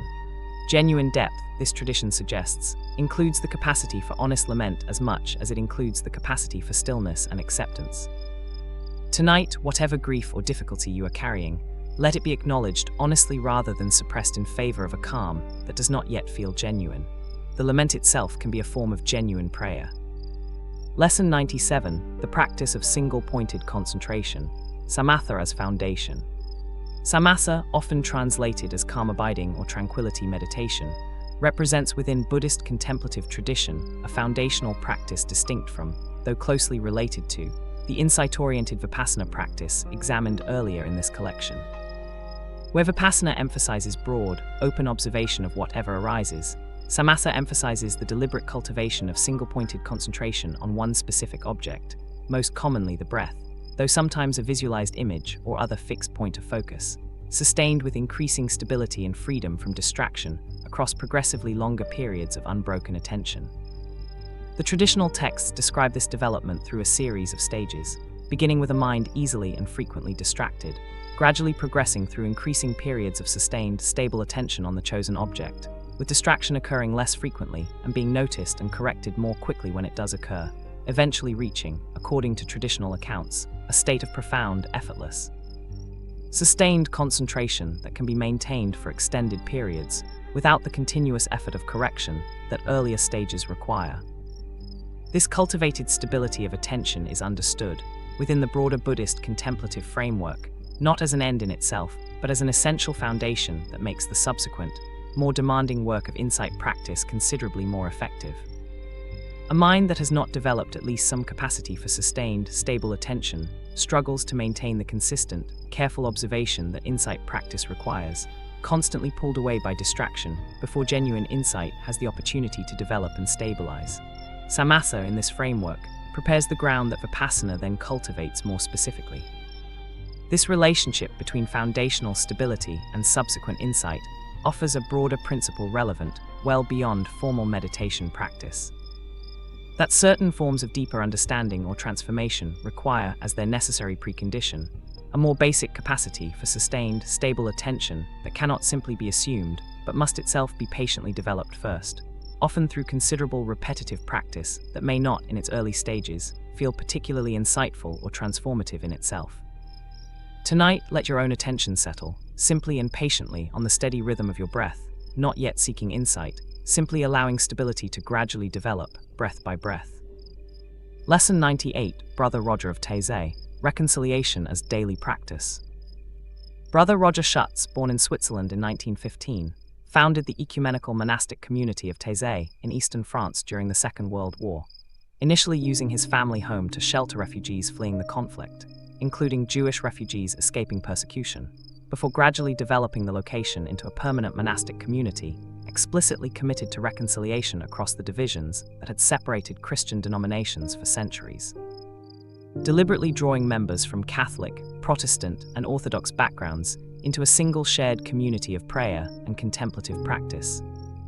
The community Brother Roger founded became, over subsequent decades, an unusually significant gathering point, particularly for young people from across the world, drawn to Taizé's distinctive combination of simple, repetitive meditative chant, extended periods of silence, and a consistent emphasis on reconciliation between divided Christian traditions, but also more broadly between individuals and communities separated by conflict, difference, and historical grievance. Brother Roger taught that genuine reconciliation was not a single dramatic event, but a sustained, daily discipline, requiring the same patient, repeated practice as any other contemplative discipline examined throughout this collection. He was himself killed in 2005, at the age of 90, stabbed during evening prayer by a woman with a history of mental illness, an act of violence that the community he had built responded to with notably restrained, prayerful grief rather than condemnation or demand for retribution, consistent with the broader emphasis on reconciliation and forgiveness that had defined his entire life's work. The community continued, without significant disruption, the same rhythm of prayer and welcome that Brother Roger had established decades earlier, treating his death within the same framework of contemplative acceptance and continued commitment to reconciliation that had characterized the community throughout its existence. His writing consistently emphasized that reconciliation, whether between divided religious traditions or between individuals carrying personal grievance, required patient, sustained practice rather than a single decisive resolution, understanding genuine peace as something cultivated gradually through consistent daily commitment rather than achieved once and assumed permanent thereafter. Tonight, let whatever division or grievance you carry, toward another or within yourself, be held a little more gently, understood not as something requiring instant resolution, but as a patient, daily practice you can continue tomorrow. Lesson 99, The Practice of Gratitude as Contemplative Foundation. Across nearly every contemplative tradition examined throughout this entire collection, a consistent emphasis on cultivated gratitude emerges as a recurring foundational practice, distinct from but closely related to many of the other disciplines already explored. Benedictine monasticism structures its entire daily rhythm around prayers of thanksgiving. Buddhist traditions include specific contemplative exercises designed to cultivate appreciation for the genuine rarity and preciousness of human existence and the opportunity for spiritual practice it provides. Jewish tradition structures daily life around numerous specific blessings of gratitude, recited upon waking, before and after eating, and at countless other moments throughout an ordinary day, deliberately interrupting the unreflective passage of ordinary experience with frequent, structured acknowledgement of what is being received. What unites these various traditions in their consistent emphasis on cultivated gratitude is a shared recognition that the ordinary, unreflective mind tends naturally toward habituation, a gradual dulling of appreciation for whatever has become familiar through repeated, constant presence, regardless of how genuinely valuable that constant presence actually is. Deliberate, structured practices of gratitude function as a corrective to this natural habituation, repeatedly interrupting the unreflective drift toward taking constant goods for granted, restoring, through deliberate practice, an appreciation that unreflective constancy alone tends gradually to erode. This connects directly to many of the specific practices already examined throughout this collection. The mindful eating practiced in Buddhist monasteries restores appreciation for food that habitual, unreflective eating allows to fade into unnoticed background. The Sabbath restores appreciation for rest and creation that constant, undifferentiated activity allows to become invisible. The deliberate confrontation with mortality in death meditation restores appreciation for the genuine preciousness of ordinary, continuing life that the unreflective assumption of indefinite continuation allows to be taken entirely for granted. Gratitude, cultivated deliberately and repeatedly across an entire contemplative lifetime, functions not as a single emotion to be occasionally summoned, but as a foundational discipline that supports and deepens nearly every other contemplative practice this collection has examined. Tonight, let whatever has been quietly present throughout this day, breath, shelter, the people who share your life, even this simple quiet hour, be received deliberately, with genuine gratitude rather than unreflective habituation. Lesson 100, the final lesson, slowness is the path itself. 100 lessons, drawn from monks, contemplatives, and mystics across nearly every culture and century examined throughout this long collection, have now been offered. The Desert Fathers fleeing to caves, Hildegard tending the body as a garden, Thomas Merton finding fullness in solitude, Teresa of Avila's interior castle of many rooms, the Hesychast monks breathing a single prayer until it became as constant as a heartbeat, Pema Chodron teaching the deliberate leaning into discomfort, Etty Hillesum protecting an inner stillness that catastrophe could not entirely invade, Brother Roger building a community of reconciliation that outlasted even his own violent death. What unites every single one of these 100 lessons, across every tradition, every century, every specific practice examined, is a single, consistently recurring conviction.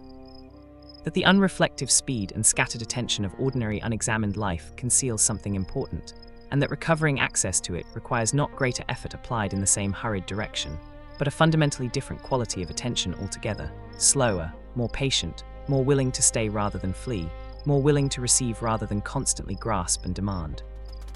None of these contemplatives arrived at this slowness easily or without sustained, often difficult practice.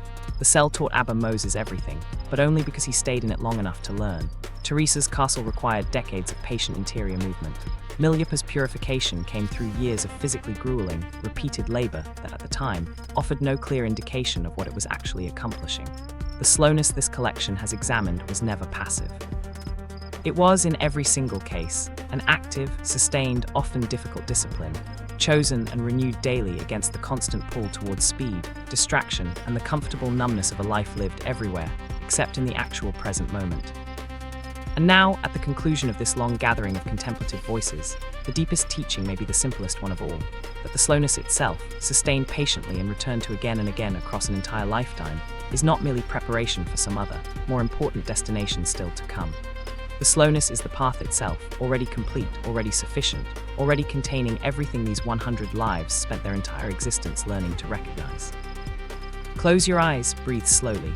100 monks and contemplatives have kept you company across this long night, each one offering the same patient teaching learned across their own long, slow lives, that this moment, exactly as it is, asks nothing more of you than to be fully here within it. Let the night hold what the day could not. You are not behind, you are not late, you have already arrived.